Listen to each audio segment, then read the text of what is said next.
Yo, what is good, everyone? Welcome to some Splatoon 2 action here today at the Low Ink October edition. It's your boy Asti. We got some teams coming in here. Woo versus Extra Big Cheez-It is what we're going to be starting with. I am joined by the lovely Devi. Devi, how are you doing today? Good. I think I'm awake now. It's still, weekend, and it's just like you don't want to get up at this early. It's a Sunday. Hey, it's day 2 of Low Ink. I finally get to come back and commentate on Low Ink. I'm hyped. Aren't we all, right? It took us a little bit to get into these matches. We had some last minute teams drop out like literally last second, but that's okay. We got some great other matches coming in today. We still got 84 teams that signed up for this tournament. A lot of teams for that, right? Yeah, there's a lot of teams for that, and we've got. I'm just trying to get my bracket loading here. We've got the teams in the Alpha bracket. We have Luma Stars, Rising Stars, JPEG, Myopsidus, Link Technology at Purdue, Overflow, Leg, Vivis, Wipeout Punks, Aquatic Vanguard, Access Denied, OK Woomer, Phoenix, Emptiness, Unlimited Woomy United, and Extra Big Cheez-It are the teams in Alpha bracket today. And we are bringing you Team Uwu versus Extra Big Cheez-It, although we just had the first lobby DC of the day right at the start, so we're just gotta wait for the lobby to reboot again. But no worries there. After we get these matches going into here, how about we talk about Extra Big Cheez-It for a little bit? You said you knew the players here? Oh yeah, the players are definitely familiar. We've got a pickup between Illumini and Wiggly Phantoms being formed here. I'm sure a lot of you will recognize the names as well, like Secant, Gem, Radish, and Sauce. Yeah, they're all coming together in a pickup here. And then Team Uwu, I'm sure a lot of people have also seen. I've definitely seen them around a lot. They look like that they have a sub Akashi. I also know who they are. So seeing these two familiar teams play against each other, or players, even though one's a pickup, but they're still relatively familiar to me, is going to be great to see. And it looks like things are finally getting ready to go. And what's nuts? Zone Surgeon is what we're starting with. Yep, that's absolutely right. And what's nuts about Uwu is last Low Ink that we had going on in that September, they went 6-0 in the Swiss bracket. They didn't lose a single set, and then they go into bracket and they go 0-2. So, a little difficult for them to have that big number 1 seed going for them just to get dropped out of the bracket that soon. So now we're in a different month. We're in a different bracket. There's been a lot of time to practice and recuperate. Let's see what they're going to bring to the table here today. We're going to jump right into our first map. Here we go, Splat Zones on Sturgeon Shipyard. I've seen many different comps be brought to this, but we'll see what's happening. We see quite an aggro comp. Oh, wow. We got the rollers with an arrow spray versus Umbrella. I was expecting Umbrella to come out because that's what Gem usually plays. We got Tetra Dualies, your zaps on each side, although one opting for armor, one opting for missiles, although we see the carbon go down early. Zone not capped yet, but it looks like it is more in favor there. There are trades going back and forth. Just seeing who can maybe cap zone first, and it looks like this might go in favor of Extra Big Cheez-It, but as I say this, it's not over yet. It looks like it's turning around pretty quickly, and cap might actually go to Team Woo. I'm actually pretty shocked at how aggressive this map has started off. Like, we were still like looking at the overhead map and someone already dropped from the carbon roller, right? So now here we go. The zone has been being picked up by Uwu. They're going to try to hold on to this as much as possible, because just because you get that first zone doesn't mean you're going to get that guaranteed win. You got to try to like push them back, and it looks like they're doing a successful job. So now everything's going to be on Extra Big Cheez-It to try to come back in here and flip that zone in their favor. I love what this Dynamo was doing right now. They got up onto the snipe point. They're using their flicks to just cause a lot of turf control over the snipe there. It's really great positioning for the Dynamo to be in. Oh wow, there was a 2-for-1 that went down in that lane there. What a flick. But Extra Big Cheez-It's having a really hard time trying to come back into zone here as their members are getting picked off left and right here. So Team Woo is doing a good job just maintaining what I like to call the Great Wall of Sturgeon, where they don't push up past a certain point. They're just keeping the other team locked out, and this looks like it's going to be a 100-0 for Team Uwu. Listen, like I've seen some Japanese teams, some top-level teams play in Splat Zones before, and they end up with the 100-0. It's not uncommon. It's so easy for in this map mode to just kind of snowball, right? Like you claim that first zone, you get the wipes, and all of a sudden the other team's just kind of struggling to like gather together to make a good solid push. And Team Uwu just did a fantastic job of just walling them out. They would throw booyah bombs, and while they were doing that, they would lose 2 people like in the lane. And Uwu just did a good job of just holding on. Uwu had a comp that really helped when it came to as long as their team had height advantage. They had the carbon, they also had the dynamo, and together those two, they have, of course, the fall off that comes with the rollers. Carbon can play more underneath, while the dynamo can be on top, giving the protection coverage with their own flick, and that is a lot of poke. And it looks like that all of that, you could see the flicks just adding a lot of pressure, enough pressure just to keep just the lockout, just that wall of paint flying at your face. That was, I think, a really good choice on Uwu's side. Yeah, bro, how do you push in with 2 rollers? Like, I don't see that too often in Splatoon. I've got the 2 rollers, the 2 physical. I mean, I've been warned that this tournament we're going to have some crazy comps coming in, and I guess that's like the first one we saw today. With it being the first map mode, you don't really know what to expect. But how you beat 2 rollers is more paint and using range if you have it. Extra Big Cheez-It had the pro for range there, but it just they didn't really have as much paint as the other team had. The other team had an Uwu had an end zap along with their dynamo. Those two paint a lot of their own. Really, the end zap was the big painter on Team Extra Big Cheez-It. Meanwhile, the Brella doesn't paint as well unless that they can get their bomb rushes off, and I know those ones are hard to get because it takes a while to charge. But the counter pick is being Zone's Albacore now. This one is more suitable for Extra Big Cheez-It with their Brella player here, and I think that's what they might have chose this map mode for. What is the Brella going to be able to get a benefit from on this map? The sides. They are very good at controlling the bridge. They can just launch their shield over the middle in that little small area that they have to get in. The Brella is very good at locking out certain pathways as long as they are aware of where the other team's coming in. I mean, what else do you need, right? Get in there, try to get the wall. Here we go. We're jumping right into it, running to the center. I mean, yes, the zone has been taken, but that doesn't really mean anything when there hasn't been a single pick on the board. This map is very interesting because there's a lot of gateways and a lot of avenues for you to try to maneuver around into the center. But this is drastically different than what we saw in the first map, right? It took a very long time for the first spot to go on, but there it goes, 2 down on extra big Cheez-It's side. That's going to be Uwu taking that first take. Let's see if they can try to hold on to it. 4v2 right now. Uwu here has the missiles, the bomb rush, the booyah, and then the leader's mines and rain. So the leader's going to be good at controlling these sides. Its big opponent's going to be the tent if the tent is in the leader's way. But right now, it doesn't look like it is. Good pick by Gem there, but does get in front of the shield and was going to get pinched there before too long. So it was a nice pick, and zone has been at least recapped, but it's not going to be held yet, as we see the junior going down on zone there. And members of Team Uwu are not far behind. We see a couple around the street there. We see some on the other side. They're just able to keep paint going down on the zone, while extra big Cheez-It's having a hard time finding the way. And nice snipe by the E leader there. Got him all the way from downtown. You saw Sauce just kind of struggling there in the back, and now Gem trying to hold on as much as he can with that umbrella. I mean, they're contesting. They were able to flip it a little bit to get some penalty points on there, but Uwu is still holding on to that pretty firmly. What is it? They have the Tetra Dualies on the side of extra big Cheez-It that can go around and cause a distraction on the side, and then hopefully while the Dualies do this, the Brella can come in and make something happen. Right now we haven't really seen that yet, but the Dualies were holding their own relatively well on this one side.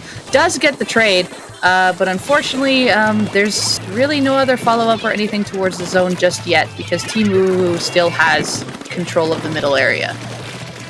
Yeah, Nakashi's just holding that down, spamming that this way. Macro just to let them know that, hey, maybe you can jump to me, come to me. Here comes a booyah bomb. Gonna get that shield armor, throw it right there in the middle so to prevent the team from being able to take it. Akashi's doing a 1v1 right now with the Umbrella. Has to back up in order to try to find the opening. Gets a flank and get the pick. Yes, it is. Oh, and then they get knocked down themselves. The tent really did a good job there protecting their teammate from Akashi there. So tent coming in handy there for the big defense. But however, still has control of this middle. The arrow spray still stayed alive long enough to add pressure. We've got more bubbles coming out here, seeing maybe if they can get the cap here. They do, and they even get a pick in the corner. They finally get the arrow spray out of the way. Another pick coming down here by the E-leaders getting a pick. The tent does go down. We see the Tetras charging in. There's more picks going down on zone. This E-leader is hitting some great shots on the other side of the map, which is really good because it's such a closed area, and if Team Uwu displaces these members where the E-leader can hit it from the other side, it just locks out the other corner. That laser is a really big thing to watch if you're just trying to come in from the other side of zone. Yeah, like I said, the E-leader's been doing a fantastic job just doing that. Now we have a fight in the lane back over there. Remember taking the little pick there. Penalty points are coming down to the wire. Looks like this win's going to be in Uwu's favor unless Team Extra Big Cheez-It can do something here. Oh, that's two picks. If they can get in there just in time. No, they can't get it in time, and that's going to be unfortunate for them. They even got two picks right there at the very end, but they cannot get to the center. Try to paint a little bit to reclaim that zone. That's going to be a 2-0 in Uwu's favor, taking down Extra Big Cheez-It down into the lower side of the bracket. It looked like Team Uwu just had a lot of control there. The E-leader was in some pretty dominant positions, taking control of the side, just making sure they had over the zone. We saw the arrow spray put down a lot of paint, had a couple good booyahs there. Even when the bubbles came out, they stayed alive. Tried to do a few good fights on zone, but there was always members of Team Uwu around the zone, and we usually could see at least 3 of them most of the time.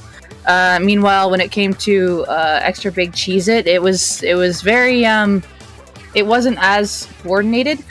You could see a little bit of the stagger as like the Tetris was off in the one corner. I mean, that's what they usually do, but we also seen the tent came in alone a couple times as well, unless there was someone behind them that we missed, but it looked like the tent kind of went in and took a few fights that were not in their favor as well. So it's just a matter of how they were pushing back in is, I think, was their downfall here. And that's just like a basis for like all team games, right? I don't know how many times I've played like solo rank, like in any game whatsoever that's team based, and like someone's pushing in by themselves because they're trying to force the issue, when like all you need to do is, gather together, go in as a squad, and then try to do something. And they did do that a couple of times, and they were able to reclaim the zone. But there were, like you said, sometimes the tent was straggling. Sometimes other people were just trying to get in there to make something work. And the second you lose that one person, then it becomes a 4v3 when the other three are already gathered. And then they have to wait on the fourth to come in. And while they're waiting, someone's going to try to push, be a little bit aggressive, and try to get some picks on you while you're trying to gather. So I mean, that's just the nature of splat zones, honestly. Like, once you reclaim that zone, I feel like it's easier to defend than the take sometimes. Because all four of you are, like, together. Yeah, as long as... it could have been depending on what was happening on their comms as well of what they were saying. It looked like that they did manage to push in together a couple times and get that cap. The problem was is that they couldn't hold it. They lost a couple fights there and just didn't have the members to keep the zone held long enough to get a decent amount of points off of it. Yeah. And while we wait for this next set, guys, I just want to jump over to our little ad that we got going on here. We got a launch pad into the control room. Have you guys ever wondered what's going on behind the scenes? If you want to become a hub for low-level Splatoon players to grow, but, you know, like in a celebration of a year in Launch Point, join the Launch Point staff as they go live on Twitch to take into your control room. From the dreaded match reports to the substitution juggling act during LPDCs, they'll be talking about it all. Everything from just trying to get people in the lobby, trying to make sure teams are coordinated and not, dropping out last second, to everything that goes into being a staff member. It includes shocking secrets, future plans, and the announcements of their next tournaments. That's not all. They'll be taking questions. So head on over to the Discord to submit any questions that you may have, and they'll see you on the November 7th at 6 p.m. UTC. I believe that is 2 p.m. Eastern, I believe. 11 a.m. PST. Yeah, whatever. You guys got Google. You can look that up. It's 6 p.m. UTC. Put it into your time zone. I'm sure it's going to be a blast. I'm definitely going to take part in looking at that real quick. It's always cool to see like what goes on behind the scenes and like people that like organize the events, the streamers, the TOs and everything. Because like these guys put in a lot of work and it shows. Absolutely, and this also helps people who maybe are thinking about maybe they want to help one of these tournaments in the future and maybe help organize behind the scenes. This will give you an idea of really what's all going on in behind, what to expect, and then it's not so much of an overload when you first get into it. So definitely keep that date in mind and check it out. Until then, I believe we're going to take a short break until we get this next match ready for you.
Welcome back to another Low Ink production, guys. Here in October, we're jumping into round 2. We got some great teams coming at you right now.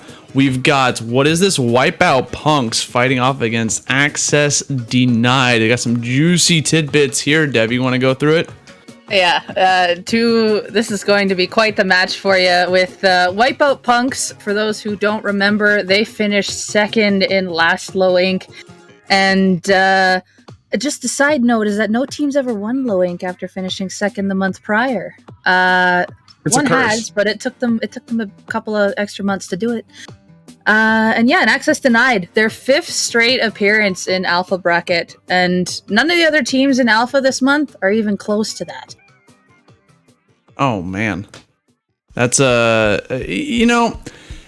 made it's a new bracket, right? This is a brand new tournament. We don't have to worry about anything that's happened in the past for this one because, people change in a month. Their team coordination can change. A lot of new comps are coming in. We're in round 2 of winner's side. They had to be at least somewhat decent to get this far, right? Oh yeah. I foresee a pretty good back and forth, or maybe it'll be 100-0. I don't know.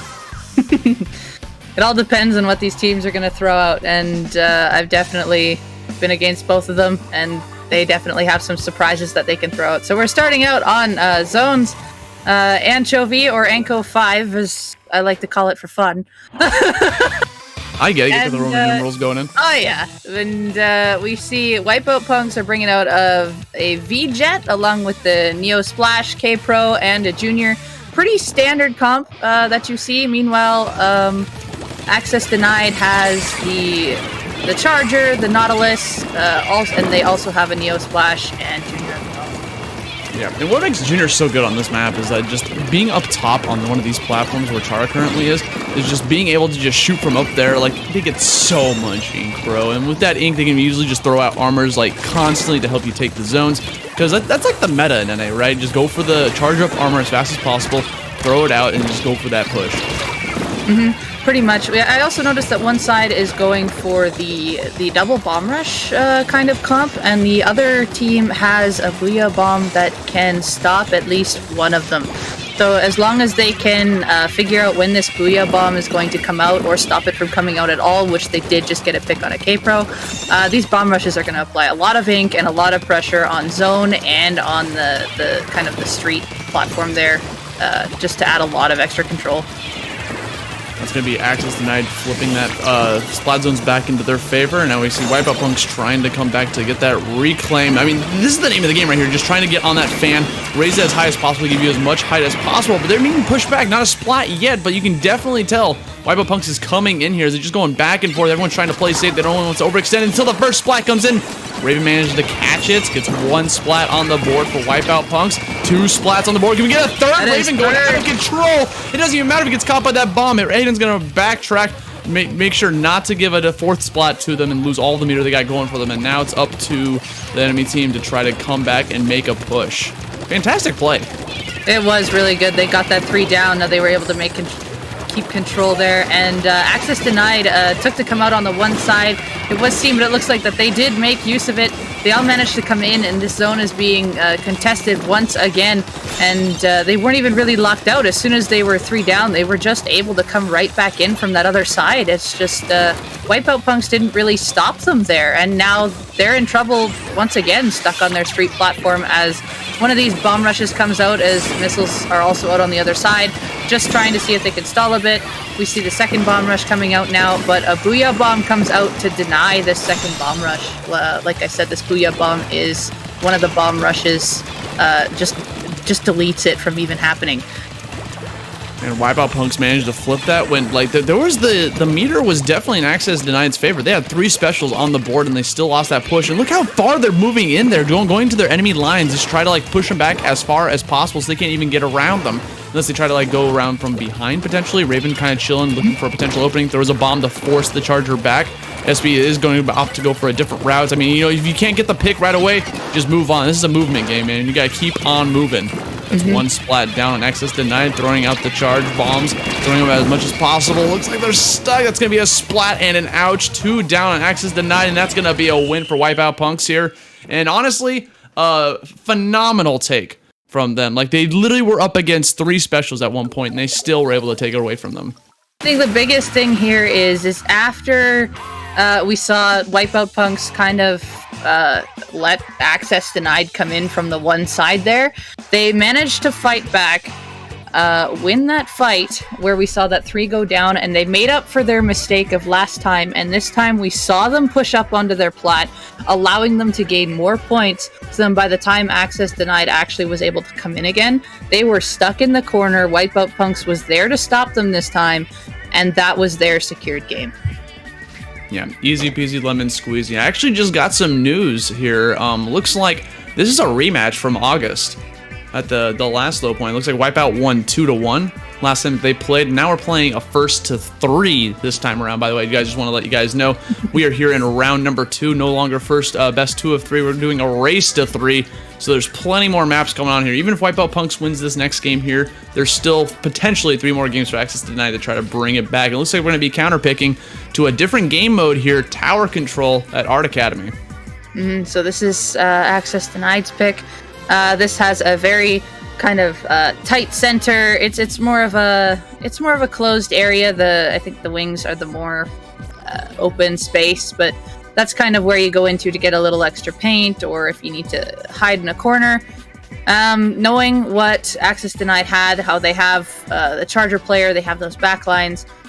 They might be trying to see if maybe the charger can put some work in here, or just maybe they just have something in the background made for this map mode that they're ready to just throw in Wipeout Punk's faces. I mean, that's the right. When you get the ability to counterpick maps, like you get the ability to throw out like a strategy that you've been like labbing in secret. Like there's no way they're going to be able to counterpick this setup. Here we go, 4 rollers, let's go. And then they, you go in. And then what do they do at that point? What do? You shoot them. All right, here we go. Map number 2, jumping right into a Tower Control. Let's see what these weapons are. It's always that exciting moment when we're waiting for them to spawn and see what they got. What are we at? Ooh, okay. More standard kind of things, although we see a blaster coming out from Wipeout Punks, which is very nice to see. It can be very controlling on this map. As it can stay under the ledges, it can be annoying to anything above them around the corners. Just obstacles don't save people from this blaster. And it looks like access denied, already going 2 down early. And Wipeout Punks is moving up. We see one moving way up. Raven was going way up there, but does get caught in the 2v1. They didn't really have anyone else there. This Inkjet getting a nice pick on the side corner here. Inkjet fight happening now. Looks like they're actually going for each other here, but this jump might die, which is what happened. But members are quickly there to follow up on their teammate going down. Well, they were literally having a match of Star Fox for a second there. Trying to do some barrel rolls and stuff. Like, I don't know what was going on. And then everyone was just flying in the air. But here we go. We got Wipeout Punks making this push here, throwing the Booyah Bomb. Not at the tower, but instead sees someone swimming just to force it and gets a pick in the process. Good toss. I mean, it's so easy for someone to just want to get that special right and just throw a Booyah Bomb at the tower, because that's where everyone wants to go. But good eyes, seeing someone swimming in the background, good hindsight to be able to throw it and just cut off their path and make sure to guarantee a pick. I think the charger there just got 2 picks on tower, which was really nice there. The charger was in play on window. The tower's pretty open in that area to any long-range weapons that are up on the window area, so those were nice 2 key picks.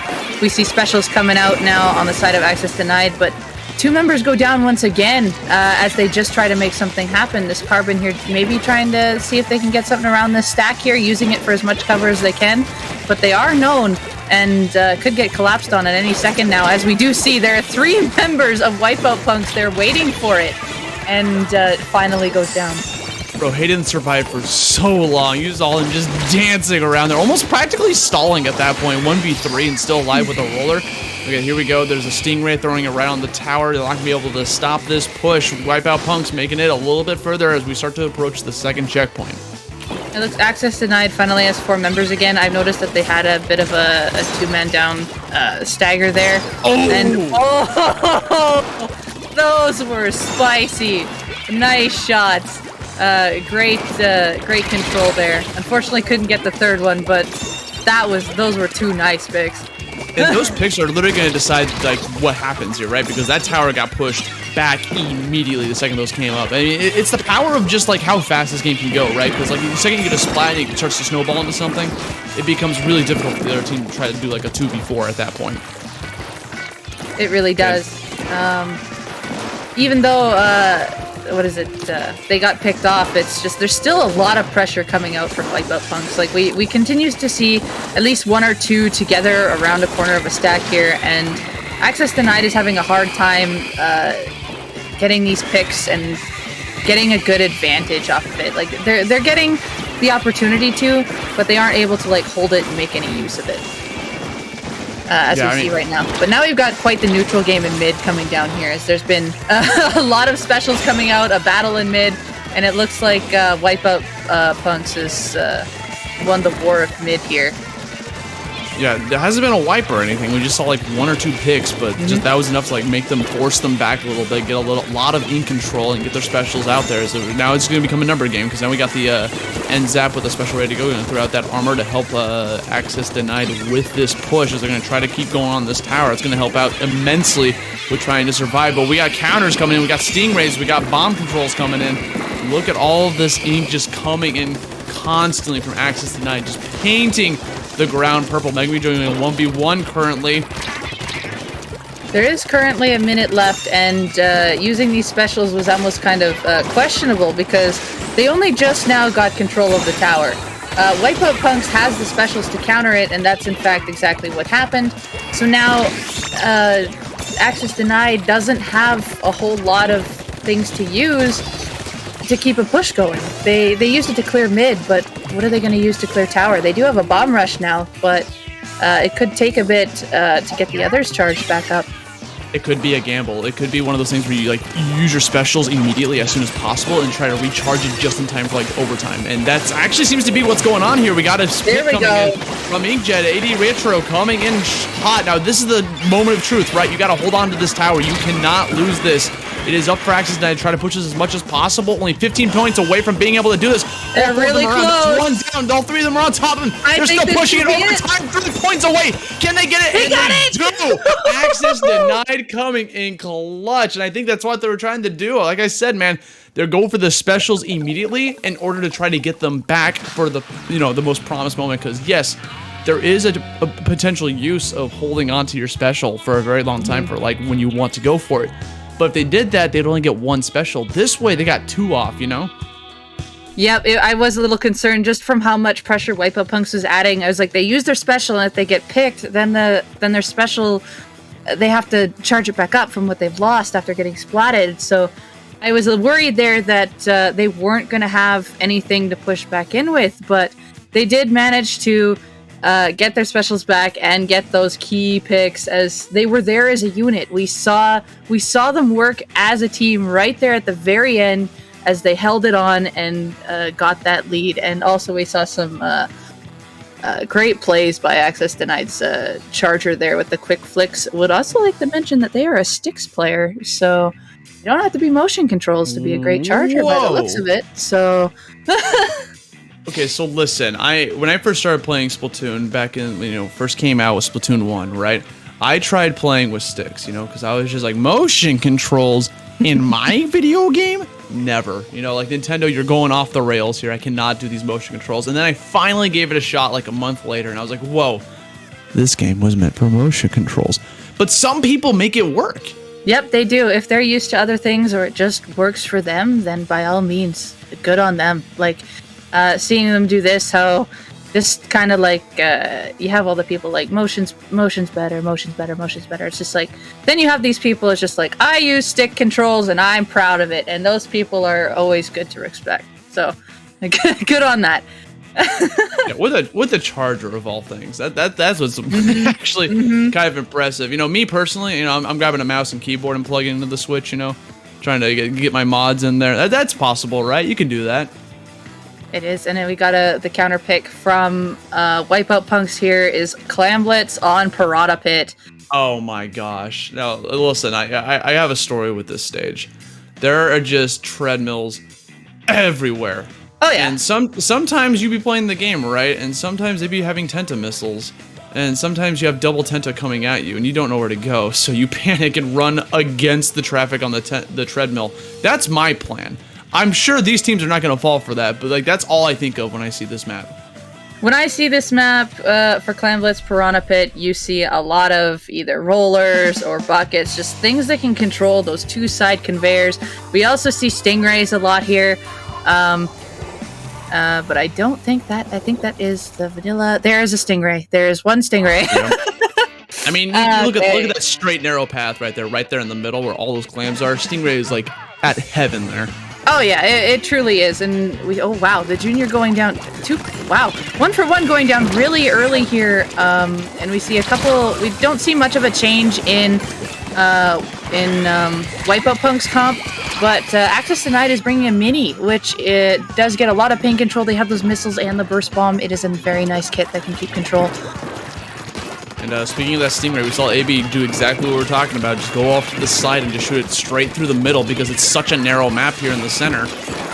No power clams yet on the board because everyone just keeps kind of exploding like immediately. This is a very aggressive match, but I guess that's kind of the nature of Clan Blitz on this type of map where everyone's like, kind of like on top of each other. But that is 3 down. Oh boy. That is 3 down for Access Denied. Wipeout Punk's coming in. They're going to break the barrier. And now you're going to get all of these points. Raven throwing it down. Look at all these points Wipeout Punks are getting. 68. Can we get some more here? Raven trying to hold it on for a dear life before it finally blows up. They finally get the wipe, and it resets back to neutral. Oh, they tried to get the cancel and that splash down, but their aim just was not there. Hayden able to get that splat, and Access Denied able to take their basket back. We see a Stingray coming out here looking for picks. His missiles has... I imagine they are called out to help guide this Ray get picks. They do get the junior out of the junior out, and they are making a jump in with this clam, but they get splatted. Raven's in here and behind, and are they going to be able to get this score here? Yes, they do. They did break it open earlier, but quickly defended by Wipeout Punks. They were kind of in every corner to stop this push. A lot of them were behind, which you don't usually see, just to be able to stop this.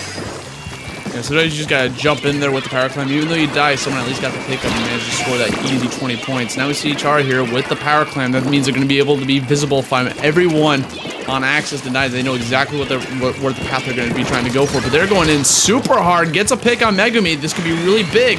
Managed to find this. There's that dude. When you got that special on you, when you had the power climb, you gotta book it. You just gotta run. Or you just kind of throw it down, making yourself not visible, which Chara was doing there towards halfway through that Stingray. Just avoiding it and use that height to get over top of the Stingray, which made it harder to go up and track them. So they are still alive. They have special of their own, which I believe just has been used. And they are still going around with this clam. While members of Wipeout Punks, they're all together. Look at them come in with armor here. This is a great coordination here. And a bomb rush is stalling them right now, but this is some great play by Wipeout Punks trying to move in here. But however, 3 of them go down. It just got shut down. Bro, you cannot, like, I gotta point out, dude, Access Denied had such good defense there. They were just trying to stay alive, not going too far forward, but making sure to just put out ink. And in the process, they're gonna be able to score some from that defending. Like, they just waited for Wipeout Punks to come in, get those splats, and now they're gonna give themselves a little bit more of a lead here, just getting rid of the penalty points slightly. Not too much off of that break. It looks like they didn't get any clams in whatsoever, besides the power. They really did try, and something that I saw that they did do is they did a double super jump into the same spot where the Tetras led the way for a splashdown to try to clear the area for the second jump that was coming in. Unfortunately, it didn't work for them, but I really liked what they were trying to do there. Yeah, dude, now we see Chara gets a pick, so this is going to be a big opening, potentially, for Wipeout Punks to make this push closer and closer. They're making it, they're trying to like, carve open this path for Raven to come in here. There's 4 clams right there for them to pick up. They broke the barrier. They're going to be able to score so many points, take the lead in the process, continuing to get splats in the process, so there's no one there to defend, so they can just keep going around, picking up clams. A power clam goes in, only 20 points left on the board. They got some specials. Chara's still trying to just deny them from being able to come in before finally getting knocked down. And that was a big lead, and they're still putting clams in. Look at them go. Yep, they're still there. I don't think they don't have anything left. Raven here's just getting picks back and forth. The basket does close, unfortunately, but that was huge push. And now with 40 seconds left, Access Denied now has to push their way through Wipeout Punks. This is so easily doable. They only have 12 penalty points. They're starting to build, paint a little bit of the ink. You just gotta they gotta play careful. They have plenty of time, right? They got 30 seconds to they already have a power clam, so even if it goes down to 0, it'll still go into overtime. They just gotta play careful, get these picks, and try to reclaim this ink. So here we go. Oh, but unfortunately, they just lost someone in the background. They're gonna be getting trapped between all these bombs. Looks like they're getting surrounded, and they're being pushed back to their goalpost. And even though they're playing defense and not letting the enemy team be able to score, they can't score themselves. Look at this. Look how blue it is. Yep. It is very much in Wipeout Punk's favor. And even right after that push, access denied had to try to make something happen there before. But they couldn't. It's just they were playing defense the whole time. How could they go and be anything on offense if they were just stuck there? But I saw the Tetras towards the end there. They were chilling up on the top side of the map there. It looks like that they were trying to go in from behind to see if they can maybe get a last-second jump in, but unfortunately was not going to work. It's just their members just went down under basket, and just Wipeout Punks kept up map control, dominant pressure. Wow. And even in the middle of that game, when I was complimenting Wipeout Punks and how great their push was with armor coming out, it was such a good push to go in, and even though it got shut down 3 down, it was really good on access denied to throw that bomb rush. Like, that helped stall. I did see the K-Pro had a booyah there, and I was kind of surprised it wasn't used to stop the bomb rush there, so Wipeout Punks could continue their push instead of having it kind of reverse. But yeah, the Wipeout Punks it looked like that their coordination was on point there. Just going in together as a unit and having their armors ready when they needed. It was just lots of aggression from them. I couldn't even let access denied go forward. I couldn't even see the green anymore, man. Like, it was just blue abound for Wipeout Punks. Now we're going to jump into map number 4 here. We got a counter pick coming from access denied. We're going to go off to Manta Maria on Rainmaker. Go to the boats. Yes, Manta Maria, our lovely boat stage. This one has 3 different ways you can push Rainmaker. You can do it through the street, you can do it over jump, or go over by deck. And each way can be pretty effective. We see the most one. If you can get over jump, it's pretty good. We see mostly people try to push it through the street. But notice that every path you push here, it's very tight space. So you really need to have a good special coordination to get through and have members either displacing on one side to stop from the hard defense, or have just like either bombs or booyah in the way. That just making sure that you have a secure path for this Rainmaker is going to be huge. And we have seen that both teams can add a lot of pressure in closed spaces, so this is going to be neck and neck.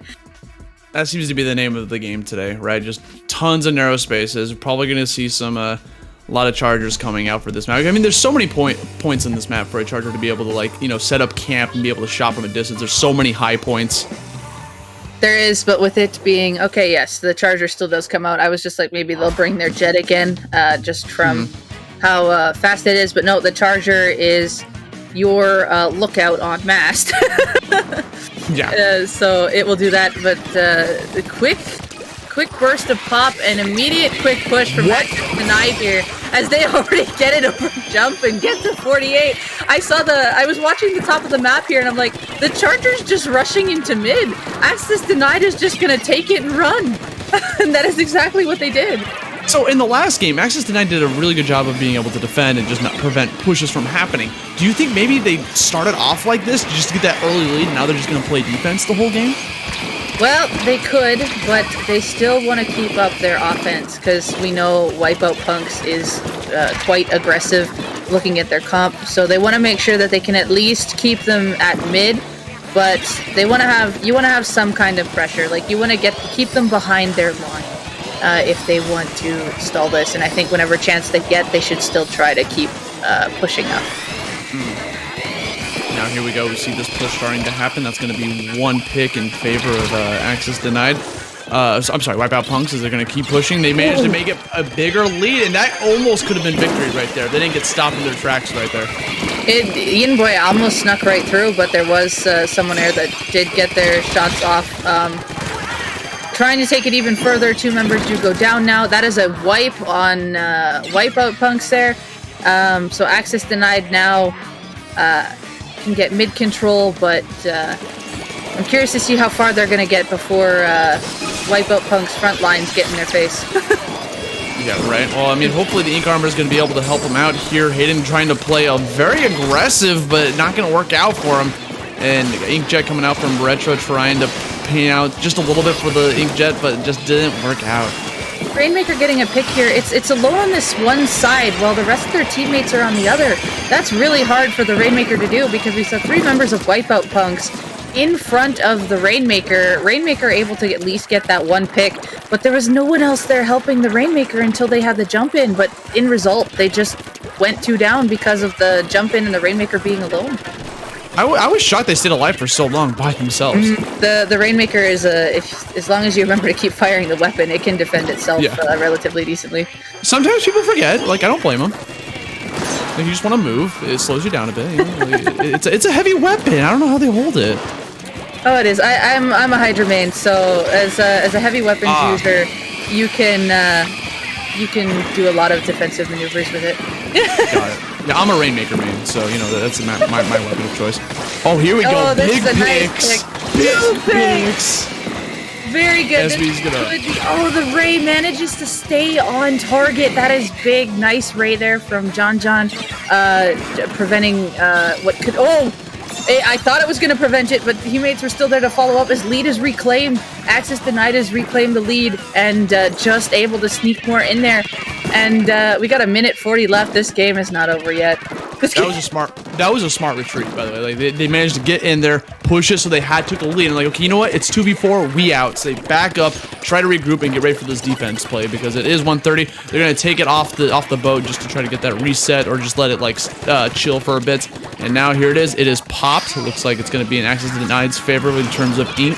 The Booyah Bomb coming through, but gets caught. That's going to be huge for Access Denied. They want to hold on to this as much as possible. We got a lot of specials on the board for Wipeout Punks. This sniper is in position as specials are following up with it. It did get that 1 pick. Inkjet going down here by Chara, and now Chara is just pushing up here, seeing if they can claim that bunker, make sure no one stays on it, gets in another advantageous position. Just trying to clear the way, but did have to retreat there. 1-for-1 goes down. It looks like the Splash and the Pro are both down. Wipeout Punks does have the Rainmaker. There's 40 seconds left, but look at what's online. There's a Ray online right now that can stall this Rainmaker from going any further. Ian Boy doing a good job going back and forth here from this Ray so it doesn't go down. But there is a Hayden's up here on top of Mast, able to pick it off. There's 30 seconds left. 2 members are down on the side of Access Denied. But also same for Wipeout Punk. Someone went in on the corner there and ended up getting picked. So this is going to be really risky. And I think they don't have Rainmaker yet. There's 10 seconds. Yeah, I mean, literally, they need to grab it right now. They have enough time for one more push, but it's only they can grab it in time. But look at them. They're shooting it so that it's not going to pop whatsoever. They're trying. They got the rail. Oh, that might be it. No. They lost the fight for pop. And just, wow. They had it and stopped, and they never got it back. I thought they did, and just they didn't have it towards the end there when they really needed it. Literally, but man, that was close. An incredible last-minute push coming out from Access Denied there at the very end, right, to, reclaim that lead. We thought it got stopped in their tracks, right? We saw John go with the Stingray. Clutch Stingray, I might add, by the way. Like, they were pushing, they had momentum, and they just stopped them in their tracks, and I bet they were just, like, had a huge sigh of relief, but did not expect them to keep going afterwards. So now here's the big thing. Game 5. We're at Game 5. Heck yeah, we are. And this is only round 2 of Alpha Bracket. We've had so many Swiss matches yesterday, so it doesn't even feel like round 2. It feels like round 8, in my opinion. But this is hype. Like, we're going into Game 5. This determines who's going into the next and who's dropping down. But it's not over yet if they drop down. And we're picking a map that I definitely seen a lot yesterday in another tournament, so I'm not surprised that this is the Game 5 map. We're going to TC Mako Mart, which seems to be the map that decides all. Right. I mean, honestly, like, so you gotta understand. I come from a Smash background, right? Like Okay. Smash Brothers is my jam. There's a stage called Smashville. Oh yeah. It is the stage that people always start on back in Brawl, back in Smash 4. A little bit different in Ultimate, but like that is the stage they always start on. Mako Mart is the Smashville of this game, from what I've been told. At least for the Splat zones, anyways. Yep, that I can agree with from what I've heard about that and having a few competitive It's Smash a comfort players that I've stage. met. It's a Comfort stage. It's also a really good stage. So I am looking forward to see what these teams are going to bring for this. I think Wipeout Punks is probably going to stay relatively close to their standard. Access denied. I'm not sure. They've changed it up a couple times. So let's see what they bring here. Yeah, ending it on a tower control. I mean, I get it. This might be the make. Ooh, got Tri-Slosh ready to go. Tri-Slosher and the Blaster. This is going to be big. The Blaster's coming back. We saw how much pressure it added before on Inkblot, although it was defeated when Inkblot Tower was here. So with the addition of the Tri, this might add some extra poke. And also, obviously, blasters are just good for tower control, like any tower control, right? Just because if you're on that, that is way too early, and this is their time to move in, but they're not. Like, they're can't get in, and now all of a sudden they're already regrouped. They had the one person down and no one else. I don't think they really knew where other people were. They had some hesitation there, but yeah, there was no instinct to go forward there. Instead, they waited, but it's still working in their favor as they get 2 more picks. Yeah, I mean, I guess the turtle always wins the race against the hare. I guess if you just want to play a little bit safe there, I guess, but managed to push it up 20 points. Going to try to get past his first checkpoint. Looks like it's going to go through, and Access Denied is going to keep pushing this. This would be a fantastic win for Access Denied. Like I said, back in August, the Wipeout Punks took the dub 2-1. So to have this run back from them, especially being down 2-1, and that's going to be so many picks coming out from Retro. Wow, everyone's just going crazy on the start of this map here, and Access Denied just does not. You can see their determination that they don't want to let this go. Like, look at how much pressure they're adding. It has not let up. They got those early picks. They're continuously getting picks on Wipeout Punks, and it's still going. Access Denied wants this win so badly. They just want to take this set and move on to the winner side of the bracket. 29 points left to go, but unfortunately, they couldn't push it any further. Wipeout Punks is going to stop that in its tracks, and this is far from over. We still got 3 minutes left on the board. They could easily keep pushing this, but the problem is, Access Denied has been playing so well this game. Like, are they going to be able to keep this up? The Tri-Slosh has been so, like, detrimental for them just trying to get on the tower. Tri does go down on the side here. The biggest thing as well is that Access Denied is putting Wipeout Punks into a stagger, and it was only just not long ago when we saw them regroup, and now it's reversed. They get the 3 down. Access Denied just needs to keep it together. They have been working really well as a team throughout the entirety of this game so far. I don't know. They just need to keep it up. It's nice pick for the really charger. tough 1 point. No, it's not gonna be able to take it. Like you said, the staggering has been the main focus here. They can just keep killing them one by one, so you just can't regroup. It'll go one way, and then it looks like it's got reversed because Wipeout Punks just finally got it together. I mean, pushed it back. Now it's up to Access Denied to be able to make this big push. I mean, like, it is only a 5-point difference, but, like, that's still, like, you gotta push it all the way past to the 3rd checkpoint, right? Thankfully, there's no checkpoints in the way to be able to stop your push or, like, try to slow it down a little bit. Hayden's gonna be moving forward, trying to get some ink control, trying to build up that meter. We got 2 specials online for Access Denied. See if they're gonna be able to do that. That's gonna be a big pick from SB. Wow. Hits it on Char from all the way from behind. Gonna have to back up from the Tenta missiles coming their way, but that is such a huge pick in their favor, and they're gonna keep pushing this tower. It's getting closer and closer to that remaining points. There is a Stingray on the board trying to get some picks, and now they have to back up. It is a 3v4, 3v3. My bad. They got a pick on the board, and they pushed it 1 point. After all that work, they got pushed 1 point.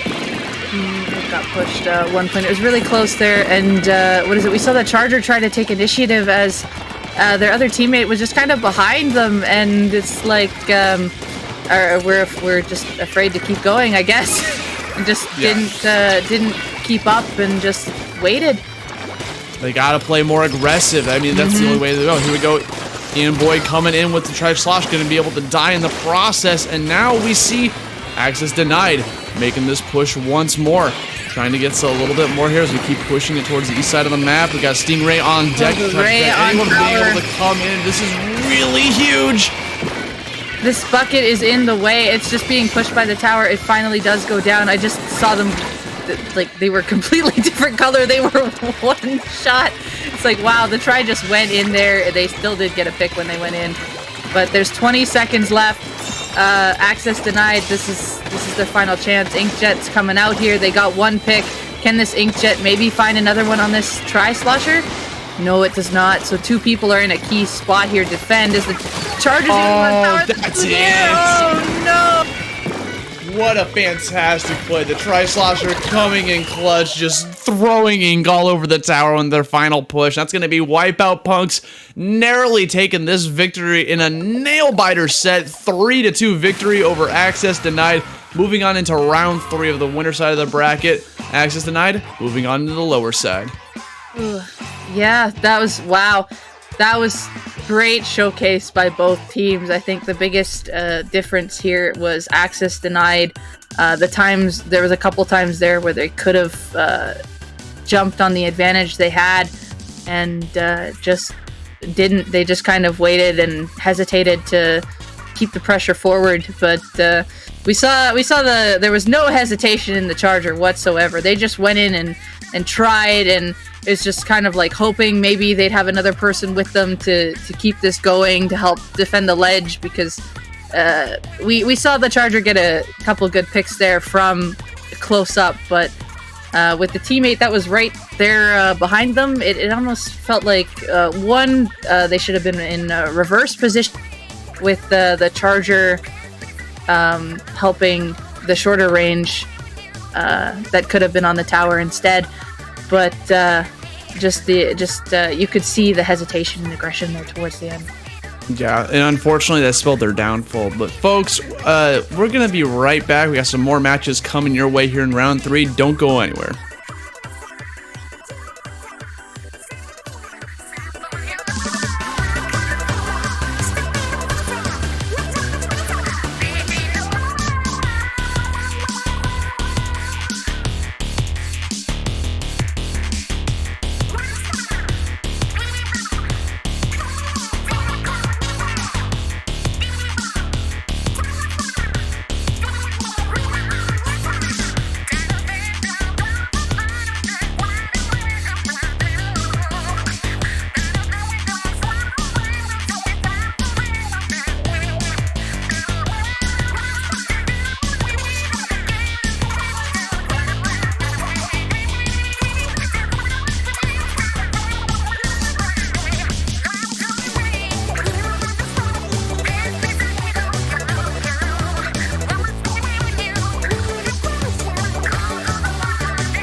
with two people trying to scramble on the tower, with one on the bottom right with the K-Pro, and everybody just throwing bombs, everything they have. Last thing ever, no pun intended, with the bubbles coming out, trying to protect the tower, jump in. Everybody's trying to get off the tower, still on the tower. How is the Splash still alive on the tower? No way! Oh my goodness, that was a clutch of all clutches if I ever seen one, man. So now it's a 4v3 in favor of JPEG. Gibbs trying to use that umbrella to make a move towards the basket. Finally going to be able to start pushing up. And two people going down the side of JPEG. Can Gibbs get to the basket in time? This is going to be really close. Oh, no!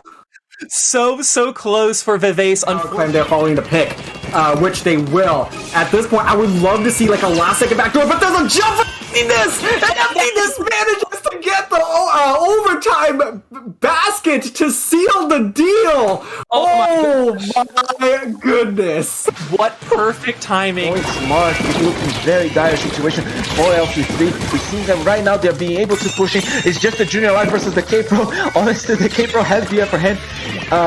The K-Pro trying their best to keep the tower still moving. This is not the end of the push for Astro, but the wrong place from Junior getting more and more picks. Finally a wipe. L3 has the opportunity to start their own push. And finally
All right. Welcome back, everyone, to round 3 in day 2 of Low Ink Alpha Bracket.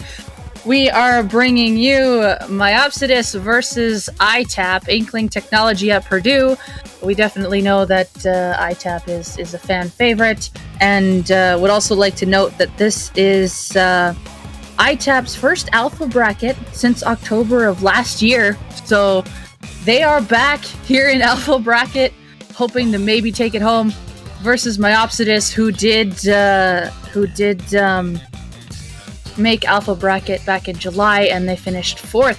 So we're gonna see a great match here as we see who goes into the semis or the finals.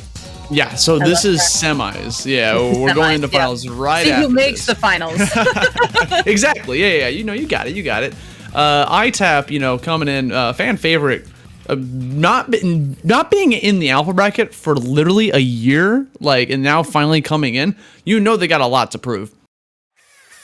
Oh yeah, and I know a few of them they did take a bit of a break for a bit. So seeing them just come right back into it, ready to go. They're back in Alpha Bracket. Already in See semis. what they have to do. And we're starting off with the flat zones on Albacore. We saw this earlier as a counter pick, I believe. So now we're starting right off with it. Yep, this is the set stage for round 3 matches. Let's take a look at the weapons. Got some chargers, got some umbrellas. We've got a painting range comp versus quite a aggro comp. Coming out from the other side. So this will be interesting to see how ITAP is going to utilize all of this, which I'm sure I can guess how they're going to do it already, versus an all aggro. Yeah, and the all aggro team already taking the zone immediately right away. Oh, but that's going to be a pick already for ITAP being able to take that on them. Even though they get the first pick, it's all about who gets the first hold. Here we go. It's already 2 down on Myopsidus' side. ITAP just staying alive, trying to paint, getting their specials, and taking back that zone. It's like, you know what? You can take the first pick. That's all right in our books. Take the penalty points for free. We'll just take it right after you guys. And look at this. Already pushing them all the way to the back. Now this is what I figured ITAP was going to do. The sniper did end up getting the initial pick, and then we see the tent just going off to the side, just doing tent things, seeing if they can distract someone over there, maybe get a pick in the process, which they ended up doing. And now they have a hard lock, and look at this tent is just making people look at it. They did get picked off here, but they managed to bait out an inkjet in return, and 2 on Myopsidus go down again. And we got Violet here right in the heat of the battle, trying to back up a little bit while trying to paint on that zone. Managed to try to claim the control, but look at that points already, 23 points. They can't give the penalty points in just yet. Look at ITAP just trying to throw all these specials onto the splat zone to just not lose it. It's so close to the purple, but they won't relent. Nope, they've got both zaps there just behind. The charger got their laser in lock. They get the 2 picks. This is such a hold for ITAP. And look at where the tent is. The tent is getting picks, just being the distraction, and that's going to be the win for ITAP. Look that was that. That was the most stressful moment of the entire game, was just seeing that purple. We want it to be full. Why won't you go full? And that is what brought down with the lack of range there, because the tent could stall, although the tent was on the other side itself, just distracting other members. The E-leader was in position, and with the 2 zaps covering zone, that's going to outpaint the weapons that Myopsidus had. So ITAP had that in their favor there, and even as soon as they displaced one of Myopsidus' members, the sniper got a pick. And it's just this is going exactly how ITAP wants it. Yeah, I mean, again, we saw Myopsidus, take that opening very early on. They played very aggressive, but what shows kind of the skill difference there, at least in that first map, was ITAP's ability to stay alive. They know how important it is in this game to just not throw yourselves out there and just die immediately. As long as you stay alive, even though you lost objective early on, you can easily take it back, and that's exactly what they did. Once they took it, they held that. They never lost it. Pick that Myopsidus has chosen, which is Rainmaker at Anchovy Games.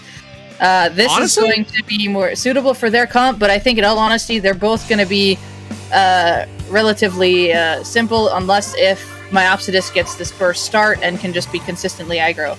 But the tent's in the way. They got a bamboo.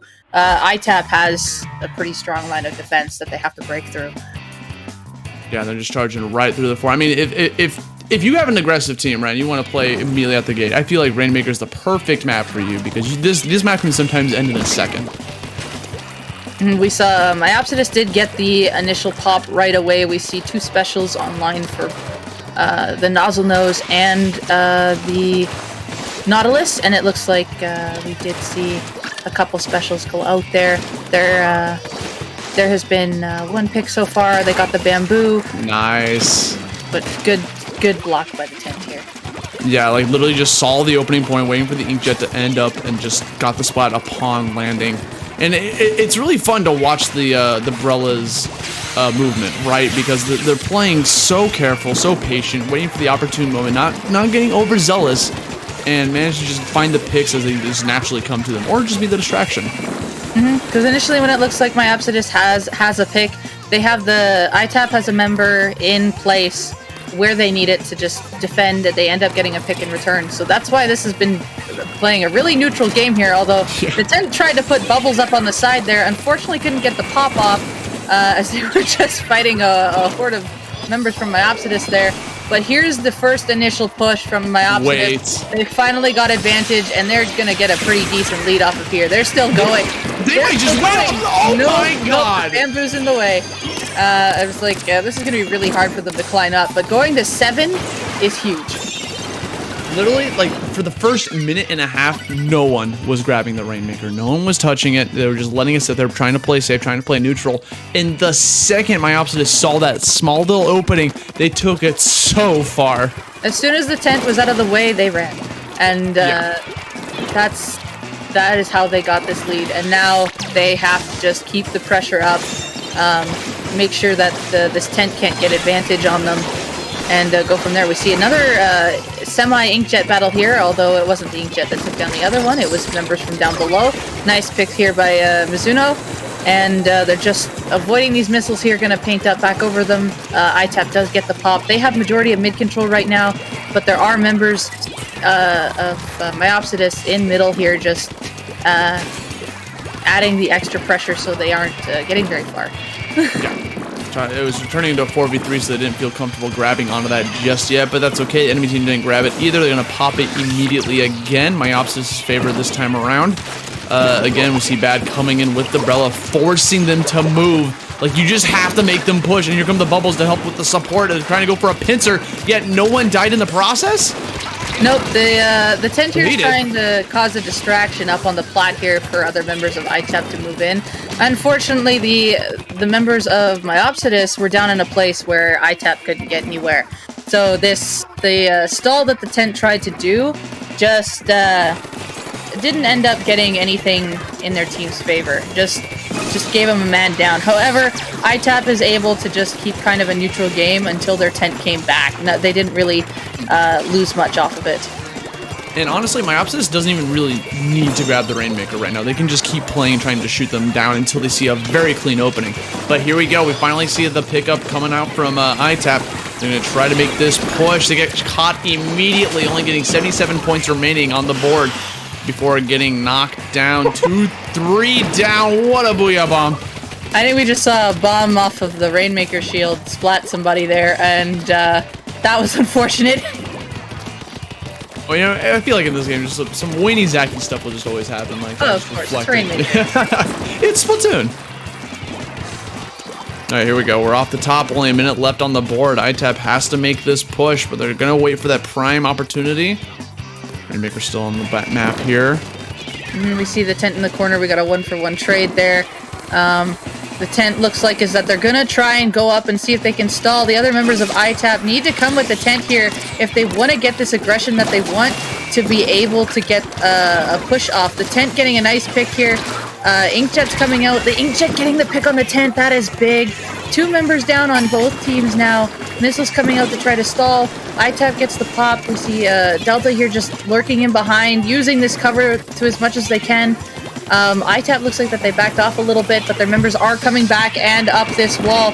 The Rainmaker is gonna get picked up and stalled in the corner, so now pop has to happen again.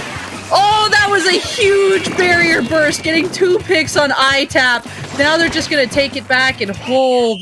Wow. Saw some squid bags there at the very end as they run it back all the way to their map. Normally, you know, under normal circumstances, running the Rainmaker back to your enemy map like that would be dire, but when there's no time left on the board and you're just trying to get away from the enemy team, like that's such a solid strat, but good return for Myopsidus, just coming in clutch. Myopsidus, like I said at the beginning, they got the tent down that was trying to stall on the corner. The tent was kind of on their own. Myopsidus had, I think there were 3 members over there pinching that tent. They got the tent out of the way and just quickly moved right up. And they got more picks along the side. Just ran with it. They were able to maneuver around the bamboo for as long as they could. And yeah, that's how their burst push went off. So Rainmaker was definitely a good counter pick on their choice.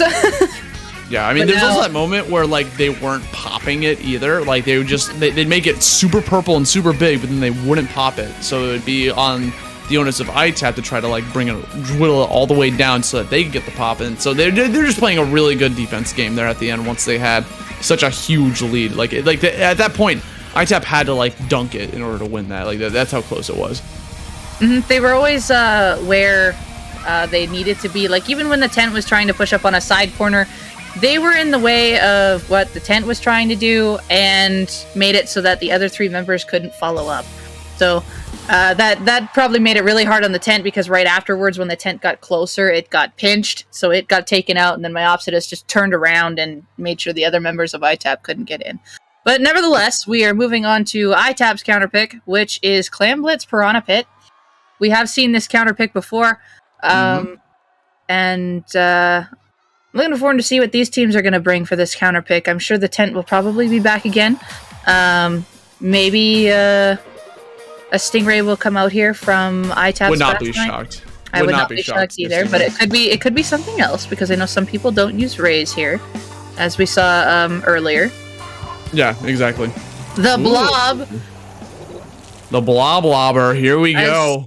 The Bloblobber has a special place in my heart. I hear that all the time from everyone. This. Well, just as a person who doesn't main shooters in general, Blob is probably my second favorite. So it's got the geometry, it's got so much pressure, and now it's comboing with a bamboo and a tent. Oh boy.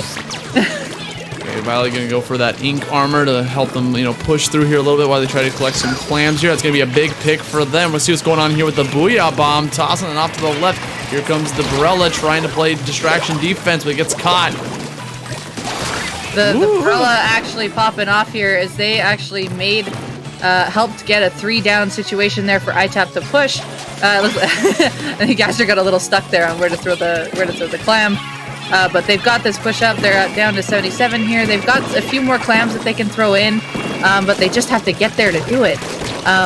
There we go. They threw in a couple more, but now it's reverse 3-down situation as Mizuno is backing up the paint, getting these clams, so Myopsidus cannot. But look at how quickly Myopsidus has moved up. They're all together in this one corner. They've got specials to use. And here comes 2 coming out, and ITAP's armoring in return. Just immediate turnaround and aggression. That's what you like to see as soon as you get a 3-down scenario. Exactly. And you saw them just trying to desperately throw out those specials to just paint the map orange so it'll allow them to push in, but ITAP just kind of shut that down immediately. Not too many deaths on the board, but just stop the push from being able to happen. Now we got some more specials coming out. Tenta missiles on deck, trying to force the team to move away from what was going on. We also got bomb launchers on deck. Another Tenta missiles coming out from ITAP, pushing them back, but that's going to be 2 down on their side. Myopsidus has a clean opening right here. Violet just needs to get in there, score the ball. Oh, they missed! But that's okay. We got another pickup and scores the second football in the process. Delta, big points coming out from Myopsidus, already putting down to 33 remaining on 1 push. The biggest thing with ITAP's comp is even though it can apply a lot of poke, you also have to be quite accurate with it. You've got the bamboo, the blobs that just kind of can go everywhere, where you have to hit majority of them if you want to get like a one-on-one, a 1v1 win there. And the tent with just making sure that they have a slower shot, their tent, and you really only have the one shooter that can fight against the other few. So once they go down, it's a really hard defense, but ITAP's trying their hardest here just to get them down, and they do manage to finally stop the push. And towards like, you know what, I'm by myself, I'm getting out of here. Getting out of Dodge, gonna try to play upset. I mean, Splatling really good at just being able to just like deny aggression, right? As long as they just set up shop, shoot up the ink, prevent people from coming in. But when it's a 1v4, it might be another story. And there's so many footballs on screen, dude. Like, this is very scary. They managed to find this opening, but they're not gonna be able to get it. They all got splat. And my that is now a wipe. My point from earlier is coming back to bite them, as they just could not get the picks off of there. Just from, you'd think with the amount of poke, it's just wasn't hitting enough on them, especially in the corner that they had. It was a really hard corner to hit actual shots off of. The bamboos kind of can't really make that corner. The tent could, but they got picked off. The blob could have tried, but it was just a really tough corner to take a fight from. And now again, we got a minute left here. ITAP's got to make this push. I think they probably got enough time for one more push left in them, so they can't afford to like give away any kills right here. They have a power clam ready to go. Just looking for this pick, playing safe. Got Aster with a lot of charges, trying to find that snipe. This clutch snipe coming in. Mizuno trying to play a little bit aggressive over here on the other side, shooting the ink on top of the sponge to prevent him from being able to go on top of it. 48 seconds left, just collecting clams. One down on both sides. We got specials coming on deck soon from both. There goes a Booyah Bomb. We're going to try to paint as much as possible.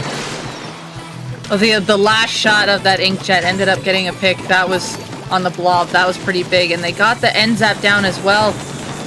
There's 30 seconds left, and ITAP is currently 2 members down.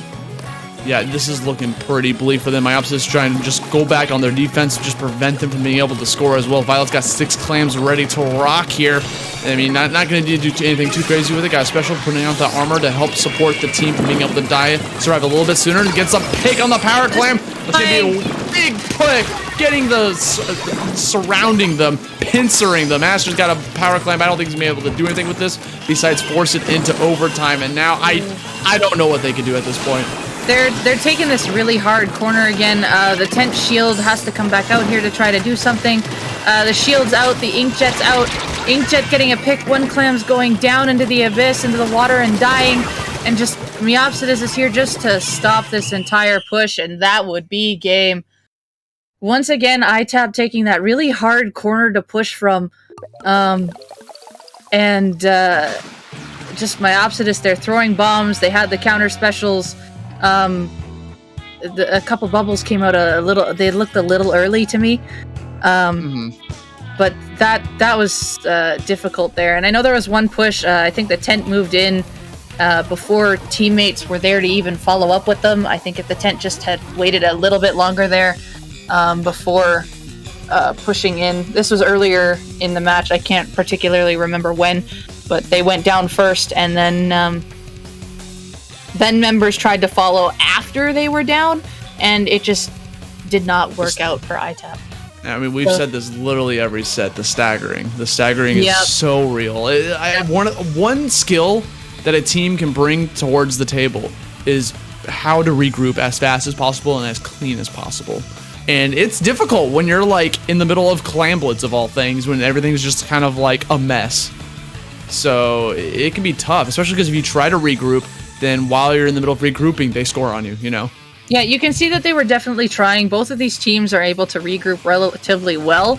It's just like the communication of who's initiating, and I think there was still a bit of lack of communication between the tent trying to push in and be aggressive and the ones behind. We saw this earlier on the Rainmaker match, and we saw it once again here on Clamblitz Piranha, that the tent is trying to make these initiating plays, but they just don't quite have the follow-up or the right angle to make it happen, just because they don't have a pick-off. They're getting pinched from behind. They're just getting stuck. So then they're going down first, and then Myopsidus is able to capitalize on it.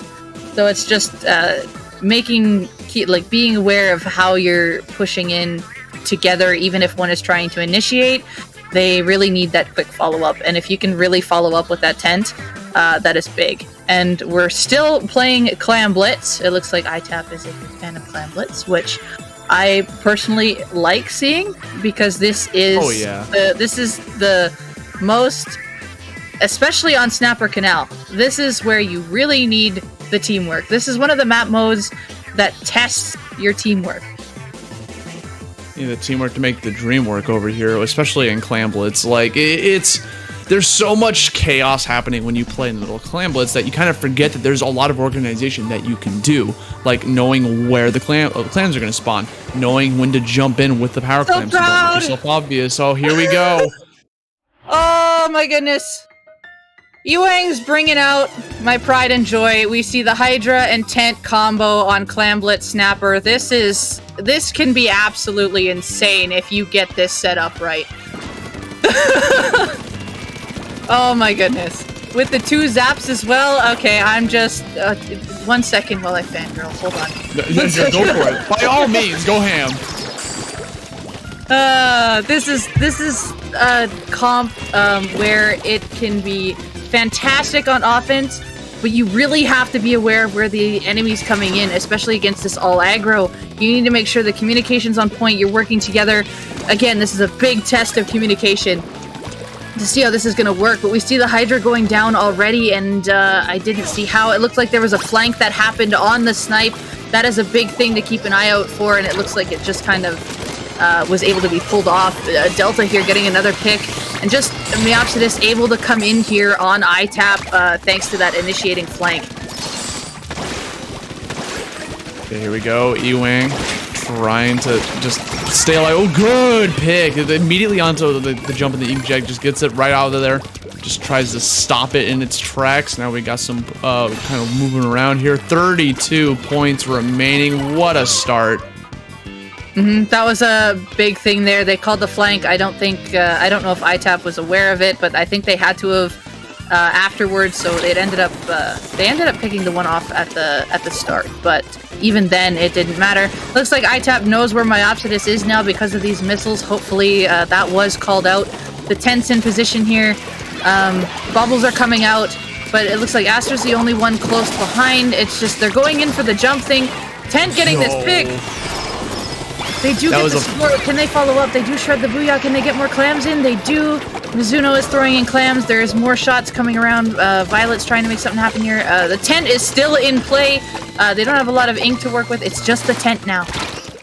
Trying to stall. He's not going to be able to escape. Can he? Can he actually get it? No, it's not going to happen. But while he was stalling, they managed to get at least one more clam in there. So that's going to be a big push. Not enough to take the lead, but at least a very good amount to bring it down to 50 left. And name a better duo than like the Brella and Bubbles coming in clutch. Like that was just like you cannot compete against that.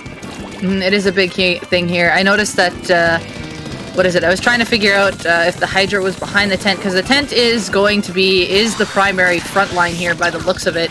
And the zaps are the ones that are following up. So it's going to be, you're not going to get that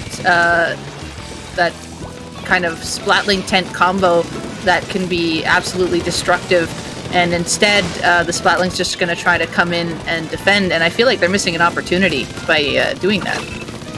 Yeah, they're just not being able to just go in there and try to get some points. Oh god, no, he got caught right there on the goal. But that's okay, they still managed to take all 3 of them down. There's only 1 left alive on Myopsidus while they still scored. They didn't get many points off of that power clam. Looks like it was just the power clam and that was it. So all it did was just take off a little bit of penalty points. ITAP here now has 3 power clams, which is scary. It's very scary, but what they're gonna try to do is they're probably gonna rely on this tent to try to make something happen here.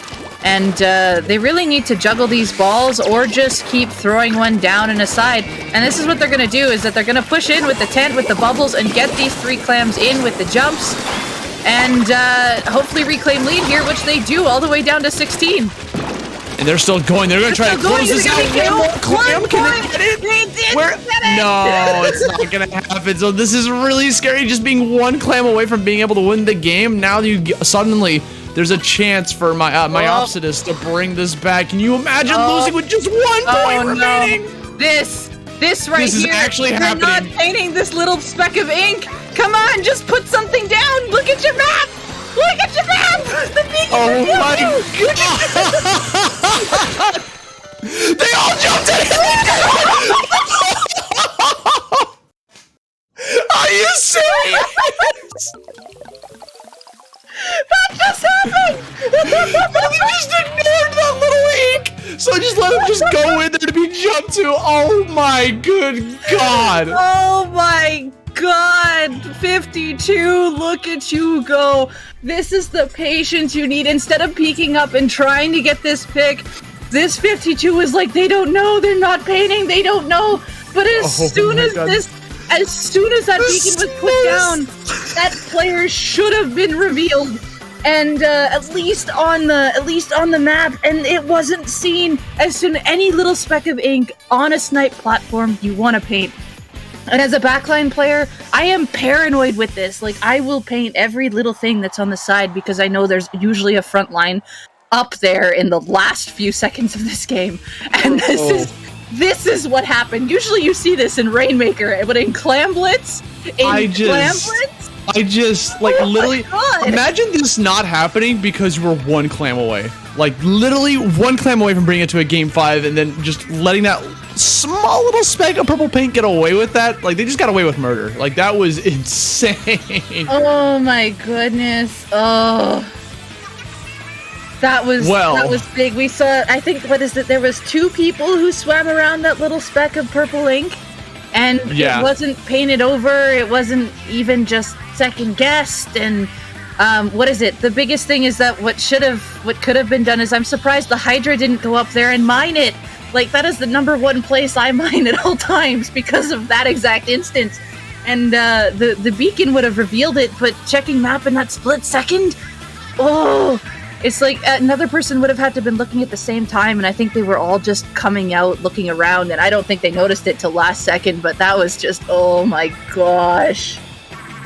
Debbie, this is why I like Clam Blitz. I absolutely adore this game mode. It is so fun to watch because of plays like that. Wow, it's just absolute chaos. You get to splat zones, it's like, okay, they took the zone. Okay, they took the zone. Okay, they took the zone. Clam Blitz is just a madhouse. Oh my goodness. What a game. So that would be Myopsidus win there. Oh my. Taking it 3-1. And what a set for us to end it on, guys. Hope you guys enjoyed it. But just like Debbie, it was actually a pleasure to cast with you. Thank you so much for bringing your insight into the game. I cannot what a final thing to end it on. But guys, hope you guys enjoyed it, but don't go anywhere. My name's Aussie. This is Devi. We'll be being replaced by a couple more casters. I think it's Pop Gun and Magic 8 Ball coming up on the deck here. We've got Pop Gun, Magic. Yep, we're gonna have two pretty hype commentators taking it all the way to the very end, and you know them quite well. So, Aussie, where can people find you outside of here? You can find me at Asti La Vista on Twitter or Twitch. I'm a Smash commentator. Been diving into Splatoon a little bit, and it's absolutely been a blast to be a part of this. And Debbie, where can they find you? You can find me here on Twitch doing some good old Hydra gameplay with the Grillers, Debbie_Doobie, or you can see all my wacky Twitter posts at Debbie Doobie. You know. Just putting it on this Splatoon. Well, folks, thank you guys so much. Don't go anywhere. We'll be right back with some more Splatoon.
this is the moment of truth, right? You got to hold on to this tower. You cannot lose this. It is up for Axis now to try to push this as much as possible. Only 15 points away from being able to do this. They're really close. One down. All three of them are on top of him. They're still pushing it over time. 3 points away. Can they get it? They got it. Do. Axis denied coming in clutch, and I think that's what they were trying to do. Like I said, man, You're not painting this little speck of ink. Come on, just put something down. Look at your map. Look at your map. The big oh my god! They all jumped in. Are you serious? Trying to get at least one more defensive. The NZAP, Orange NZAP goes down from Sia. They don't seem to be able to push. The Junior trying once against the last one surviving. My god. Can Sia continue to push? Will they be able to score? It's the free basket. They have a lot of flames available. They just need a few more. And they take the game. Dude, that was clutch.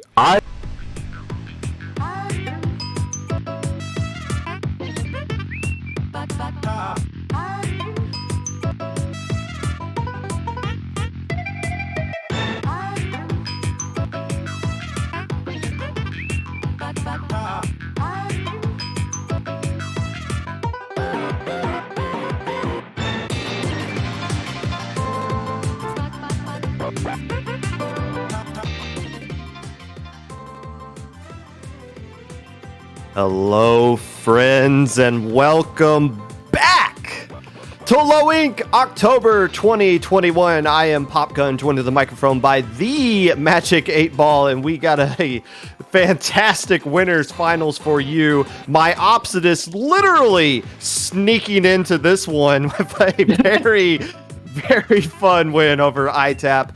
Unlimited Woomy United Uwu. The only team to beat Uwu yesterday was Wipeout Punks, and they did it by a score of 3-0. Uwu got the revenge on them in the stream you did not see, sweeping them 3-0, getting a little bit of revenge, and now find themselves here in a winners finals against two teams that have just been lighting up the stream so far today. Yeah, they have. I got the fortune of watching the UU team yesterday when they played ITAP, and they seemed like a very just clean, cold, calculated kind of crew, and they are here to play. First time seeing a lot of these players actually for me, and it's always a joy to see. Always a joy.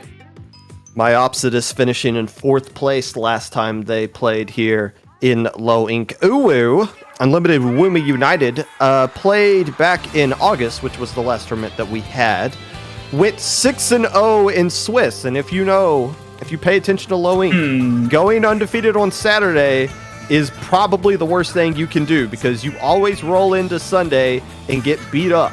Uwu went 0-2 last Sunday. This time around, they are 3-0. Only dropped one game all day long, Magic, as we see game one here coming Splat Zones at Wahoo World. And these are teams that are just completely on fire, and they're about to go clashing against each other. We see some very unique compositions from Unlimited Woomy United. That is something, all right.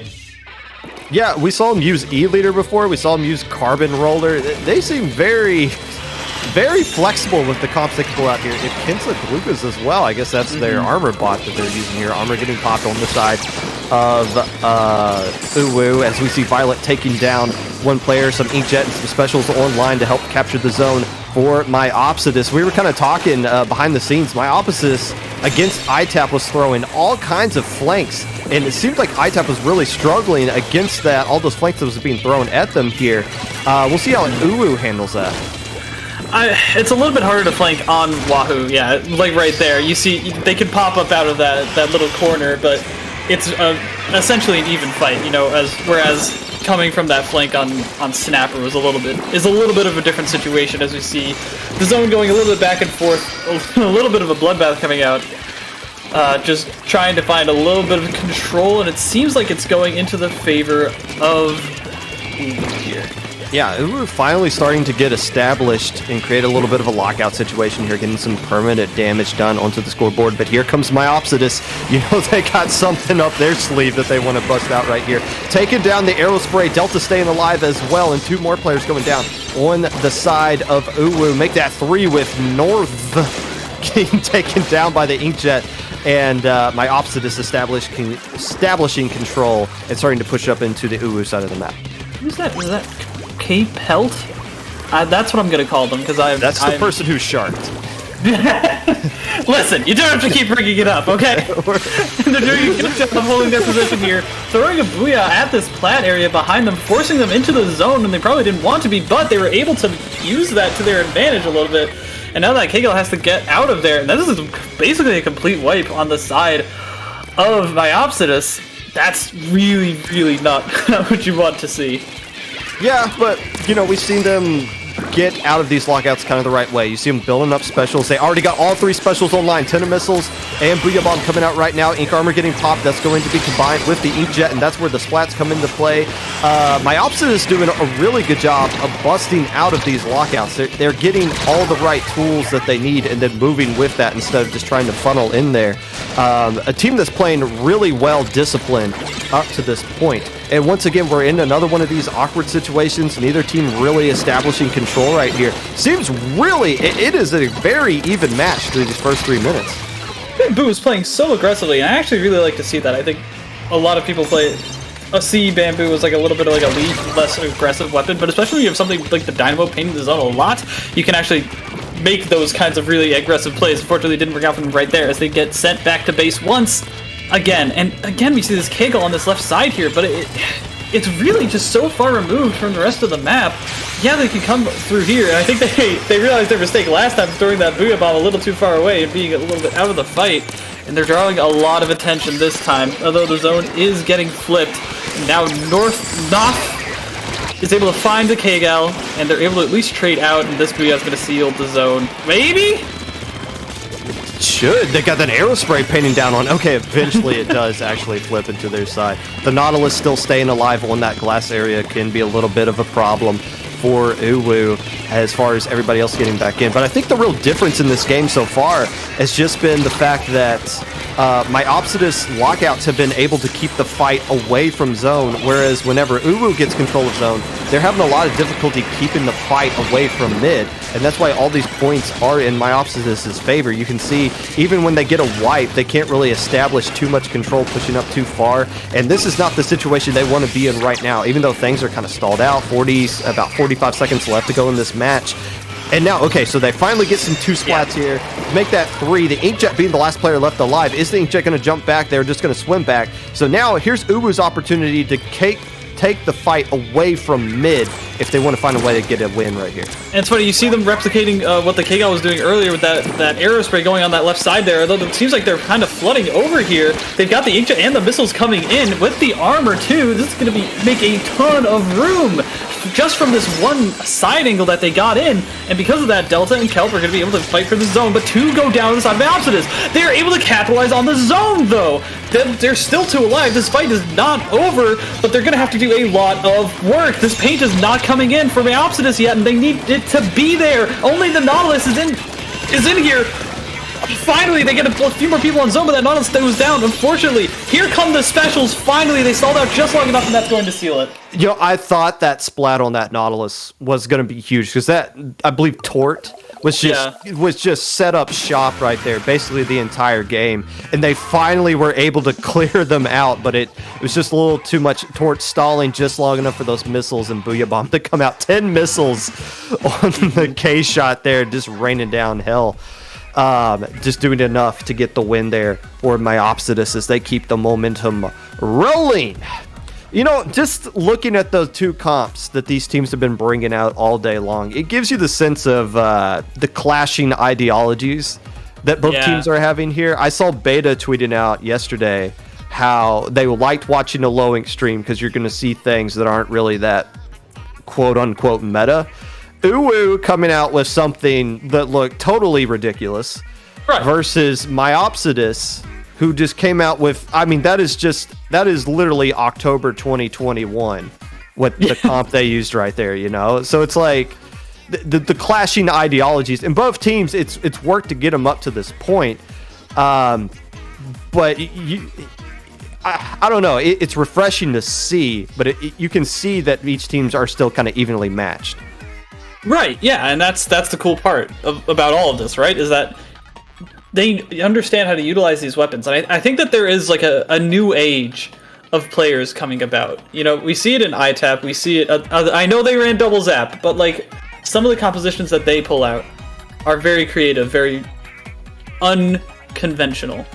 And I think that there's a new age of players that have seen teams that are pulling out these crazy compositions like Starburst, like Azure, and they're following in their footsteps. I do wholeheartedly believe that there is that impact, there is that influence, and because of that, we're seeing a lot of these newer, interesting compositions. We're seeing people who are following that line of thinking versus following, you know, oh, this is meta, play this. Obviously, just go with what's easiest, go with what's hot right now, because a lot of people A, don't know how to deal with it, and B, it's like one of the better weapons that a lot of strong players are using. So it's very interesting to see these ideologies come out even at this level. That's just the second loss all day for Uwu that they've taken. 8-1 coming into that matchup, but now they get the counter pick going with tower control at Sturgeon Shipyard, and there's the double roller comp. Shades of Valhalla with the Carbon and Dynamo coming out there. Sticking with that, the Aerospray. The Aerospray got a lot of Booyah Bombs. Not a lot done on the stat sheet, though, as far as KAs were concerned that last game. And it seems like they have enough paint otherwise. If they wanted something with Booyah Bombs, I mean, maybe something that has a little bit more killing power? Tower control, yeah. I guess it's working. They've got two down on the other side. This Carbon's going in, putting in work, already moving up here. Now trying to get 2v1. And the double roller composition is actually going to be putting in a lot of work, especially on how vertical this map is, how much vertical change there is, and especially when you can do things like that with Dynamo. I mean, what do you even do? So, Uzi's on this top area as basically a buffer for this tower ride, and they're doing a fantastic job. So this was basically the comp, more or less, what Valhalla did in November of last year, and what their game plan was, get a huge lead and then turtle up and just endure for the next 4 minutes. And that's exactly what's going on right here. Uwu starting to get some splats here. The Carbon Roller pushing way up, keeping the fight away from the tower. One more player going down. They might not have to turtle up. They might just get the KO right here. That second checkpoint falling immediately. Here comes the Booyah Bomb out from that Aerospray to kind of clear the path. Can they get the KO right here? And they do! Okay, we see why you went with that counter pick. That is fantastic. A perfect understanding of the map, if I have to say so myself. Like, immediately going for Spinner as soon as they got the opportunity. Pushing up on right when they had the armor and the specials to break through that choke point. You don't even need to get kills with this Aerospray. It's just going to pump out Booyah Bombs. It's going to give your team more specials. And it's going to give you a ton of paint to move around with that Carbon Roller. And also the chip damage. Like, that... I love the creativity of this composition. I don't think that it works for zones, but something like tower control? Heck yeah. Okay, so why do we use specials? It's to make the enemy team move. It's to make them force them out of position somewhere.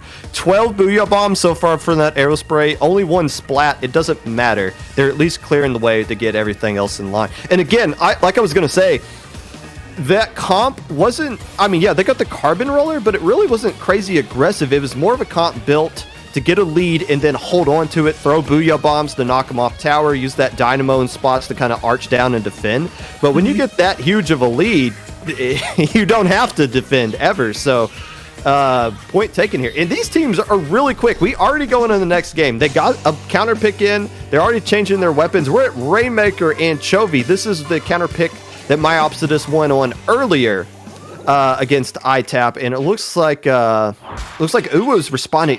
There we go. Yet another weapon. Nice. Now Nautilus and a Sploo 7. Uwu's crazy. They're crazy, and I love it, dude. Dying to the pop there, really unlucky. Going a little bit too ham with that sploosh. Kind of have to get up close and personal, and that's going to lead to some very unfortunate deaths. But they're already back. They're already... Never mind. Just Popgun, take it away. We see the Carbon Roller sticking around here. Much more aggressive comp coming out from Uwu, so they can kind of flex from defensive to aggressive, but Myopsidus sticking with the aggression non-stop. I mean, K-Gal, Splattershot, Inzap, and Nautilus, and they really know how to use those Nautilus in the right way on this map. It's really good here. So it just comes down to, can they get the right splats when they need to and start pushing up? Right now, the Nautilus seems to be the only one doing damage on the scoreboard for Myopsidus, as Uwu has control of the Rainmaker, just looking to make a move with it. Spamming this way. You're in mid. That's not a this way. But there they go. Now starting to push up that left side. All the players in position. It just comes down to who can get the splat first. Inkjet on line, as well as some ink armor coming out from the side of Myopsidus, as this Rainmaker's just desperately looking for something to go, and they do squeak through and get lead, although it's not really a lead you're really going to care about at this stage of the game. And 2 players going down on the side of Uwu. That should give map control to the favor of Myopsidus. And the thing that we're going to be having to see about Myopsidus is they're going to be utilizing these fans incredibly well. They're going to put so much pressure on the enemy fan, and that's exactly what they did the last time they played this on stream. That's exactly what they're doing here. As they already get 3 down, they don't even have to like talk to this carbon roller. They could just set up on fan, which is exactly what they're going to do. They've got the jumps coming in, which I've been seeing them doing very well this entire time. They go for the lead, able to get it just barely, but they don't even lose any mid control because of those jumps, and they're already on the arcade. They know how to keep the ball rolling. And really, they don't have to do anything to get lead right back here. I mean, literally just got to take a foot off of this fan, and you got lead for Myopsidus. So about half of the game gone. Not really anything can be said about who's in complete control right now, although Myopsidus does have 2 players down. One is trying to retreat and knock it's the splat on Delta there, starting to push up. It takes on a K-Gal. That's not going to work. But here, they could get lead right back. But the question is, can they get more than just lead if they can fall down there? And that's an actual serious push right now. 40 points remaining. Get basically to the pillow area. And now things are starting to look a little bit more comfortable for Uwu. Exactly. Rainmaker is all about choke points, right? And if you can break the threshold, then that's exactly when you're going to be able to feel comfortable, because then you could just say, okay, well, we got through this, now we just need to defend it. It's that give and take. But when you're the one needing to push past it, you need to come up with some very creative solutions, like how to get past this carbon roller that's just throwing burst bombs at your team every 20 seconds.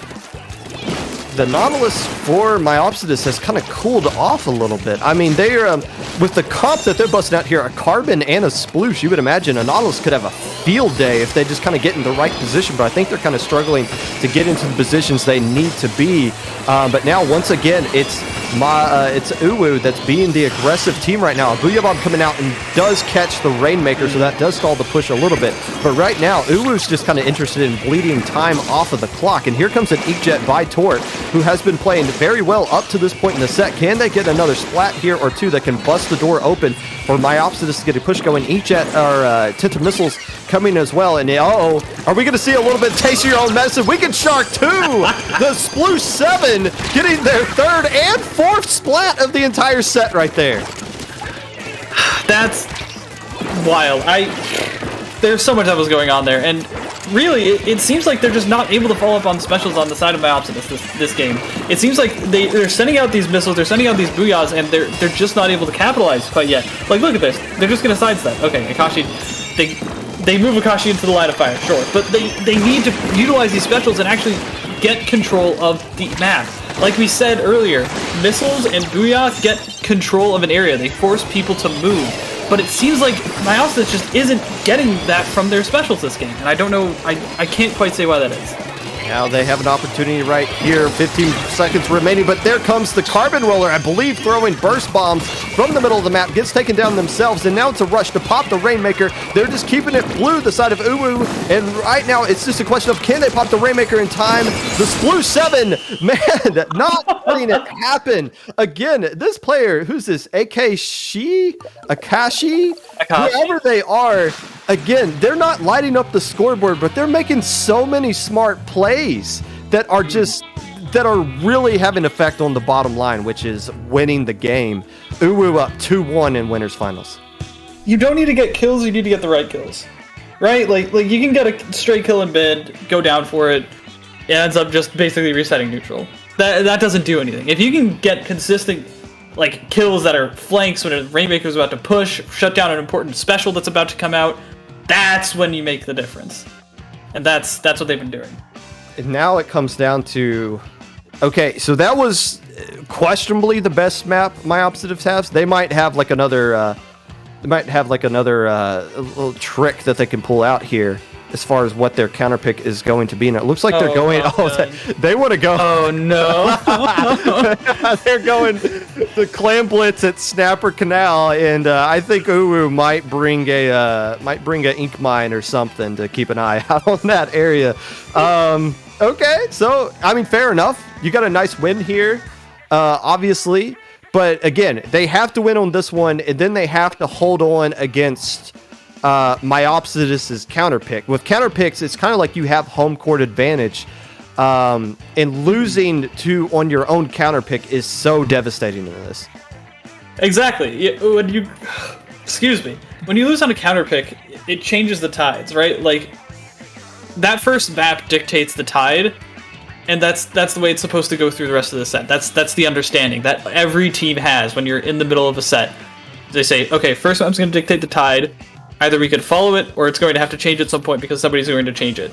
And if you can change the tide back into your favor, especially after losing that first game, it doesn't even matter that they get another counter pick, almost, because the tide's in your favor. It's fascinating. So this is the first time where we've seen teams actually wait. Like these matches in between these games have been so short.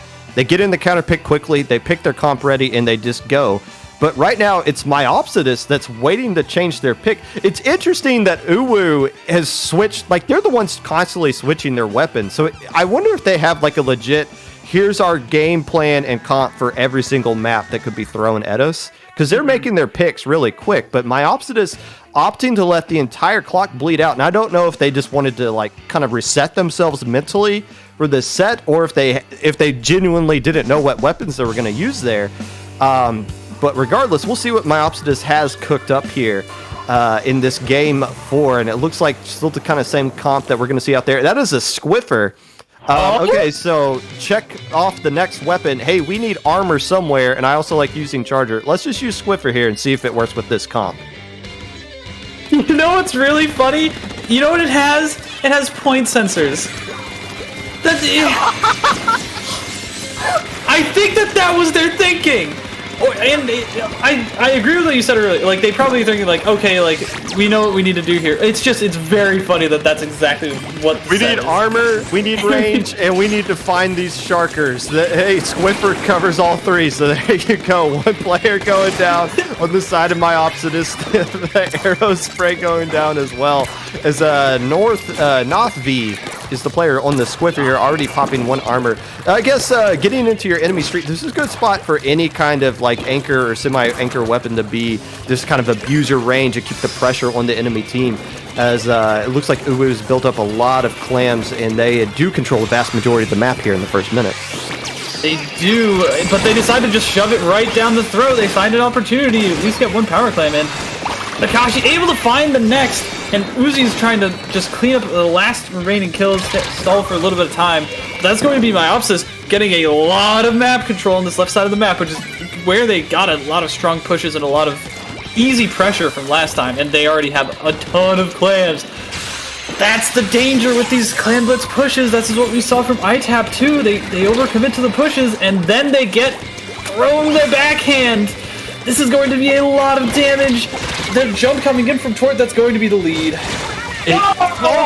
Just falls a little short is the throw, and just kind of like you said, the overextension of Uwu on their push, Myopsidus got wiped right there as well. So now you got Uwu with an extra power clam to work with and a lot of map control, and somebody spamming this way. So they got something that they're going to be throwing their bodies right at Myopsidus, and two players immediately going down. And here comes the chickens from the carbon roller, and they got a ton of clams on their own side as well. They do pop the basket, got rid of all their penalty points, and all these players from Myopsidus are spawning right back in. The K-Pro trying to get a splat there, does take down the arrow spray, and the Squiffer wisely just kind of backing off and trying to hold his position. Gets a nice flat on Violet. That's a good trade. That will slow down a counter push that Myopsidus could throw out here. Wait, where's this Carbon go? They're doing exactly what they need to do. They're trading out as many kills as possible. They're just trying to mess up Myopsidus' flow. And they're kind of doing exactly what they need to do. Just stalling and stalling and stalling. But now Myopsidus is able to get a few more specials, but do they have enough clams? Do they have enough firepower? Because this Carbon is just going to get a trade anyways! On the slick here, trying to find one. Woomy does! There's a lot of clams coming in right now, but it's going to get shut down as this Carbon goes for a Fury kill, and that is going to be the end of that push. I know there's a lot of Carbon Roller mains in chat. Oh no. And it's under 2 minutes! I think you did it again. I knew E1 caused something to happen. This is going to count. And right now, with the lead, is Uwu, but they are down a Carbon Roller player who sold their soul a little too much to the devil to get those triple here. But look who's being aggressive. Uwu pops the basket open. They say, we don't care. We're going to keep going at you. And they have enough clams to end the game right now. If they keep throwing it in, it's going to be the end. The Squibber needs to just throw in the clams. That could have been insane! I think that they can hold this. I think that if they get their specials quickly, they can hold this, but it's going to take a lot for that Booyah Bomb to charge up. I legitimately think that this is still a game that is not over. Here comes the Booyah Bomb from Myopsidus. Here comes the armor as well. They're trying to just slowly push in with this K-Gal wall. They're able to open the basket, but they've got an Inkjet player with a lot of clams that's not going to be able to throw them in. Here comes Delta. They're going 2 down. It's 2v2. And now they're jumping into the fray. There's one player with 2 clams. That's what they need to get the lead. They don't get it. They don't get it. And the K-Gal's trying to chase this, but they're not going to be able to make their way in. 30 seconds left to go here. Uwu, I'm not sure they're sold on the idea of just turtling up with 3 players. I think they're going to try to go for the KO. Honestly, they got the armor coming out here. They do have an Inkjet ready to go, and look how far they're pushing up. You only have 3 players. What? I wonder if they don't know the Carbon DC because they're still playing so aggressive here, and it's doing a good job. They're keeping Myopsidus back, but now the K-Gal starting to flake around that right side, and they do lose track of just one more player, and that's going to be lead. And Myopsidus, it wasn't easy, but they found a way to get the win regardless and make this a game 5 set. But now the question is going to be, what happened with that DC? Is that player going to be back? And if they do come back, it's going to be in the back of your mind, could they DC again? And they were at basically the top of the leaderboard, and they weren't there for 2 minutes of the game. Well, they got that game-changing triple. I mean, they dominated. 11 KA in like 3 minutes. And I'm pretty sure that they, if I was watching the lobby correctly, I think that they were subbed in at one point. So I think Uwu does have subs, right? But that's so unfortunate. My heart's broken. But I took Myopsidus' credit. They got the flake off again on Snapper Clamblitz to seal the game when they needed to. So, you know, like, props to them. I think Uwu really wanted to just strike first, push up in the street as much as they could have. And they almost got that bait correctly. You know, the Squiffer was basically going in to try and act as a bait for the Nautilus to get a couple of picks. It almost worked. It almost worked. And it is the Carbon Roller coming back in. Keep in mind, they haven't used their DC replay yet. So if they do DC again and it's in the acceptable parameters, they can do a replay if it comes down to it in this game 5. But the Carbon Roller is back. Like you mentioned, they do have 5 players on their roster unless they've added an improved sub earlier. But regardless, they're sticking with this same comp, and now it is Uwu's turn to make a counter pick. And I don't think they've they're going with Splat Zones. It was Myopsidus that won the Splat Zones game, so yes. Okay. Uwu can make that counter pick. That is a legal pick for them. So there you go. Splat Zones at Mega Mart. You know why they're picking this. Exactly. I mean, you of all people do, for sure. Oh, for sure. As we exploited some gamers at Riptide with this exact combination, Carbon just punishes everyone here. It's almost impossible to not get spammed over one. Yeah, and Uwu's already ready up, spamming the A presses. And Myopsidus is just like, what are we gonna do about this carbon? Basically, just pray for a DC, probably. Could they have picked Clamblitz Snapper again, or can you not do that? No, they could do that. If that's the hill they wanted to die on, they can, because they hadn't won on it. Right. I don't think I've ever seen a team counterpick a map in mode they just lost on, even though I think it's not the worst strategy in the world. But regardless, this isn't a bad counterpick either. Right. I mean, you saw they were right with them. They were right with Myopsidus in the last Splat Zone game. And their comp is going to be a little bit better here. I guess the question is going to be, are they going to stick with that arrow spray? Booyah bombs obviously are still good, but they're not with that kind of pillow right in the middle of zone. It's not the insta-cap that it kind of is at Wahoo. And of course, they have a bunch of other switches that they come out as well. But once again, it is Myopsidus opting to wait for the entire time. They're not changing their weapons. They're just kind of trying to take the moment to mentally collect themselves. Maybe they might be a little hype in their VC right now. I mean, this is a big stage for them. Yeah. And this is a critical Game 5. I think that... Yeah, no change. And we do see the Dynamo composition. Dynamo Bamboo, which is... I think this is almost exactly what we saw on Wahoo Zones, except we got the Carbon Roller now. I think that Uwu is going to win this game. Purely based off of mentality, if they don't DC. Because they were having fun readying up. You could tell that they were having a good time playing these matches. And you could tell that Myopsidus is kind of like on the back ropes, they're feeling the pressure. But Akashi's, they're just going in. They're playing their game. They're playing their style as much as they want to. And, they could battle Myopsidus all they want, but I think that even if they end up losing this game, they're going to be having a good time and going to be glad that they got this far in low ink. Yeah, I agree. I still feel like a lot of momentum is on the side of Uwu right now, just because Myopsidus, they got that win, but it wasn't easy, and it's because of a DC. But if you're Myopsidus, all you need to do is get a couple splats and just get a look. Somebody just needs to start popping off and get hype, and all of a sudden you are right back in control of this one. But right now they need to find a way to get out of this lockout. That is a bamboo pressing up into your base on the left side here. Just saying, go ahead and drop. I might not be a carbon, but I'm not scared either. But two players do go down on the side of Uwu on the opposite side of the map, forcing the other two players to back up and retreat. And this is Myopsidus' first time in a while in this set to re-establish control and try to get something going here offensively. Yeah, but it's a very quick special push from Uwu, and they're going to Uwu right into the zone, trying to get a couple of picks, and they're able to do it with a chip damage from those burst bombs. And now they're right back there. They've got so much vertical pressure against these quad shooter compositions. There's not a whole lot that you can do against a roller that's going to be underneath the ledge where you can't shoot them.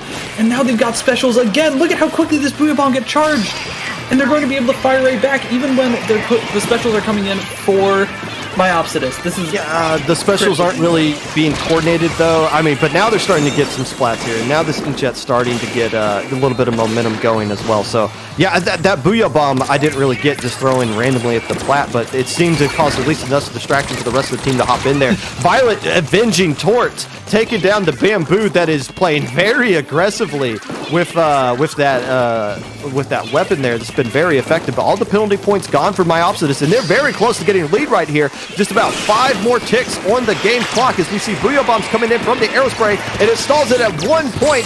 But one player does go down for the side of Uwu, and that is going to be lead for Myopsidus. The K-Gal doing K-Gal things, shouting this way because they found the last player and they want to get the wipe, swarming that bamboo. He gets a trade, but that trade is going to work out into the favor of Myopsidus. About 15 points left to go here. All the Uwu players have to swarm into the zone, and it looks like they might not get there in time, although they do get a splat in zone, and that's going to turn it pink with 2 minutes left to go. Uwu still can't get control of zone. 2 more points take down, and finally the zone turns pink with about 2 minutes left to go. Uwu scratching and clawing to stay into this one.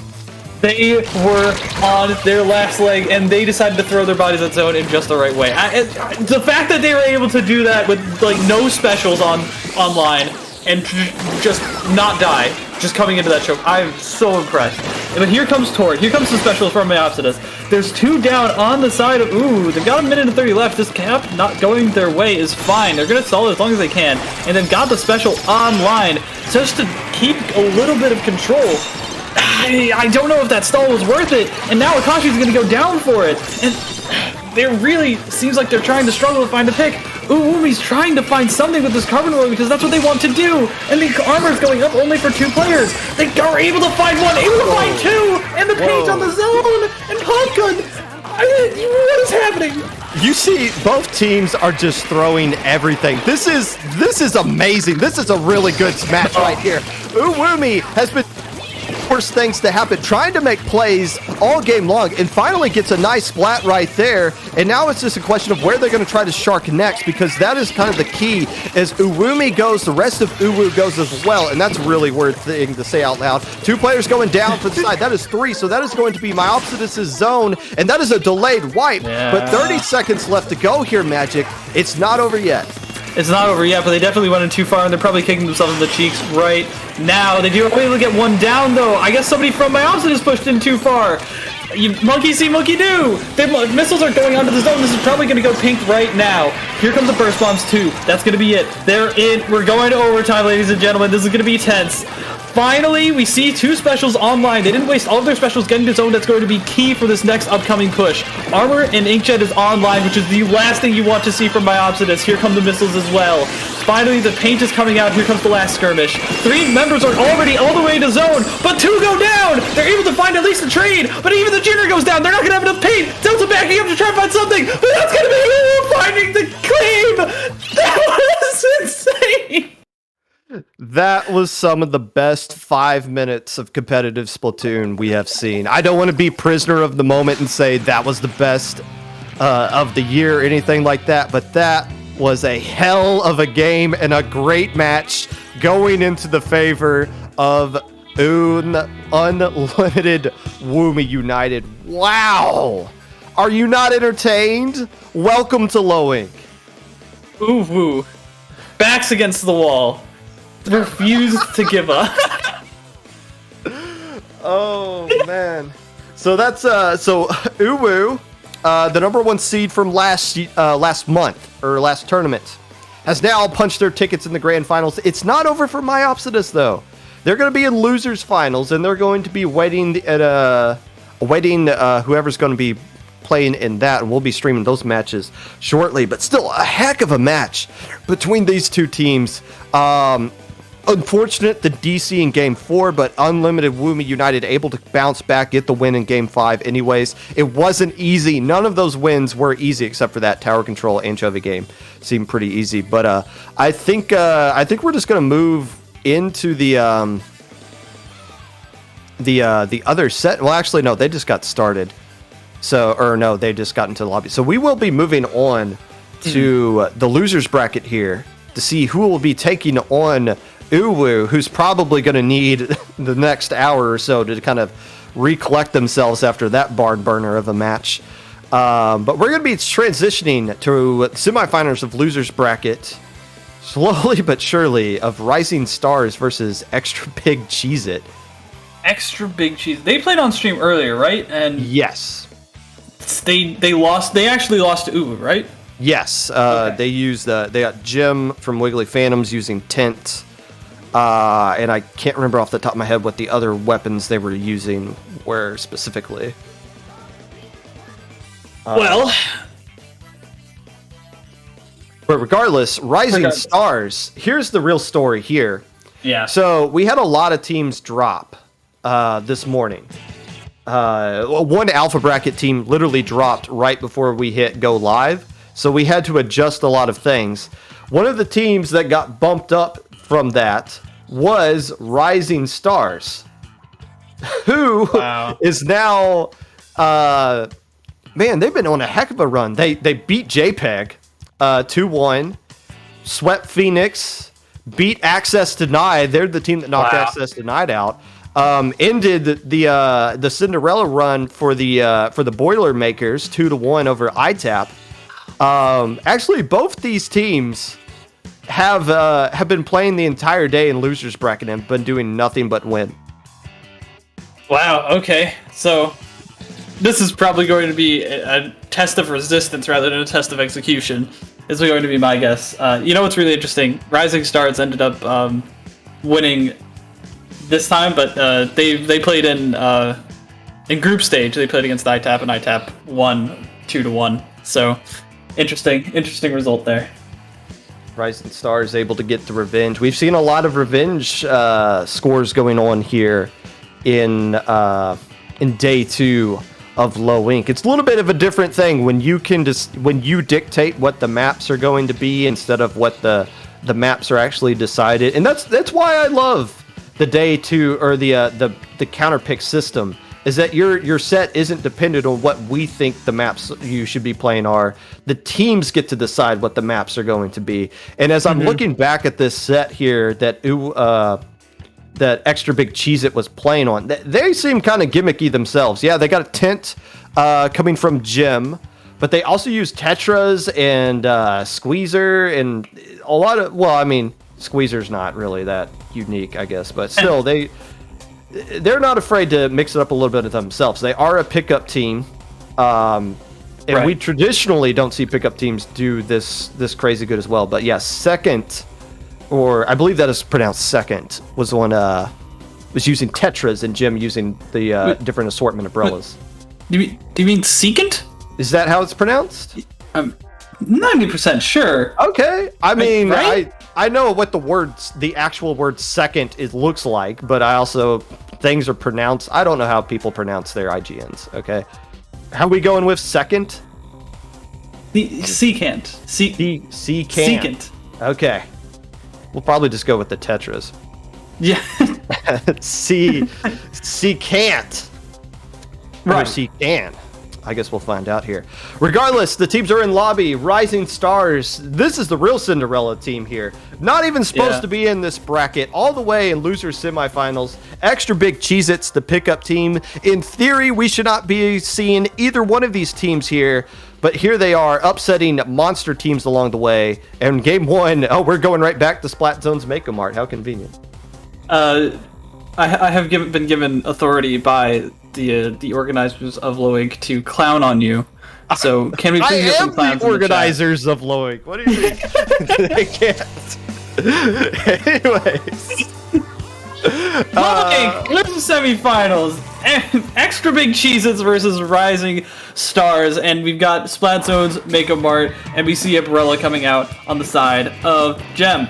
And a bigger umbrella on the side of Rising Stars. The camo, along with Tri-Slosher working out very well on this map. The 2 players immediately going down from the Cheesy team, the Cheesy pickup team, including this K-Pro, who's forced to kind of back off here. Sauce, alongside with the Junior, who does have armor online. Now, you and I have a lot of experience playing with the Tetra player.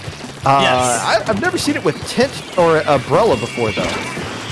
No, I haven't either. Usually they fulfill the same role, quite honestly. As 3 are going down here, I think that we missed something, but they essentially fill the same role. They're trying to not die. They're trying to engage and work around people and create, like, big distractions. That's the entire mentality of those 2 classes, right? So to see them working together, I mean, maybe the umbrellas being more of like a paint, maybe more of like a follow-up to the Tetras.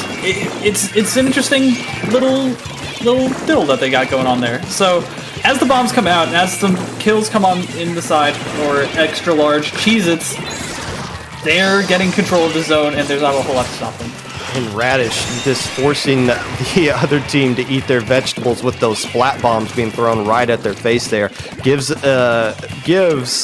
Cheez-Its a first opportunity to do some permanent damage here on the board as they're about halfway to a KO. But it comes down to what can Rising Stars do to build up their special to try to get something going here. We see the 10 missiles, so that's going to force players out of zone while the rain comes in and starts painting it as well. But the NZAP player does go down. That is a huge painting weapon for Cheez-Its. And now the Tri-Slosher is going down as well. Excuse me, that is for the side of Rising Stars. This hammer going off by themselves in the zone, not really going to accomplish much. And then a splashdown comes in. Lead going into the favor of the Extra Big Cheez-Its, and that might just be the KO. However, one player does die in zone, but that Booyah Bomb is going to force everybody else back up. Armor getting popped, but it's not going to be enough. Extra Big Cheez-Its goes 0 to 100 real quick.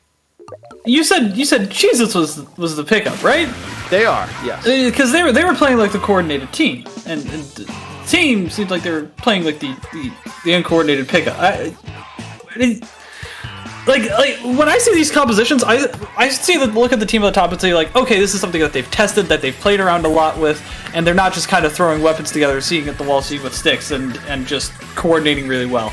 And then I look at the bottom team and I see, okay, they're just like 4 front lines coming together to try and play on a team. But interesting. It's very interesting. Like the execution from Cheez-Its is very impressive. Well, I mean, this is a trend that's starting to bleed down from the higher levels, and I was wondering when it was going to make the case down in low ink, and it's starting to become a constant trend here, where we're seeing more and more pickup teams that are playing together really well. I mean, they might not be this might not be a team that's as synergized as some other team that's been playing together for a long time, but these players might be used to playing in pickup type scenarios, so they're used to kind of coordinating on the fly. Now, because I realized I just made an idiot of myself, I did a quick Google, and it turns out secant is actually a mathematical term used in trigonometry. It looks like to measure the distance between a circle that's not in the middle but on the side of it. It says, I want to point something out. I am 31 years old. I graduated from high school in 2009. College was 2013. You guys learning geometry now and algebra, I promise you, when you get to be my age, you will never use those terms ever again in your life. So don't come at me like that. Anyways, game 2 gonna be Rainmaker at Black Belly Skate Park. This is where I actually like to see the tent do some work, right? This is a prime tent umbrella pushing map. You get up on the right side there, you just kind of send it on its way, and you put the Rainmaker behind it, and you just say, all right, good job, clear out the corners right before they get there. And I would like to see that happen from Rising Stars. I'm not sure if we're going to be able to see that, especially because I'm expecting a lot of bombs to come out from the side of Cheez-Its. I'm expecting Tetris to work around it, some splashdowns to come down and prevent those pushes from happening. But we're going to have to see. It's going to be... They're going to have to... Rising Stars has to pose the question, and then we're going to have to see if Cheez-Its can answer. Well, we're going to see a C-Jet at some point. I would be... Well, I mean, I'm not calling that because these teams have kind of been a little bit wonky here, but I'm assuming if Rising Stars is the team that picked this map specifically, and you look at how much they've been playing all day. They've been in... So it's been best of 3 all the way through losers. And the majority of Rising Star sets have gone to that final game 3, so they've been making counter picks all day. It's likely been this map every single time, I would assume. Mm-hmm. So this has to be their best individual map. So we'll see what kind of comp that they bust out here, but they clearly have something cooked up just for this. And it looks like no change. Jim's going to use a tent. And they are going to go with a V-sploosh. Is that what that is? Yes. There's no way. Down a curling bomb in the tent with the curling bomb rush. So hyper aggressive comp. But yeah, I mean, I guess you're assuming the sploosh 7. I would have expected anything other than that. I mean, it's probably one of the worst weapons in the game at this point, right? Like I haven't seen a V-sploosh in a while. Theo, I know you're in chat. I'm sorry. I mean, putting it some work there. Okay, you don't have to say anything. Sure, fine, go ahead, play V-sploosh, I don't care. Bully in the corner with the curling bomb and the main weapon, but it doesn't matter as Cheez-It's able to get a good push off. 45 points remaining, but 3 players do go down with the help. The sploosh, the vanilla sploosh might have something to say before this one is over. Well, let's see if they can actually make a push happen, because that's the main point here. You know, sure they have curling bombs and they have a weak special that can get shot down when they press the right stick. But if they can make a push happen, then it's going to be worthwhile. They've got 2 specials online. They got a little bit of a good position to get the lead. Keep going. Nobody's up top. Except this Temperella, who's getting completely dodged around. And this is basically an execution test. How did that splashdown not kill Jim? How did that splashdown not connect right there? The V-Sploosh is making all of the right plays. And with 7 points remaining, I think we see why they picked this map right here. So pressure completely on Cheez-It as they are trying to get this map a very cheesy orangish color onto the ground here. Rainmaker resetting. 3 minutes and 30 seconds left to go. Now, every commentator and their mom will tell you on this map, well, it doesn't matter what the lead is until the game is over. Yes, but 7 remaining, that's pretty comfortable here. Either way, yes, it can happen, but it changes the pace and the style of the match that we're about to see. We're going to see a lot of turtling from Rising Stars. We're going to see a lot more safer plays, and because of that, they're probably going to go down because they're not doing what they need to do and get aggressive and getting picks, which is exactly what this composition is designed for. And instead, they're going to let this Tent Umbrella push all the way up. They're going to get to 31, and here comes the Curling Rush to at least shut this down a little bit. Curling Rush ends up getting a kill because, you know what, I don't know anything about this game. And they are able to clear them out. And again, it's going to be an execution test for Cheez-Its. They're going to have to say, okay, how do we do this? You know, we saw Starburst use Curling Rush and Rainmaker against not FT Wit at Riptide. I feel like Curling Rush has its uses here. I mean, obviously you can pop the Rainmaker, but to a lesser degree, it does kind of work as like a defensive special, just raining down bombs from that slope, especially when you got that huge lead where they have to go really deep into your base to do anything permanent because there's no checkpoint to the Rainmaker. If you don't get the lead, then their push ultimately did nothing but waste time. You don't get anything else out of it. But see, here we go. They don't really have specials online, but they will have that Curling Bomb Rush to work with. But instead, the K-Shot player able to get a nice shark and get a nice pick here, installing the push before it even gets started. I'm at a loss for words right now. Unfortunately, they're just not letting anyone come even close to this Rainmaker, which is exactly what they need to do.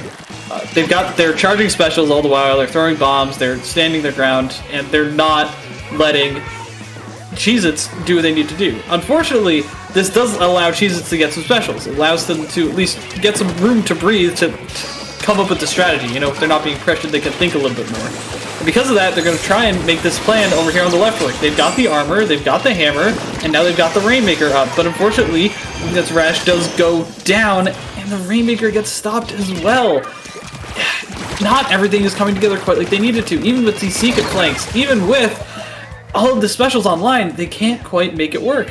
You know, I don't think you want to turtle up if you're Rising Stars. The comp they have right here kind of screams for aggression. They don't want to have to hold on late into this game. If they want to win this one, I think they need to keep grabbing the Rainmaker and trying to push it. Well, maybe not now. There's only 40 seconds left to go here, and they do have this Curling Bomb Rush online. I think you want to hold on to that Curling Bomb Rush until... Oh, but they're popping it right now, so maybe they are trying to be a little bit aggressive here.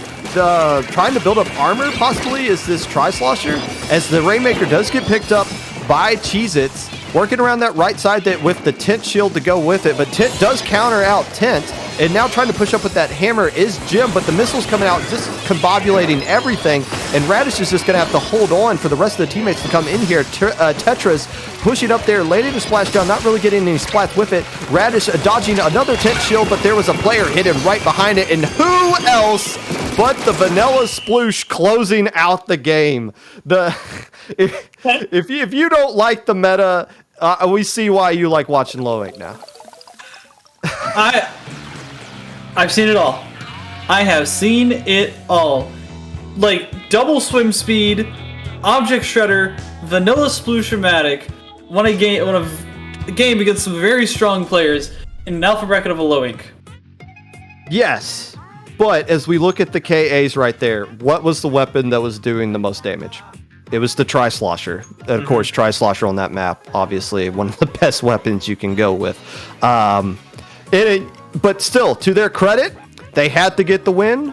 And obviously, that was the pick they've been picking all day long. And we saw why. Got the huge lead and did just enough to hold on to it at the end of the game there. But now, once again, Cheez-Its, they've been in this situation as well. So now we get to see the best punch that they get to throw. It's like an anime battle that we've been building up to all season, where both characters are using their special techniques that you haven't seen all the way. And then Cheez-Its just kind of gets up from being punched in the face and it's just like, Then wait till you see my special technique.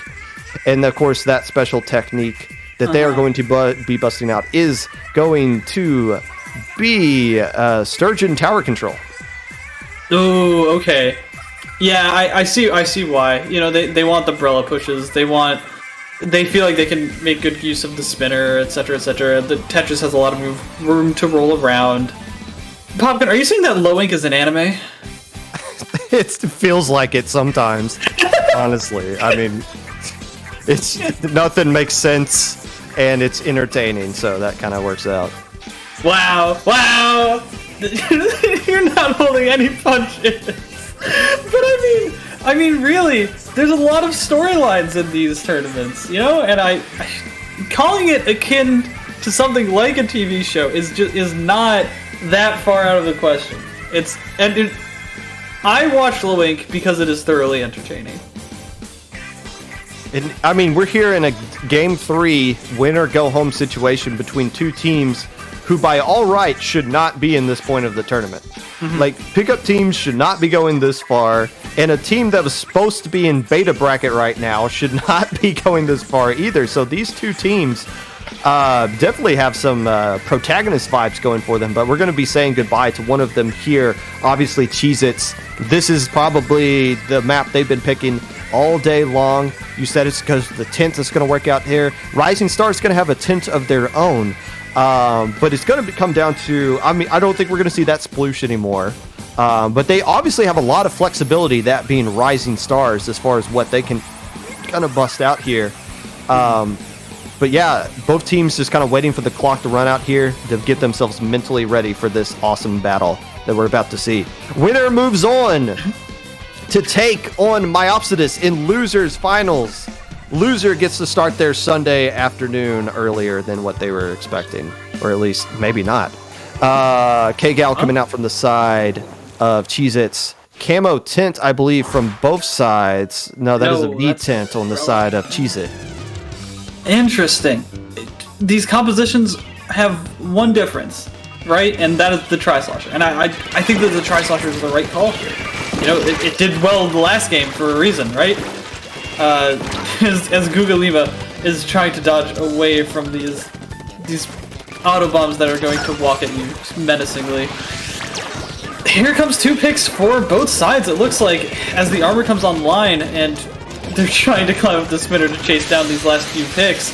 Unable to do so. Here comes Seekant with a great roll-up, but it's going to go down to this Booyah Bomb because of great placement from Gugaliga. And Gem is trying their best to stay alive, and they're going to do it? Maybe? Possibly? This fight is going on far too long to have any sort of significance in this match, right? Right? Well, they're not fighting in the designated fight club either. And then Seekant comes along and ruins the 1v1. But still, we do have a push going on the opposite side of the map here as Cheez-Its going to be crossing this first checkpoint. That is huge. You want to get this checkpoint out of the way early because it's such a lengthy checkpoints to get across. Only 2 checkpoints on this map. The second one is stuck in the middle of the valley there, and one player going down. Sauce probably going to get pushed over the edge there by that tent umbrella. And the push stalled there, but still damage done for Cheez-Its, the team that picked this map coming out here. And one more thing I want to point out here, I like the fact that the team with double armor is the team that has the hammer tent, because that is what's going to be, seems like to be the key there, is to keep that hammer tent alive and pushed up. But they haven't popped a single hammer in the first 2 minutes here.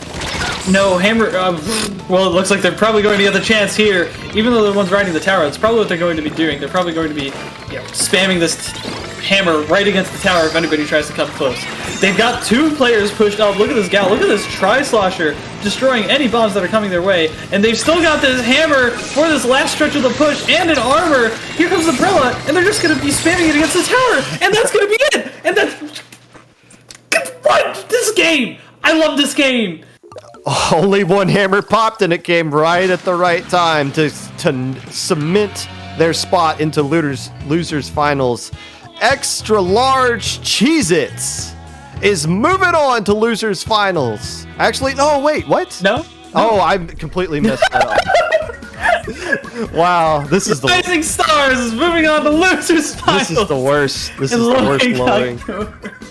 This is the worst loading. 23-1. Nicely win by Rising Stars, right there. I'm still surprised that they're in this situation. They're Same. not supposed to be in this bracket. They're not supposed to be in this bracket. Where- They're not hold supposed on. to win against ITAP. They're not supposed to win against Access Denied. They're not supposed to win against Extra Large Jesus. They're not supposed to be in Winners Finals right now, Popgun. Where did they go? Yeah, they finished 9th in their group, leading up to this one. Right in their like Swiss group with a 55% opponent win percentage. They weren't even close to the 8th seed as far as opponent win percentage is concerned. Right. But when life gives you an opportunity, they've struck. What knocked them out? Who's the team that knocked them out? It was Luma Stars back in round 1. Now, keep in mind, round 1's a little bit different this time around. Normally, it was best of 5, but teams were taking way too long to finish round 1, and it was really dragging down the tournament. So we switched it to best of 3. Oh, okay. So who knows how that set would have gone if it had lasted just a little bit longer, the traditional best of 5. But regardless, Rising Stars. No, wait. Why do we have? Huh? Okay, now I'm really confused. What's up? Did we put in the wrong score on Battlefy? They did. Okay, that's okay. So I wasn't the only one who thought Cheez-Its won. Even Cheez-Its thought they won. They put in the wrong score on Battlefy. So we'll need to get that fixed. And this might be a good time to take like a quick break as well. So let's do that, recollect ourselves, and we'll be back with Losers Finals here on IPL.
keep going? Oh, he's up top! Except this Tefra, who's getting completely dodged around! And this is basically an execution test? How did that splashdown not kill Jim? How did that splashdown not connect right there? The V sploosh is making all of the right plays. But now Myopsidus is able to get a few more specials, but do they have enough clams? Do they have enough firepower? Because this Carbon is just going to get a trade anyways! On the slick here, trying to find one. Woomy does. There's a lot of clams coming in right now, but it's going to get shut down as this Carbon goes for a Fury kill. You're not painting this little speck of ink! Come on, just put something down! Look at your map! Look at your map! Oh my god! They all jumped in! Are you serious?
And we're back, boys and girls, to a very spoopy Halloween edition of Low Ink that has completely gone off the rails here, as we have rising stars who have, because of drops, have found their way into beta bracket, out of beta bracket, into alpha bracket, and are now taking on Myopsidus for the chance to play for the grand finals and win this whole tournament.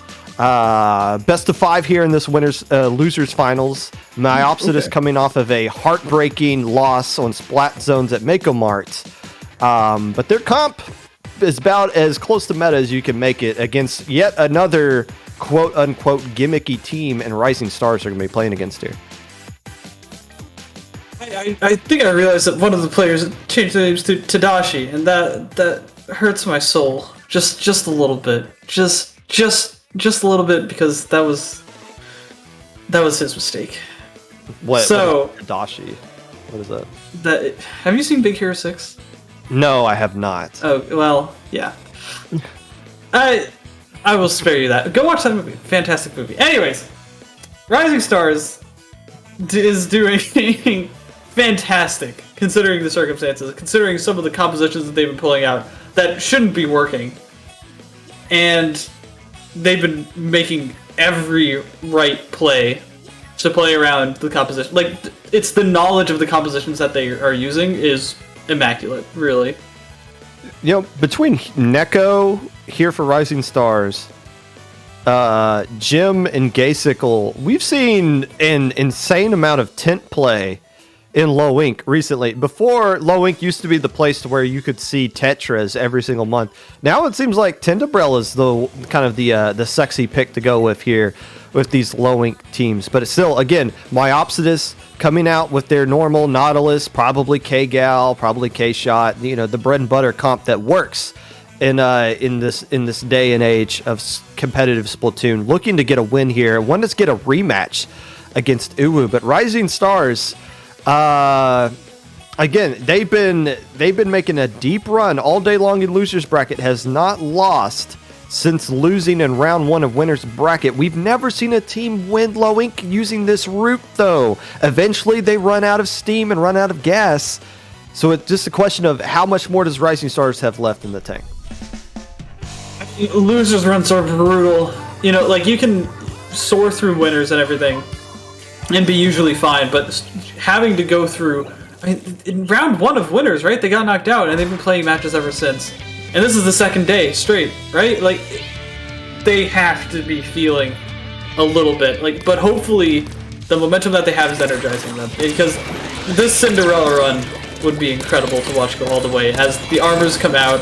And game 1 is underway on Splat Zone's Inkblot Art Academy, and about the competition we were expecting. Bamboo coming out from the side of Rising Stars. That's not what Myopsidus likes to see. They just played a Bamboo in that Mako Splat Zones game that they lost. Opening zone going into the favor of Rising Stars as Myopsidus a little bit sluggish in the opening 30 seconds here. Tort staying alive, trying to get a pick. Does land a lot of shots, but not enough to get the splat right there. Forced to kind of retreat, but holds on to that Inkjet, and they do have armor to work with as well. So they do have some tools that they can use here to get control of zone.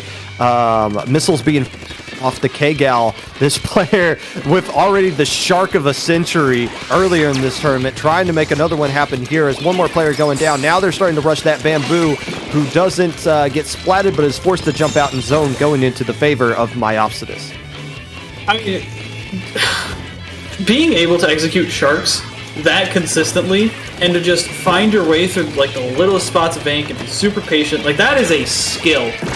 I don't even think this KL is using Ninja Squid, and just consistently finding everything here is impressive. But there's a lot of pressure, a lot of bomb pressure I'm seeing from the side of Rising Stars, which has just been oppressive, and they can't even like move up to the front side of their plat half the time when they're getting pushed back. But if they can find these 2v1 plays, they can really make a difference. But they get collapsed on by the members of Rising Stars! And just when they think they have something coming their way, they get stuck in a bad position, which looked like a winning position, and they just have to fall all the way back again. All their penalty points gone, as well as they're threatening to do some serious damage, if not a KO. Some action going on that right side there, and it looks like the Splashmatic wins a 1v1. Tort forced to retreat, so that's basically 2 players going down on the side of Myopsidus, and now Delta getting rushed in without anybody else to support and goes down right themselves, but somehow the N-Zap on Rising Stars goes down, and Tort, who jumped back, gets a nice splat, but the Inkjet gets taken down themselves. A lot of trades, and all of those trades are going to go into the favor of the team that is holding zone currently. Rising Stars up 1-0 in this best of 5 set. And that was a very clean game. You know, Rising Stars, the team that has had no reason to be as good as they are are just being incredible. Like, that Bamboo did not get a single assist. What? When you think of Bamboo, you think, oh, they're going to dominate the game, they're going to get picks, they're going to get straight kills and everything, and they just had to sit there and be menacing. That was it, and they got so much mileage. You saw how people would just back up from their laser on the platform. Like, wow. Just wow. You know, we've seen that a lot today. We've seen teams not get a lot of splats, but still find a way to win the game anyway. So we're seeing a lot of opportunities where players they're making the plays that win the game, even if it doesn't really look, if it's not something you can take a screenshot of and put on Twitter and talk about how amazing you are at getting all these splats. That doesn't mean players aren't getting splats, but certain players are racking them all up and the other players are taking advantage of the splats that are given to them. And we've seen a lot of that over the course of this low ink. Game 2 going to be tower control at Starfish main stage. I don't think we've seen this on stream yet, but this is the counter pick Myopsidus is coming out with. And we haven't seen them pick this map all day long either. So although we know what comp they're going to use, I guess the question is, what is Rising Stars going to do different? Because we've seen them be very flexible in these few matches that we've seen them play in. And I'm thinking, you know, a theme that we've seen for most of today is how the K-Gal on the side of Myopsidus has been flanking consistently. And this is the perfect map to cause some chaos with these flanks. So I'm expecting to see just a lot of stray picks coming from a stray shark that ends up coming from the K-Gal. I'm very impressed that they're this cerebral to pick this map mode exactly when they need to, and tower control has been working out really well for them all day. And this is a best of 5 set, not a best of 3 that you just saw. And if you lose this one, if you're Myopsidus and you lose this one, you're not technically done, but I mean you're all but eliminated at that point. You've lost on the neutral map, which means you already have to win on one of Rising Star's counter picks anyways. You lose here, then you have to win your counter pick and then beat Rising Stars on their home field twice in a row. So you can't really afford to go down here. This has to be a W for Myopsidus. So you got to get the sense that even though they haven't used this map yet, this is probably the best map they haven't shown on stream so far. Right. Ace up the sleeve. So we'll see what they bust out here. But again, the question is really going to be, what is Rising Stars adjustments going to be? Expecting a Tri-Slosher. Probably a Tri-Slosher. Yep. And K-Pro. Interesting. So really going for an aggressive playstyle here, and I really like it. K-Pro was very impressive on this map in particular. The ranges work out really well, and especially good to combat that Nautilus, and has the lethal bomb to deal with the K-Gal, as well as being able to outrange it and play off of it. I think that K-Pro is a fine pick here. And they've got the beacons from the V-Tent to see if there's a flank coming. We'll see if they're able to utilize that, though. Well, the beacons also have a main of sub power-up, so they're going to be very fast and very aggressively hopping onto those beacons as two players immediately go down. Yeah, I was about to say, I don't see a way where Torque can survive in their own street right there. As Rising Stars rising to this first checkpoint, throwing down some bubbles, just bouncing them against the wall. I like that, just to create this basically invincible shield to make sure they get past the first checkpoint. What a veteran play there by the Neko on the tent to clear that first checkpoint. And they're already on the second one here, and there's 3 down on the side of Myopsidus. And what looked like a fantastic performance is crumbling in front of their eyes as they're watching these timers tick down. This is a push that was already basically secure a win, essentially. They could turtle up for the next few minutes and it would be fine, but they're going to keep going. The bubbles come out. They've got all the specials that they need. They've got the Tentacle that's undying on this tower. Finally loses down, but the bubble secures 2 more, and we're going to game 3 and Rising Stars, the team that should have been in beta, is going to surge back and take this all the way. What team made this counter pick here? It looked like Rising Stars DM'd Myopsidus and said, hey, pick this map for us. And they did. Look at that, was dominant. I mean, 2 specials. Neko didn't bottom frag there with 3 KA, but that's just because they rode the tower. And it basically just kept everybody off of it. I don't think they killed the tent at all. that entire No, I time. don't think Neko just put down those beacons, hopped on tower, and then just cruised all the way to a victory there. Wow, that is a huge. You know, we've seen this a lot. The team that loses winter finals, they go into losers finals. You got the sense of like, okay, on paper, they're the better team still, but you can't calculate into it. If we're doing all these, you guys making fun of me for not knowing how to do calculations of trigonometry, you're not calculating the fact that there is some emotional aspect being put into play here. Myopsidus losing a heartbreaker now has to bounce back and get a win against a team like Rising Stars, who's just been having an absolute thrill ride throughout this whole tournament. I mean, we keep talking about, oh yeah, they're supposed to be in beta, but here, they're supposed to lose, right? Like, they have nothing to lose. If they lose, they don't care. They're just happy to be here. And those dueling dynamics it's a huge advantage for Rising Stars. And I mean, like, all 12 teams that have come and gone so far in this tournament have wanted to go the distance. Every single team that got knocked out has to look at themselves after this tournament and say, what did I do wrong? How can I come back from this? Will I get a chance to play an alpha bracket again? And that thought is probably going through the minds of Myopsidus right now. They're on their last stand, and there is nothing harder than fighting against that mentally. The seed of doubt might have been planted, but Myopsidus, all you got to do is get one win, and you're right back in it. And look where they're going. If you're gonna lose, if you're gonna get eliminated from this tournament, this is a fair map to go out on.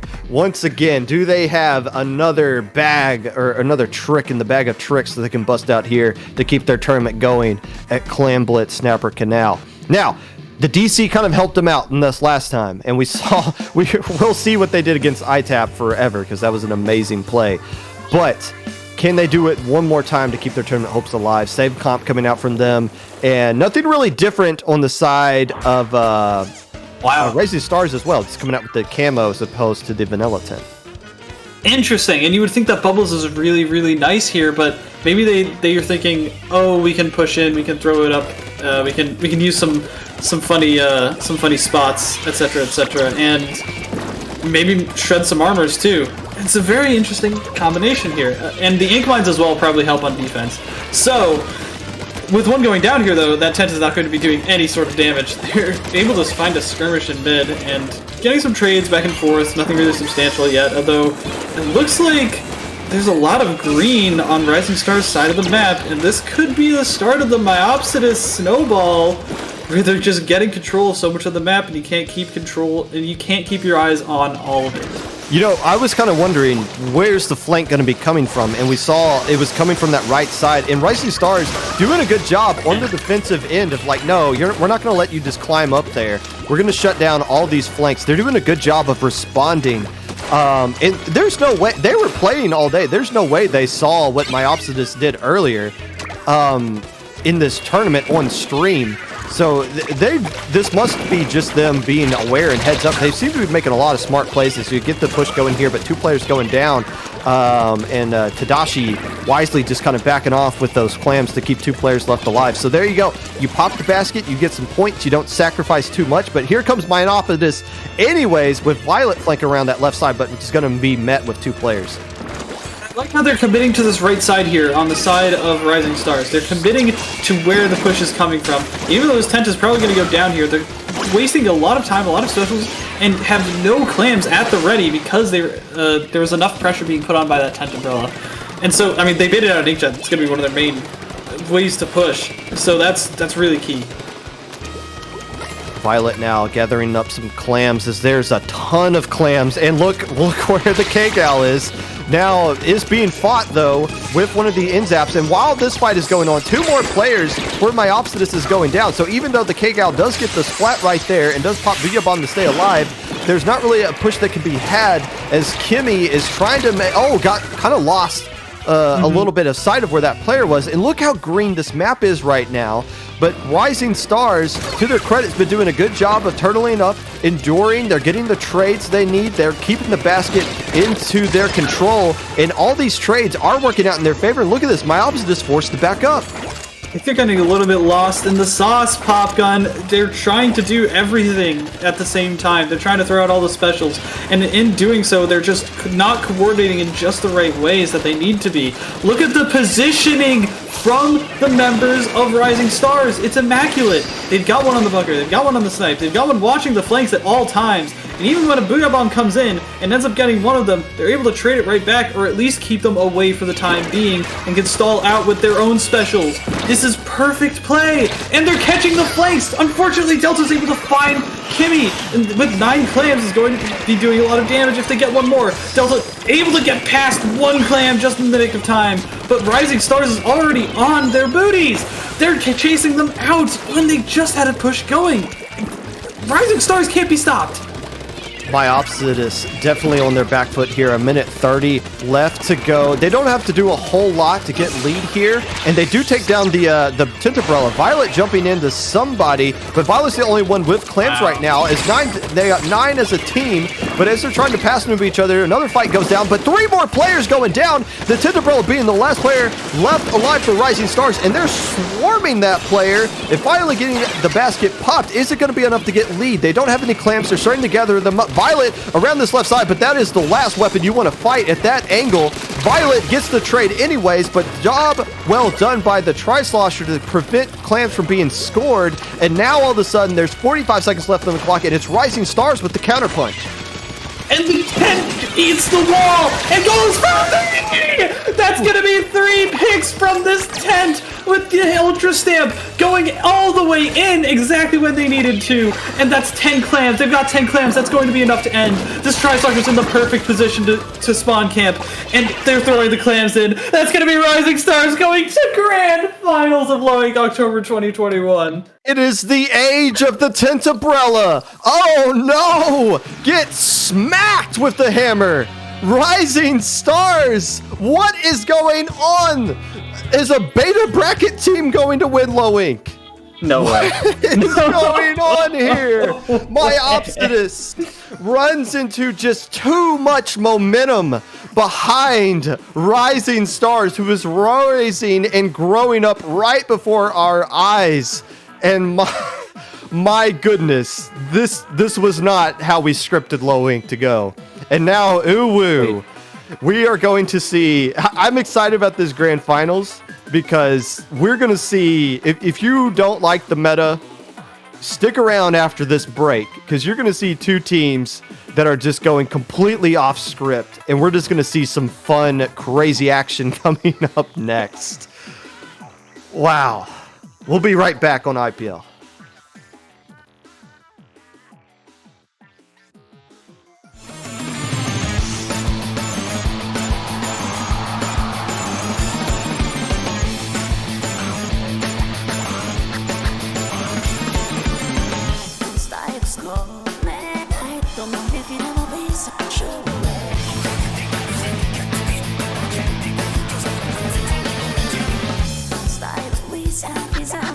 Baby,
players going down for pursuit. John passes the power clam up ahead. They do pop the basket. Bebop cracking around that left side. They're one more clam away. Can they get it in there? The L3B, the last player left alive, is stuck on Inkling. Is getting a plat. Got 2 splats. Oh, but they don't get it in time. Wow. And pursuit hangs on. Make anything happen with those clans.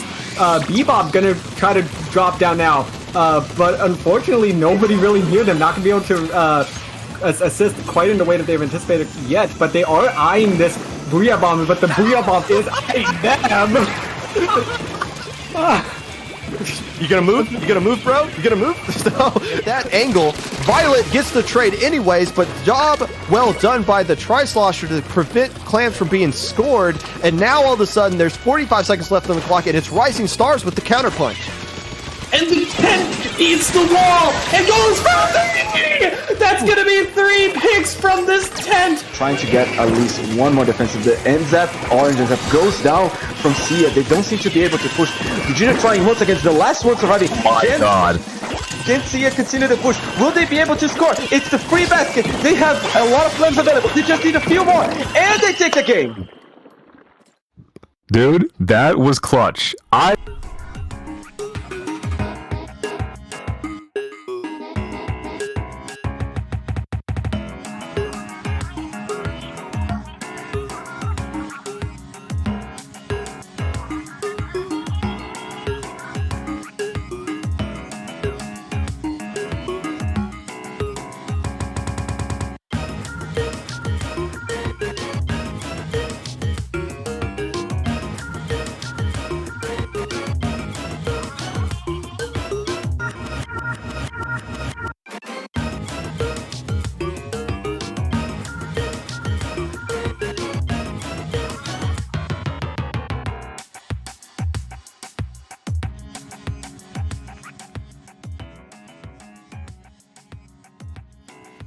Hello, friends, and welcome back to Grand Finals of Low Ink, October 2021. I am Popgun, joined in the microphone by the Magic 8-Ball.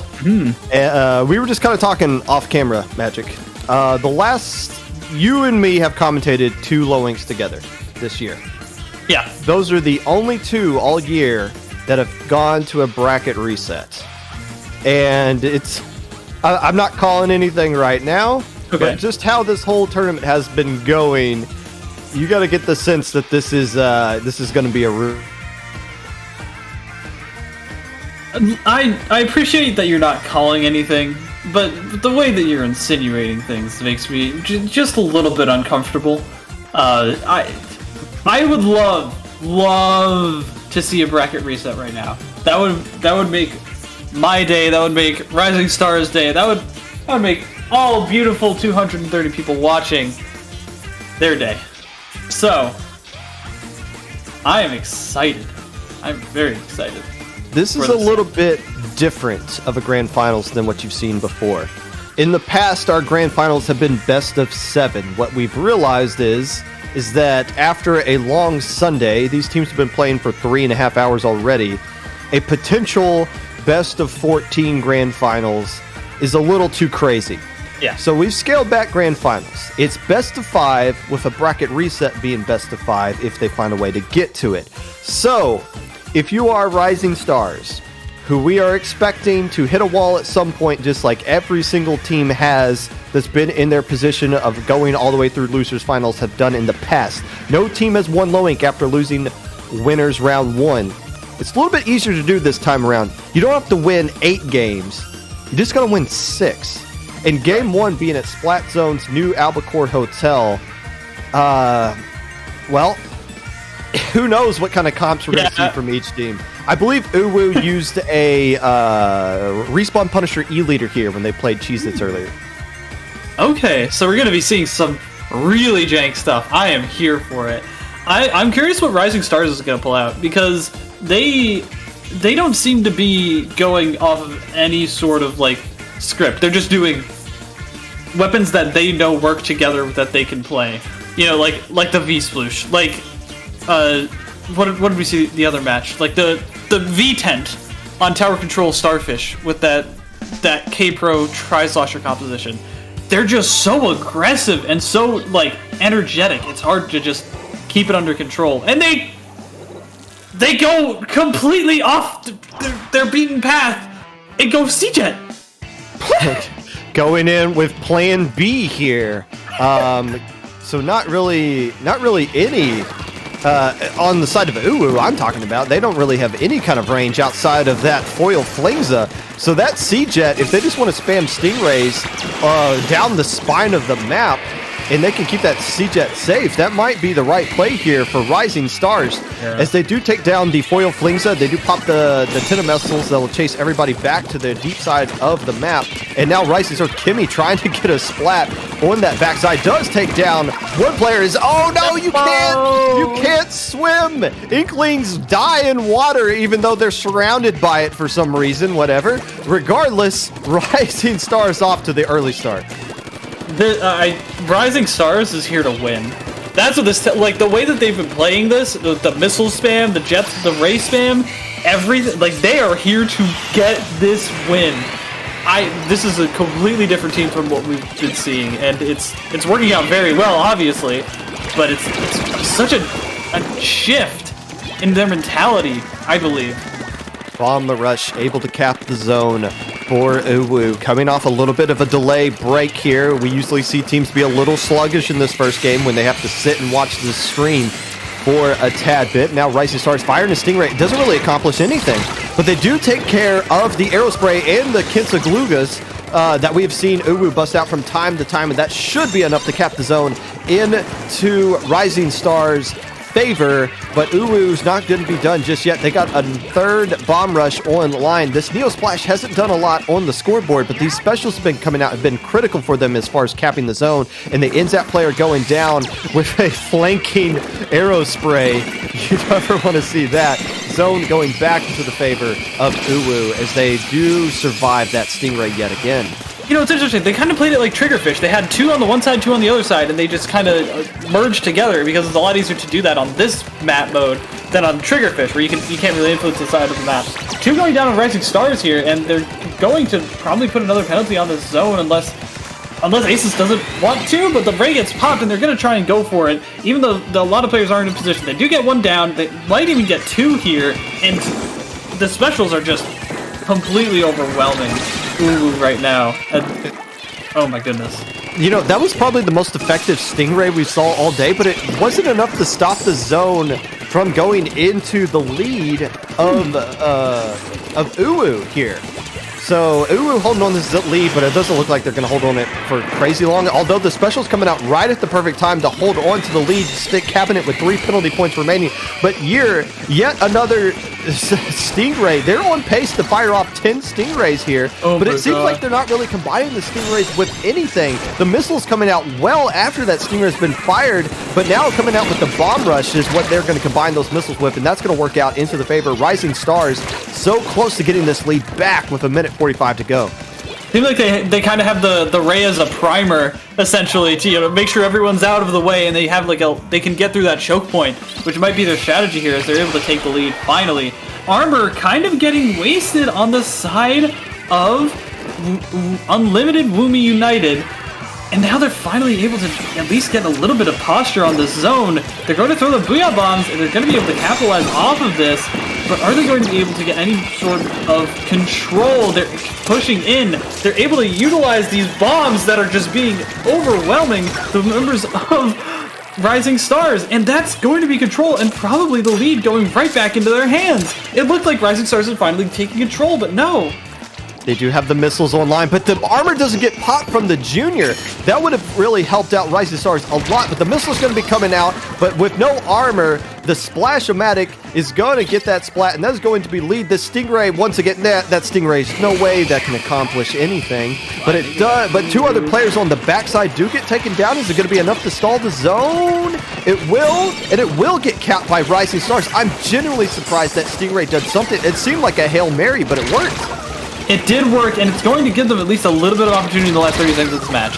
3 going down on the side of Unlimited Woomy United. And there goes the 4th. That's a wipe. And they've got jump ins! What are they doing? They can't be playing like this right now. This is grand finals. They can't be making these jumps. Not when they're unsafe. And now they're getting completely jumped back because of the ray. They're not going to be able to get any specials online. Maybe a bomb rush if they're lucky to get back into the zone.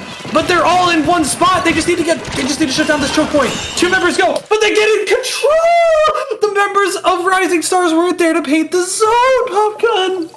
They died. They were in the zone. That's the problem. And they got the splat in the zone, painting it in Rising Stars. You see the squids jumping up and down there in frustration.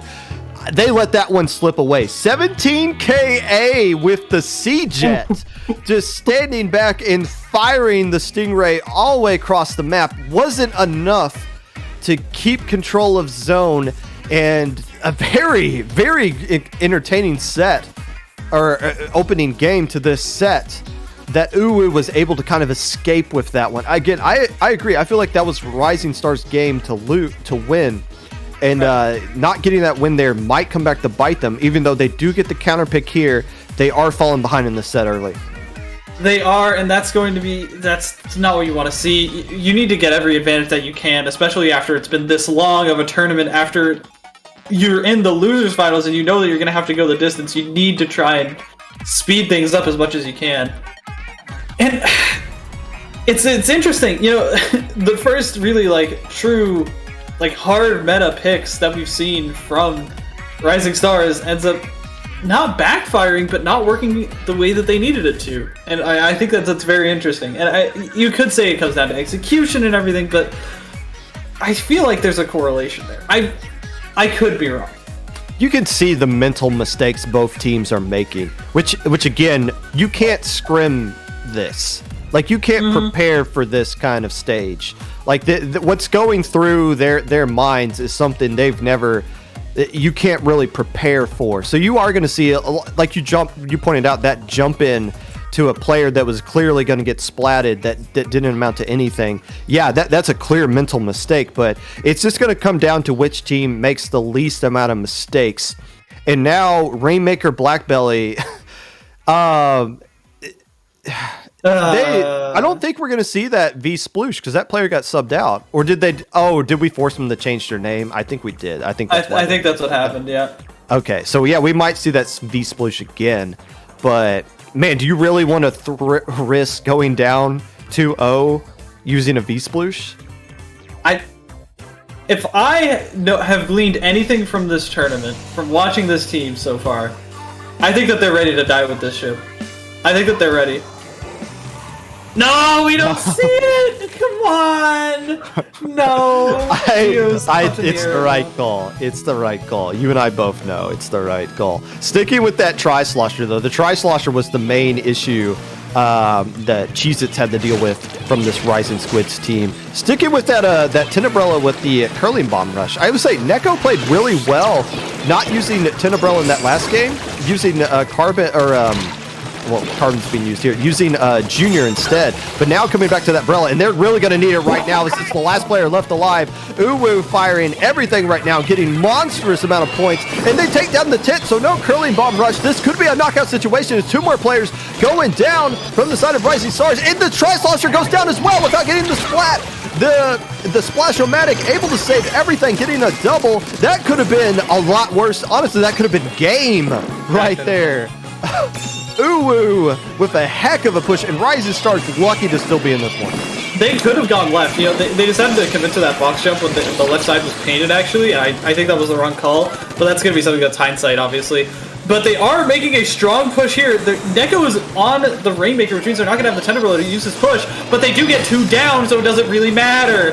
This is really huge. Kimmy's pushing all the way in. This Carbon coming a little too far forward, and even though they've got the place as backup, it's not going to be doing a lot. They could probably run for lead right here if they wanted to, but they back up into the missiles and are going to be taken down. They have a lot of time to make another push, but that could have been very scary, and Unlimited Woomy United is probably very happy about the Rainmaker going down to missiles there. Man, I felt like there were some times where they could have just gone The problem is with double roller, you just need one of those rollers to stand up there, and they can kind of arc shots. And that if they can't get the splats, they can at least put the fear of. They can at least intimidate you not to go up there. And just a little bit of that lack of commitment. We'll see how that'll affect the overall game here. But the lead still in control of Uwu, who has control of the Rainmaker as well. 3 minutes left to go. Kimmy's going for it. It gets denied, gets punished, and now the man advantage in the favor of Uwu as they take down yet another player. Man, they're just swarming all over these Rising Star players, spamming this way. It looks like somebody found something over here, trying to get the Rainmaker to push up. They said, don't hesitate, and more splats coming out. Man, Uwu's been having this huge man advantage that ends up being the last player left alive, is the one who gets the pick on the Rainmaker, and Uwu, are they going to be able to add to their lead? They do, and now they're doing some real serious damage here. They do. It could have been a lot worse. That pick not getting on the Rainmaker could have ended in probably the lead. But Unlimited Unity is not done. There's 2 down on the side of Rising Stars right now. They've got the Curling Bomb Rush to at least support it a little bit, but where's this Carbon? There he is! Gets 1! Tries to go for this Rainmaker, is going to find it, and keep the Rainmaker in a precarious position. Kimmy is left alive, but it seems like Rising Stars is really struggling to find their footing and play as a unit. They were staggering so much, it seemed like they kept going down one by one, and because of poor positioning, because of poor decision making. We saw Kimmy just go dive for the Rainmaker in that one situation. Here they go again, just diving forward for a kill. Does it work sometimes? Yes, but is it going to leave openings? Potentially. The Rainmaker's barely staying alive after all these missiles and everything. I really don't like Rising Stars play right now. Minute 20 left to go here, and yeah, you see the Carbon starting to heat up. The Carbon Woomy starting to feel a little too comfortable right now, going wherever they need to do, and that's really what's been missing in this set. Rainmaker in a grand final set is very scary because neither team wants to make the play that loses the game. Uwumi's making all that says, I don't care, I'm just going in. And with 14 KA here with a minute left to go, that could be the difference in the game. One player deciding to step up while everyone else is just trying to wait for a mistake to be made. And it's a lot of patience, but you can see that these teams are getting impatient. Look at Tadashi trying to dive around and dodge around this Carbon Roller is able to do so just barely because of that armor saving their life. Now they're going to commit to this half pipe push. And there's a Tenderbrella staring them down, even though they've got the man advantage. And I believe there was one that was behind them. It's only Neko left alive right now. They're going to be facing out some Rainmaker shots. But Akashi is putting this Rainmaker in the worst possible spot for the members of Rising Stars to push this out of. And if they don't even get this pick, it's not even going to be worth it. They're just stalling it right here. By the numbers, Rising Stars might fall another game because of this. No C-Jet like that they were using last time. Oh, Kimmy might? No, Kimmy won't get up there in time. Uwu, 1 game away from winning Low Ink. Uwu's 1 game away from winning Low Ink. Wow, I was not expecting that. Now, it's not over. Obviously, it's best of 5, not best of 7 now. So this isn't the most impossible reverse sweep for Rising Stars to come back from. But again, the question is, have they hit that wall? It seems like for both teams, whoever was carrying the Rainmaker wasn't committed to trying to make a play to win the game. I mean, there were so many times when Uwu had the Rainmaker where they were up like 2 to 4 players, and still the Rainmaker's like, until we get that wipe, I don't feel comfortable pushing up. Right. And it's that fear of not wanting to make a mistake that's holding both teams back until that one player, like the Carbon Roller, steps up and just starts making plays to where it energizes everybody else. Rising Stars desperately need somebody to step up. And they're going to be picking a good map for the Tri-Slosher and Tower Control Inkblot, but they're also picking something that is very good for Carbon, and they ready up immediately on the side of Uwu. At least 2 members do. Yeah, I don't know if this is what the play that they need. Neko wasn't even using the Tenderbrella to its fullest potential in the last set. It seemed like they're switching off of things that they were normally comfortable on, and I think that Rising Stars is really just finally feeling the pressure of being in grand finals. Now, all it takes is 1 win, and you got all of that momentum right back. And well, they have no choice but to do it here. Tower control at Art Academy. We have seen tournaments end on this map and mode. Will it come down to it right here? That is what blaster is that? Is that the Vanilla Luna or the Neo? That is the Vanilla. That is a Ninja Squid Vanilla Luna blaster Double with baller. bomb? Double bomb Luna? I guess? Two Is that what subs they're of subsidy. Who knows what the amount is needed for a double bomb on a Luna blaster, but that might be the intent there. The Carbon Roller don't care though, easily getting the splat on the Luna. Two down on both sides here. Nessus is trying to find this pick with the NZAP moving all over the place, and Axiom gets caught out, and Rising Stars might be coming alive! Akashi's going to be diving forward here. Woomy's trying to throw these burst bombs at the tower, and two are going down. We do see the tent umbrella is down as well. They're not going to be able to utilize that to push up onto the platform of Woomy's base. But that's a good first push, and like a little bit of life we're seeing from Rising Stars. The Luna Blaster was trying to get into position on that push, trying to climb the steps, but ultimately got denied. And now we see Uwu trying to get a push going. The Carbon Roller going down. Neko trying to survive on that right side. The Booyah Bomb not going to get anybody, but one player caught way off by themselves. Getting picked off there is the Inzap, but Tadashi getting a nice flat with that Luna Blaster, popping baller, trying to just chase some players away from this tower. And should get that splat on that player who's jumping in. It doesn't! It's actually the Carbon who gets a little bit of revenge, and now the Tits being the player left alone at their own spawn. Uwu with a push here trying to get lead. And Rising Stars player Neko's just going all the way in, managing to stay alive for a little bit, but that's going to be a feed. It seems like these players are just misaligned in what they want to do right now. They're trying to make plays off of each other and opening for their teammates, but they're not able to do so correctly. Neko is back here, and they're able to find two, and hopefully get this wipe, finish it out. Kimmy does. That's going to be 4 down, but here comes the Carbon already. They're going to have to get into position very, very quickly, and they're going to have to try and hold this while the tower's being escorted, and that's something that's very hard to do. They're going to be wasting a special, using an armor here, and a baller, and another armor to try and get this push really, really going, but they barely get a Woomy! Barely get a Woomy! Neko's going to be called out and picked off, and Akashi's going to be left alone in the zone, essentially, and the tower is going to be running away from the members of Uwu. They get the lead, and it's halfway through the game, Popgun. I'm surprised they decided to leave the tower to go deal with that arrow spray that was stuck in mid, not really doing anything. Yeah, they were building for a Booyah Bomb, but still, regardless, Rising Stars does get the lead. The question is, can they get past that checkpoint? Neko trying to chase some players away from the tower, takes down the Nautilus player and stays alive. That is huge because they can just keep deploying that tent to keep people backed off. It doesn't look like this push is going to keep... Oh, even though they do have the man advantage, they're just having a hard time getting splats. But now a pincer situation going on the Carbon. That is finally going to break the seal, and they should find a way to get it past the checkpoint. The Luna Blaster starting to pop up here. The Aerospray just used their Booyah Bomb. Is not going to win this 1v1 situation, I would assume, but does do enough to at least distract. Maybe the players from Uwu can jump back in with that distraction and stop the tower. They do, but damage done regardless, and they're not done yet. Okay, now that will do it. Finally getting control of their plat, but 2 checkpoints fall in that push.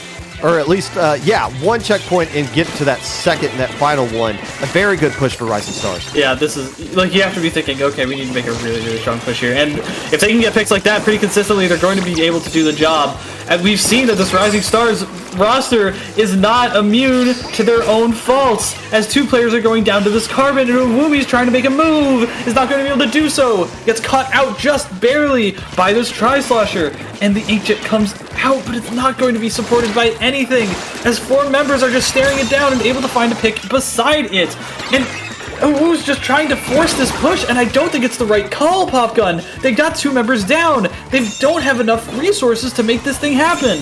Yeah, you see them jumping back in. I mean, they're betting the farm on trying to get the lead back right here. And fair enough, the K-Gal Kinsaglugas getting a pick along that left side there, which is the area they need to control if they want to get a push going here. But the Luna Blaster doing work, getting their 10th splat right there. And we see, oh my gosh, we got to talk about the NZAP after this game. 20 KA right now, and that is going to be critical. But 2 players going down from the side of Rising Stars. They need to hold on right here. No Booyah Bomb or Stingray to work with, but the NZAP gets their 21st splat of the game. Make it the 22nd one.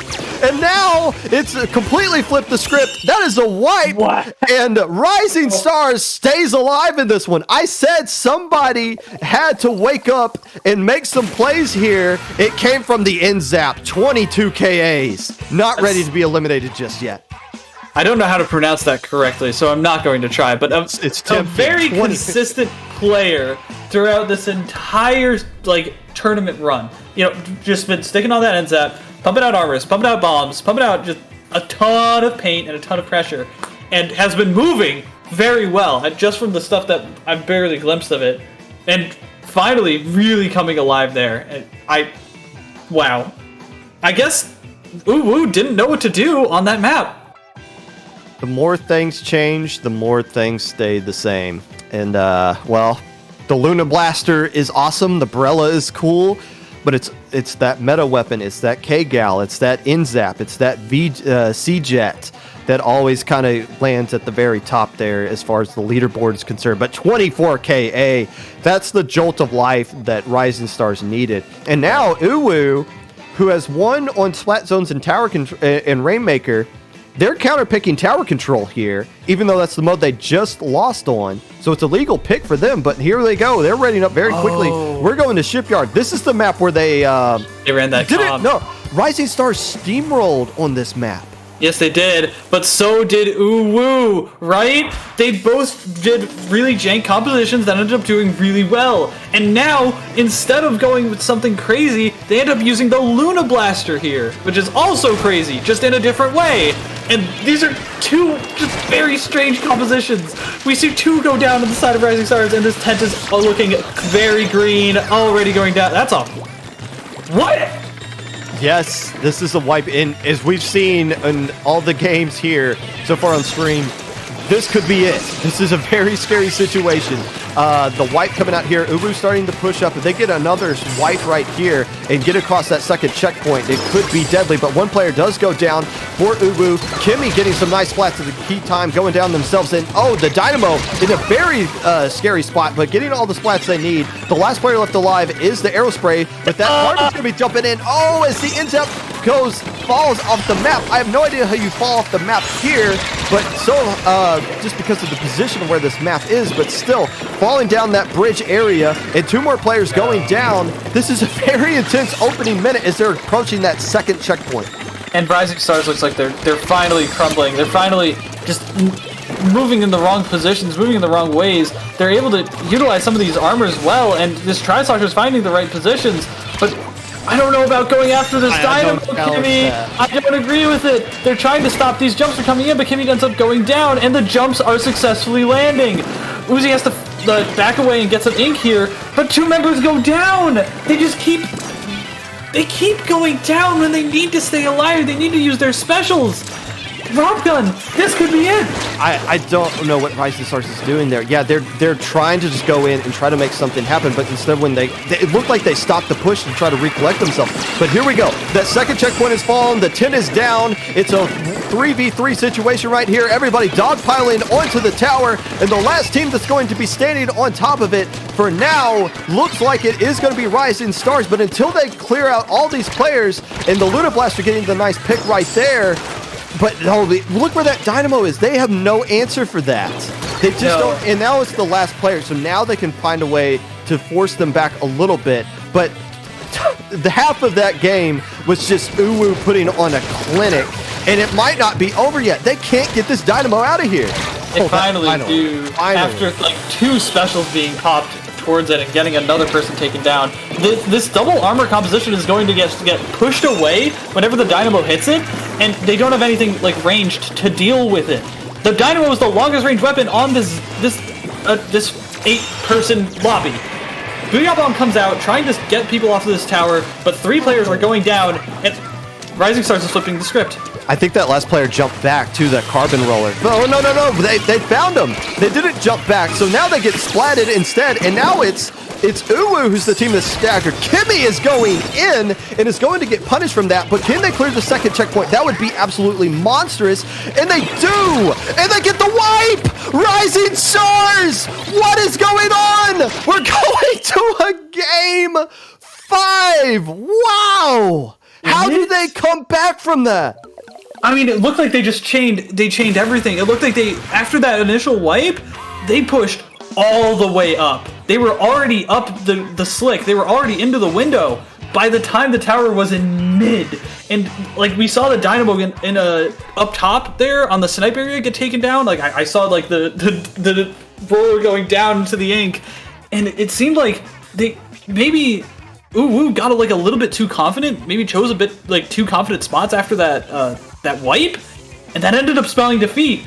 They're going to have the counter pick here, but Rising Stars has a lot of momentum.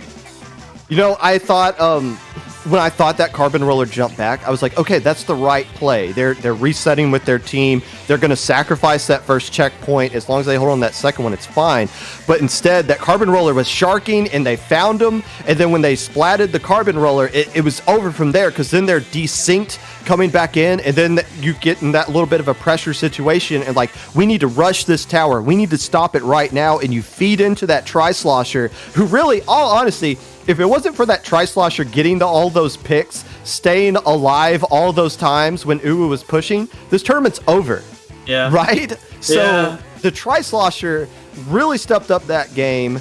The NZAP stepped up the game before. Rising Stars, one by one, are starting to reawaken themselves. And Uwu, going into this game 5, here's another situation you want to point out here. When we've had a bracket reset, the team that forced the bracket reset from the loser side has won low ink every single time. 6-0 all time is the losing team when they forced a bracket reset. This could be your tournament right here. And they're going to tower control again? Again. Now they want Mako Mart. They can't go to splat zones because they won hotel. So if they want to go to this map, it has to be tower control. Obviously, they want to go here for the carbon and the other comps that they use, but you could definitely use Luna Blaster here too. You could use Luna, you could use Tri, you could use K-Pro, you could use the Tent Umbrella, which is what we've been seeing all the time. This is shaping up to be a very intense game 5 that's going to be bloodthirsty. Uwu is already readied up, by the way. Well, I mean, that, hold on, wait, I'm getting pinged here or something. Is this the wrong map? They wanted to pick Rainmaker. Well, they couldn't pick Rainmaker. Oh, I get what's going on here. They wanted to pick the Rainmaker game, but they couldn't because they won on it earlier. I guess they just don't want to... I guess they wanted to go to... Well, they can't. No, they can't pick Rainmaker. The rule last month was that you could go to the mode you most recently haven't won on, but that's when it was a best of 7. It didn't make sense to eliminate one mode at a time. Here, we're back to the normal rule. You win a game, you can't go back to it. So it was either this or Clan Blitz for them. So I can see why they're doubling down with tower control, and they're coming out with that Flingza, so a double roller comp yet again. Gluga's coming back out, and yeah, no surprises from Rising Squid. Like you said, everything they bust out here is going to work out, but instead, the K-Pro over the Luna Blaster. I think that's the right call here. I think they needed the range to deal with something like a Dynamo, like a Flingza, like the Glugas. But if Woomy is able to find the right picks, it's not going to be really all that worthwhile. The NZAP and the Tri-Slosher staying alive. The dynamic duo that we've been seeing pop off during this set has going in a little bit too far, and both of them are down, and the first rush is going to Uwu. And now, here's the question. Is Rising Stars going to feed in here, or are they going to huddle up and try to count their losses? They've lost this first checkpoint, and now 2 more players are going down. Kimmy B's still the player that's left alive and getting into a 1v1 situation. Make that a 2v1 as the assist comes out here, and Uwu is just riding the tower straight down the Rising Stars' throats, but they do get the splat, pops the Booyah Bomb from the K-Pro, survives the missiles, and it's now a second set of missiles come out, this time from the Foil Flingza, and oh my goodness, look at this. The Orange NZAP has already popped 4 missiles. They're on pace to pop 20 missiles in this game. They've popped 4 missiles already? Yes, the Orange NZAP has. What? Okay, so it looks like Uwu is finally just stepping off the gas just a little bit, but they've already done so much damage. They need to be in position to stop this, but it doesn't look like they're really urgent about it. They have like zero urgency about this when it's riding towards the lead. Finally, they decide to collapse, but 2 players are going down in Rising Squids and 1 for Uwu.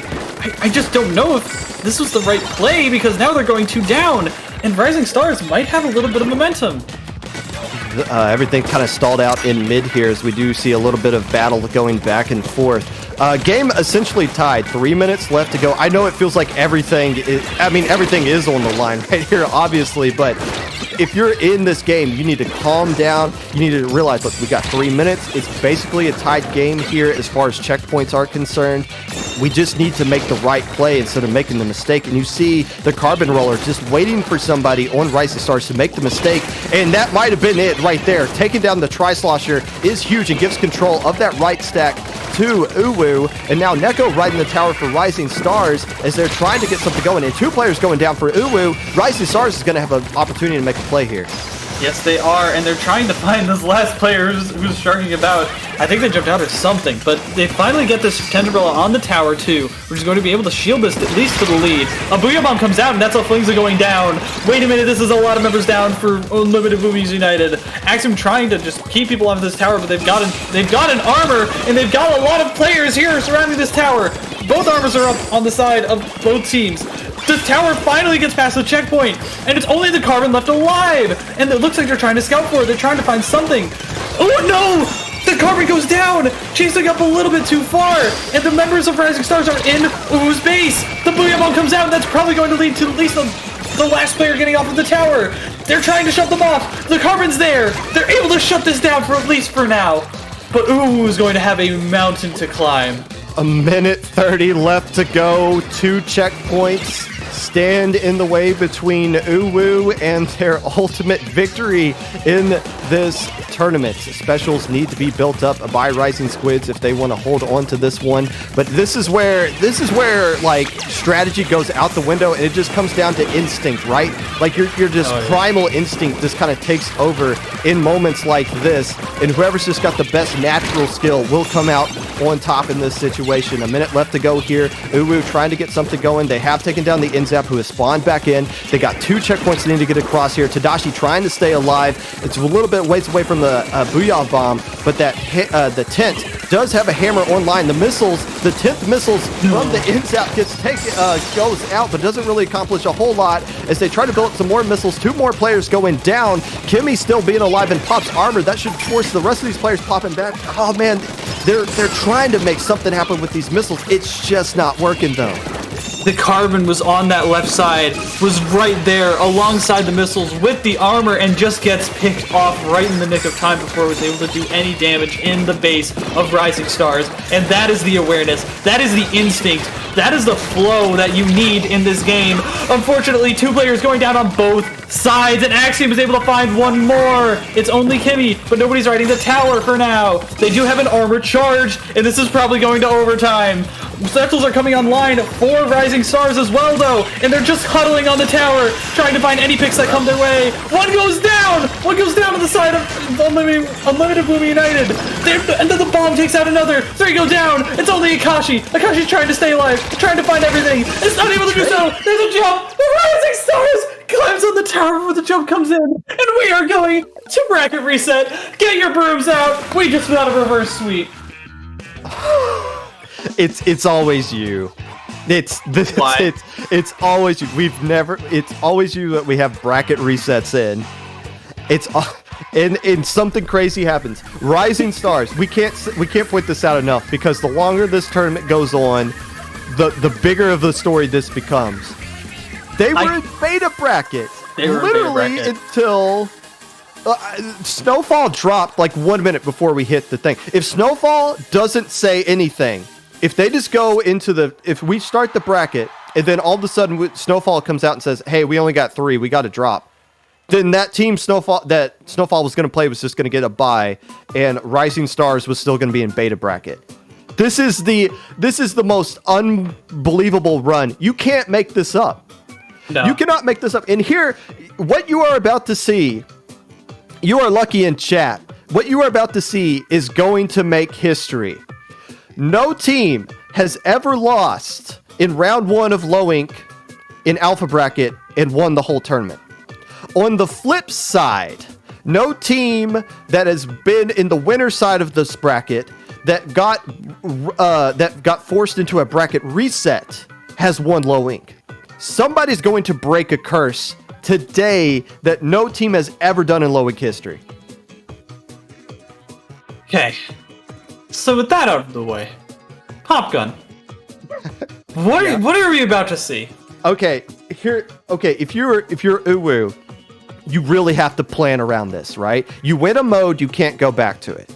They need to set themselves up to where they don't get put in a situation where they have to pick tower control over and over and over again, because Rising Stars are obviously dominant on tower control. So if they win this one and they get put into a counter pick, they need to go to they either need to counter pick tower control early and get like that loss early, or go to like Clan Blitz or something else.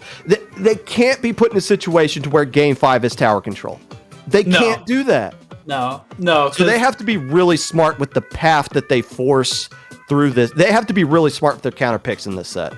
I think it's impressive how they've been neutralizing the carbon, because that carbon should, by all right, to the maps and modes that it's been picking, should be dominant, and it has not been. And that's something that takes a lot of skill as a team to overcome. I'm very impressed by Rising Stars. If they can continue to do stuff like that and neutralizing these threats, they're going to be able to take this all the way home.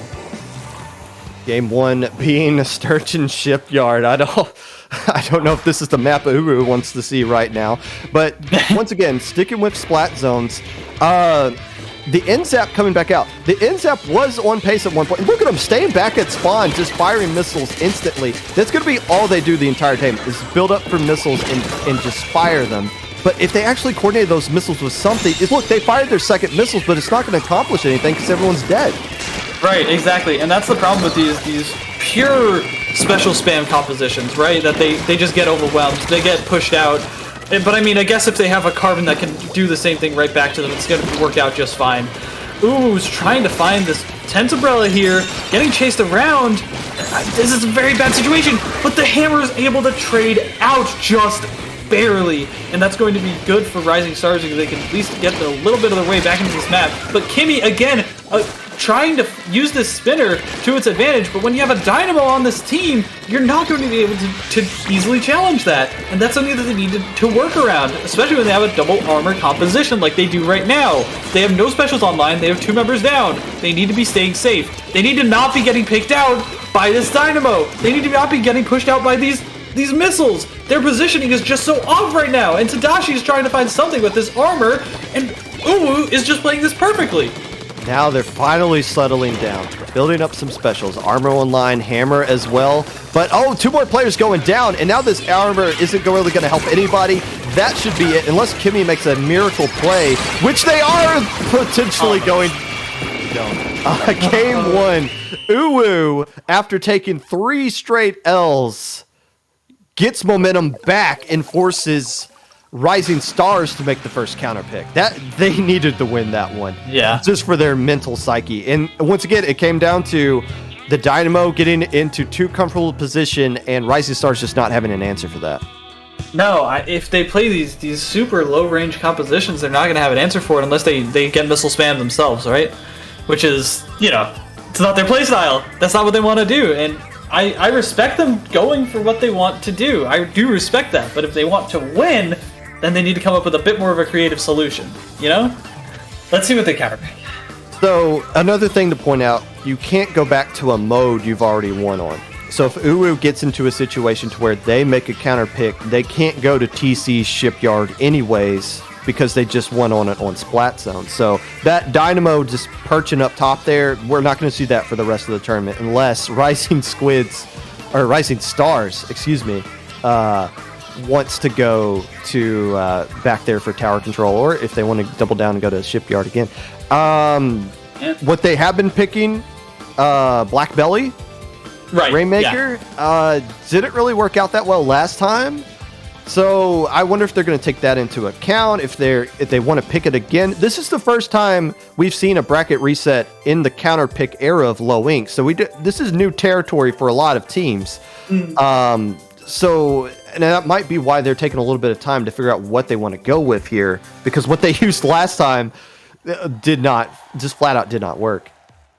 Rainmaker on Snap or Canal, same idea, a little bit of different execution, and again, we're going to be seeing some flank opportunities opening up because of the width of this map, because of how, like, the sight lines, right? This is going to be interesting. I don't think we've seen this yet on stream, right? Not this map and mode in general. Clam Blitz Canal has been a very popular pick today. But Rainmaker, yeah, and, this kind of makes sense. This is the path Rising Stars took last time. If they lose the Rainmaker one, then it's either Tower Control or Clam Blitz that Uwu has to stick with, and they don't want to do Tower Control again. Right. But obviously they want to do it way more than they want to do Clam Blitz. But here, a little bit of a different map. Again, we've seen them use Beast Pollution. I don't think they're going to bust that back out again. The curling bomb tent though. Yeah, that's what I'm thinking. They've been using it, but in the game they won and lost, I feel like it hasn't been crazy effective. Like, it definitely hasn't been the determining factor, I would say. But I also think that's part of by design of the composition. Again, we look at Starburst, Riptide. They pulled out Aerospray, and it wasn't a defining factor. It wasn't, getting the picks that were necessary. It was supporting it. It was enabling, right? And I think that's the key here. I think that they need someone to enable Kimmy and Assist to go out and set the world on fire. Game 2 coming up in this bracket reset. Same kind of comps coming out from no really different comps from what we've seen. The Nautilus coming out instead of the I guess they've been using Dynamo, but still pretty. I guess we're kind of starting to figure out what these teams like to do for certain situations here. Kimmy staying alive here as the Intep goes down. It gets a little bit of revenge until missiles rain down from who else but the Orange Inzap, who's already on halfway to their second missiles being built up. Now, on this map, you don't really want to just rush to grab the Rainmaker or pop it, because popping it in mid doesn't really do anything, doesn't really paint much ground. And you see both teams going for fights instantly. Now Rising Stars opting to pick up the Rainmaker and take it the safe route on the left side. Fortunately, that bunker is going to be a very key holding position for both pushing areas of this map. And because it was finally overtaken, even though there's some bomb kill right there on Tadashi, it's going to be very hard to stop this push. They're in position, they got the high ground, and Anakin, you don't want to fight up against the high ground, but especially when you have a Carbon, it's going to be hard to get past them. Kimmy is finally able to neutralize it, but the damage has been done. Don't try it. Well, they tried it, and, they do got a little bit of a lead, but not really nothing to really sneeze at this point in the game. Rainmaker picked up by Uwu as they try to take it around this right side. Going for the more... I would say that you can get a lot of points if they find a way to push it up, but right now the Rainmaker gets splat. Okay, they reset it. Ultimately, I was like, all right, you're playing with fire, dancing around with the Rainmaker on your side of the map right there where they can add to the lead, but instead sacrificing their body, and now they just got to stall for that player who sacrificed themselves to come back so they can put up a little bit of a fight, because the Rainmaker is clearly going to go into Rising Stars' hands. The question is, what are they going to do with it if they get it yet again? This time, Neko, who is the primary Rainmaker carrier in the last game, has the Rainmaker, and they're trying to push up with it. Can they get the splat on this Inkjet? The answer is no, but they're starting to push up with it anyways, getting up around that wall, and now we're making a deep push going straight up, and that should be it unless the Carbon Roller can make a hero play. They cannot. Rising Stars ties up the set at 1 apiece. And that was just, like, the way that they played that was fantastic. They caught Uwu off guard, right? They caught them sitting around in mid, not really having anyone on that right side, and so they had to scramble. They had to pop missiles and armor pretty early, and then they waited it out in the pit.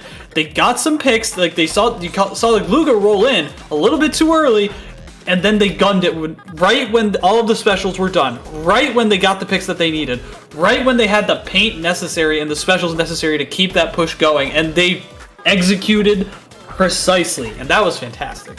And you know, that was the mistake we saw in the previous Rainmaker game on Black Belly, where Rising Stars had the Rainmaker and they had a man advantage, but they just couldn't commit to pushing the Rainmaker. They didn't feel safe until certain parameters were in place. That time, the Inkjet ended, and as soon as that Inkjet ended, they said, let's just go for it. And they went for it, and look what happened. They hit a home run, and now they're tied up at 1 apiece. The counter pick now in the favor of Uwu. They can go back to Rainmaker if they want to, because they haven't won on it in this set. If they pick tower control, I'm gonna be genuinely shocked here. As I guess I'll kind of hop in and see what they're thinking. But again, we are awaiting. Yeah, they just haven't made a pick yet. They're gonna take a little bit of time. They can't like take forever, but it's understandable. They want to take a little time to kind of figure out what they got here. But yeah, this pick is really going to be the defining thing. They won game 1, right? So they have like home court advantage. They just have to win their counter picks and they win the tournament. And they have more room to work with here. It looks like they're going with Piranha Pit Clam Blitz. Okay.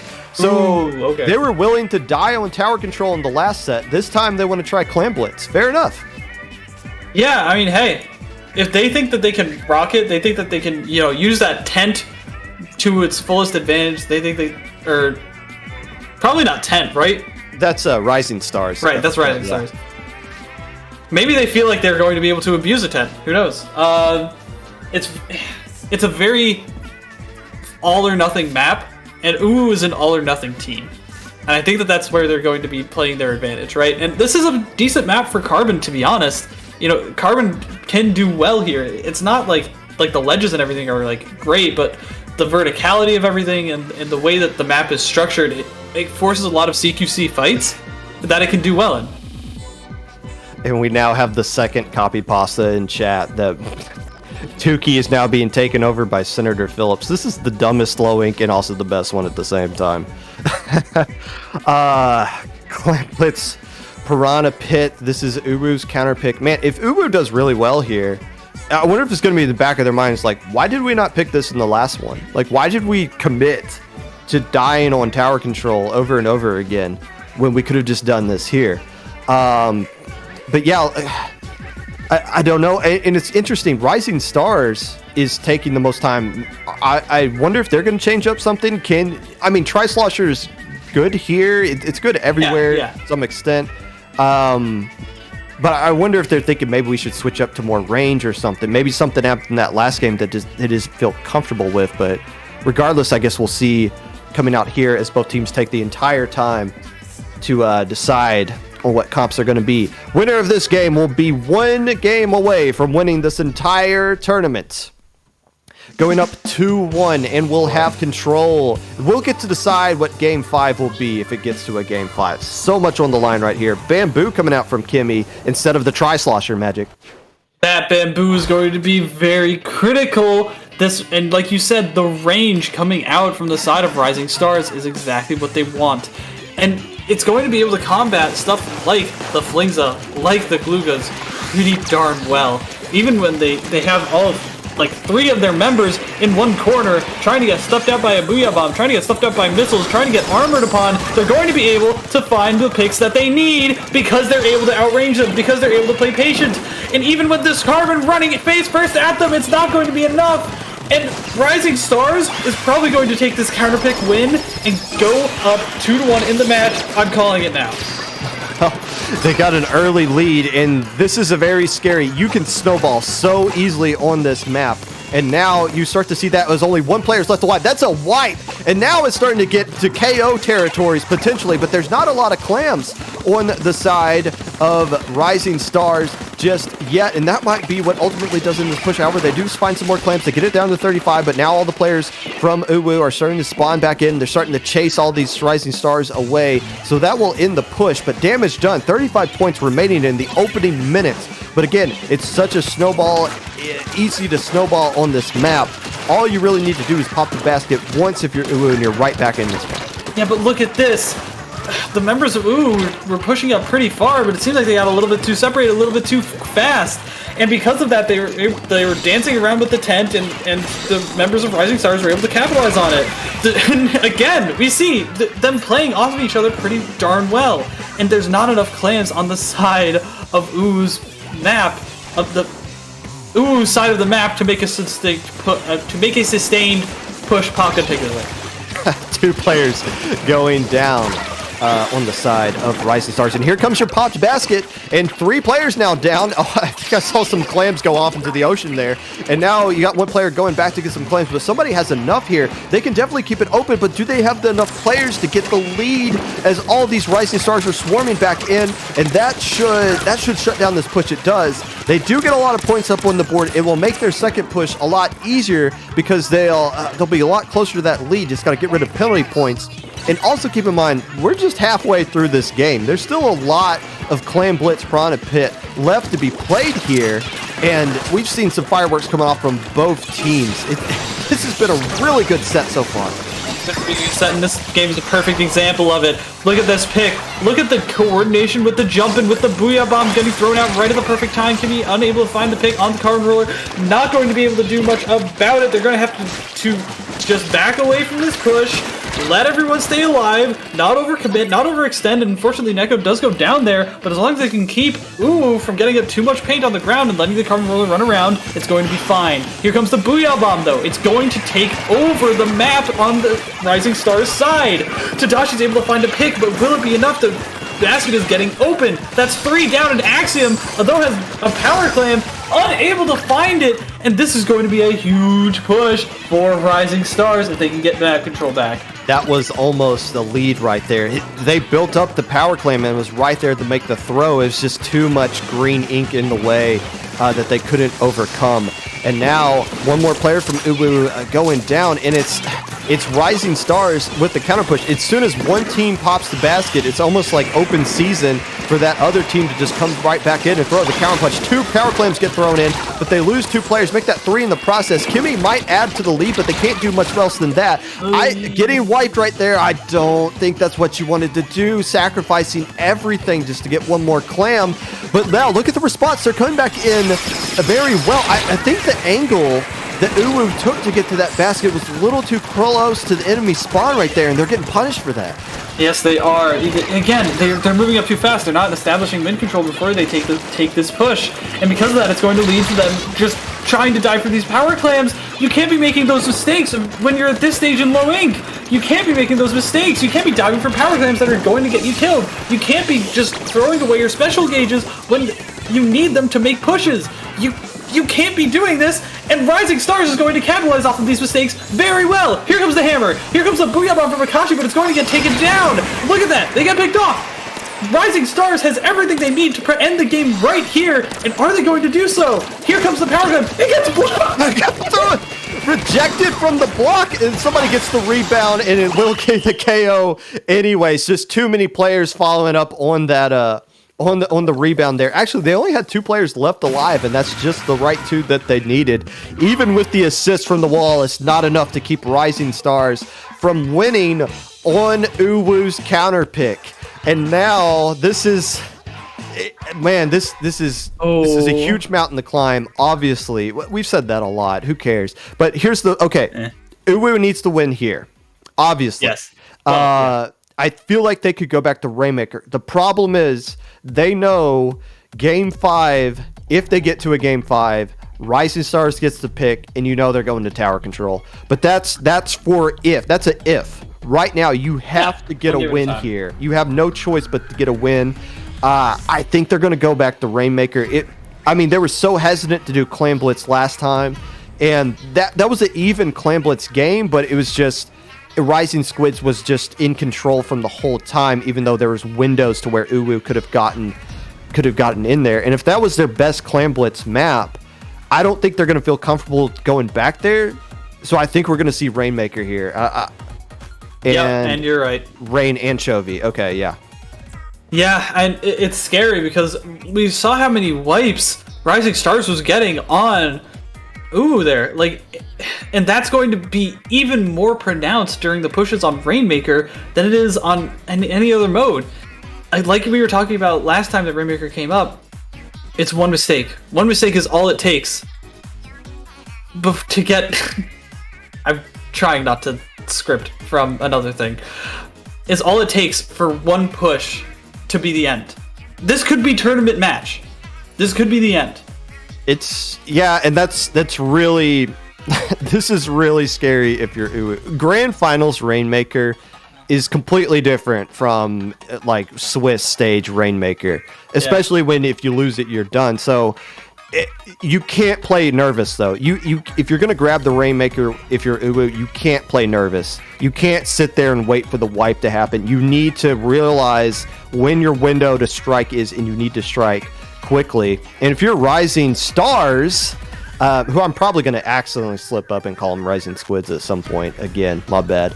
But if you're Rising Stars, what you got to realize is all the pressure's on the other team.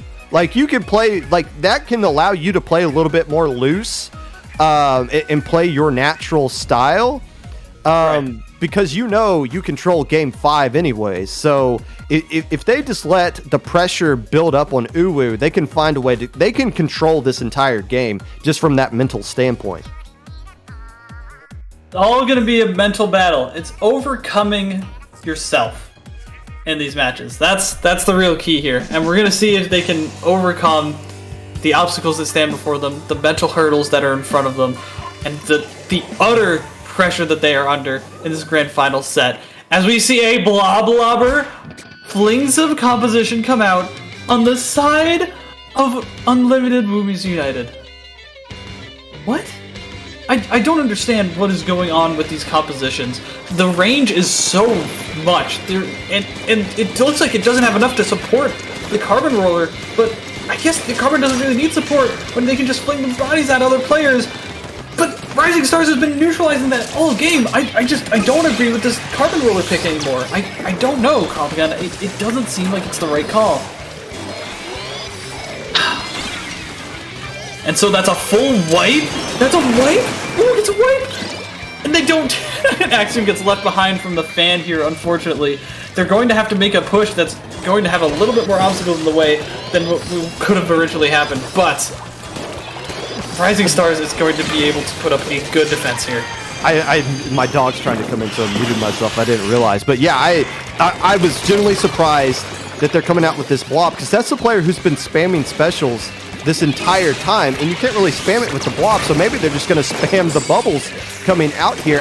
And again, they had that opportunity to get that, to do a lot more, but again, the hesitation, the nerves, raising that fan a little too much. But now here comes the blob with 3 players down. Make that a wipe, and this is your window, and this is your game 5 coming right back at you. What do we know about this game anymore? Blob flings the Carbon and Glugas, gets Uwu to game 5.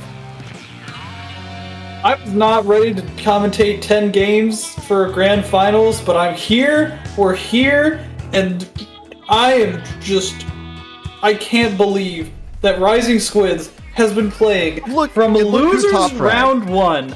From losers round 1, they have played non-stop games and are putting up this level of dominance and just sheer perseverance to keep playing and on their toes all the way to game 5. And look who top fragged in that one. It was the player who switched to Blob, getting 7 KA, leading the pack. The player who's been staying back and building specials the entire tournament, and all of a sudden, for the first time ever in a if we lose we're done situation, oh, let me just pick up Blob and carry the entire team.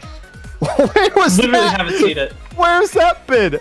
You waited a long time to pull that card out of your bag of tricks, and it worked just at the perfect time. So there you go. And honestly, winning in that fashion, yeah, Rising Stars controls this pick, but all the momentum's on Uwu. They got to be feeling very hype after that one. But here we are. You can play in this new system that we're doing here. 10 games is the most you can do. We are going to a decisive game 10, and the counter pick is going to be what else but tower control. at Inkblot Art Academy. We have seen several low inks end here. It's only fitting that this of all low inks, one that will go down forever as one of the most epic we've ever had, is going to end at Art Academy. Wow. And I would expect nowhere else. This map is iconic. This map is iconic for competitions, and because there's so many things that we can see from both sides here, I have no idea who's going to be playing what they're going to be thinking about picks, about counter picks, about what they're comfortable on, about what the other teams are going to be playing. This is going to be a mashup and a celebration of Splatoon in a way that we haven't seen yet. You might see that Luna Blaster again, although I feel like K-Pro's been working out for Tadashi. And this is where the NZAP dropped 24. Just pardon me, my team's on the brink of elimination. Let me just drop a 24 bomb on you here. And it's going to come down. And again, I think if you're both teams, I think you don't ready up. I think you just let the timer run out. You have to be talking. You have to be talking strategy the entire time. I mean, we've restructured the bracket. We've restructured the bracket to make it easier for teams when they get to this stage. This is why round one's a little bit quicker. This is why grand finals isn't the best of 7 that it was before. So we want teams to have their best moment right here in their best mentally sharpness, and it's glad that they let the timer run out to make sure that we get this ultimate ending to this amazing set. Did they forget to switch off the blob? It's tower control. No, blob is very strong here. Blob is very, very strong here, and they're just gonna stick with it. They're gonna go for it. Also, they're using a ridiculous build. I can't believe that build is what we're seeing here. But I can't believe it. Yeah, the double swim speed, like they're gonna pick up the Rainmaker. I wonder if this was on purpose. I'm genuinely surprised about that. Regardless, they're not gonna have all those missiles they worked with. Kimmy getting taken down, gets a bath from the Blob Obbler, and now it's a 2v2 situation. The Blob is going to put a lot of paint down and can arc shots from that little angle there, but they can't spam the same specials that they got. They'll throw rain, but they won't get a second rain super quickly, so they're not going to have as many specials as they've been used to work with here. But still, this comp that Uwu is busting out here, they need to get a lead early, and they're going to need to hold on, because this is a very defensive comp they got. Oh, and they might do it. I think it's a defensive comp, yes, but I think it can also be offensive for the right reasons, because a lot of these corners and these covered areas are not going to be as strong to cover because of things like the roller, like the blob lobber that can arc their shots around, that can hit like above ledges and everything, and they're going to be able to steamroll. And because of that, we already see 2 down on the side of Rising Stars, and this could be devastating. The blob lobber goes down, but the rain is already out. One player goes down to a burst bomber, an auto bomb it looks like, and there's an armor online already. Tadashi's alone having to throw bombs, and this is going to the 3rd checkpoint already. We're only a minute 30 into this game, and Woo is looking like they are ready to take this one home. This might be your tournament right here. 3 players going down. The NZAP being the last player left alive, trying to do something, but the blob is keeping them back. The carbon roller dancing on the tower, and Uwu survives and wins low ink after getting bracket resetted, after getting taken to a game 10 in a best of 10 grand finals. The one thing they were missing the entire time was a vanilla blob obbler, and they have won low ink. What a tournament. And they deserve it. They really do deserve it. After such a showing, after showing that they can come back, keep a set competitive, and also clutch it out, after showing dominance for the rest of the tournament, they completely deserve it. I think Rising Stars ran out of gas. I hate to say it, but Rising Stars played so many sets for so long, and it was so worth it to get all the way there and to be competitive and basically be at the pinnacle of low ink. But gosh, that was sad. I can't believe that adjustment they made work with the blob. I cannot believe that. I mean, they hadn't used it. They've been using what? Aerospray, spamming booyah bombs. Yeah. Orange NZAP, spamming missiles. All of a sudden, okay, we lose, we're done. Let's just use the blob and see what happens. And it just steamrolled. I mean, they looked like a completely different team. And it's absolutely amazing. What a fantastic win from Uwu. And Rising Stars, if you're just now joining us, again, Rising Stars was supposed to be in beta bracket. It wasn't until the last minute before the tournament started that they found their way into alpha bracket, going all the way, being so close to winning this tournament. Hats off to them. But ultimately, Uwu, Unlimited, Woomy United, proven to be just a little too much when it came to clutch time. On tower control too. Tower control. Everything just coalesced to come together for Uwu, and they were playing with their hearts. They really were. That entire tournament, they were playing with their hearts, and it impresses me that they were able to overcome everything just to keep going, just to keep doing what they were doing. I mean, they didn't change. They were who they were the entire time, and that is utterly commendable. That's going to do it for us here at IPL. A low ink for the record books. The first time ever a team got bracket resetted from the winner's side and then came back to win low ink. That has not happened in 6 tournaments, and the 7th time it finally cracked Uwu, making history on their own right. Maybe not as safe of a win as they wanted it to be, but a win nonetheless. Magic, where can people find you? People can find me at Twitter at magic_octo. People can find me at TikTok at the same handle. And if you really want to watch me on Twitch and just see me screaming a lot more, magic8_ball on Twitch. We're going to be talking about this tomorrow on my Twitch channel, PopGun25. The Popcast will be recapping everything low ink related. I already got Uwu members DMing me because they're upset that I put them at number 8 to win this tournament, and they ended up winning it at all. Hey, I didn't even say anything about Rising Stars, so that A prediction can only go so far. From all of us here at IPL, the head TOs for this tournament, myself, Hoenn, Hero, and JPEG, all of the amazing staff that we had, all the fantastic commentators that we had commentating this tournament as well, our producer, Ink Fair, who got the shot of the lifetime earlier in this tournament. Nice clip there that you got at the Clan Blitz Snapper Canal game. We thank you for watching. Enjoy the rest of your evening. Make sure you come back for the next month's Low Ink, and make sure you stick around after the credits for a little special something. Good night.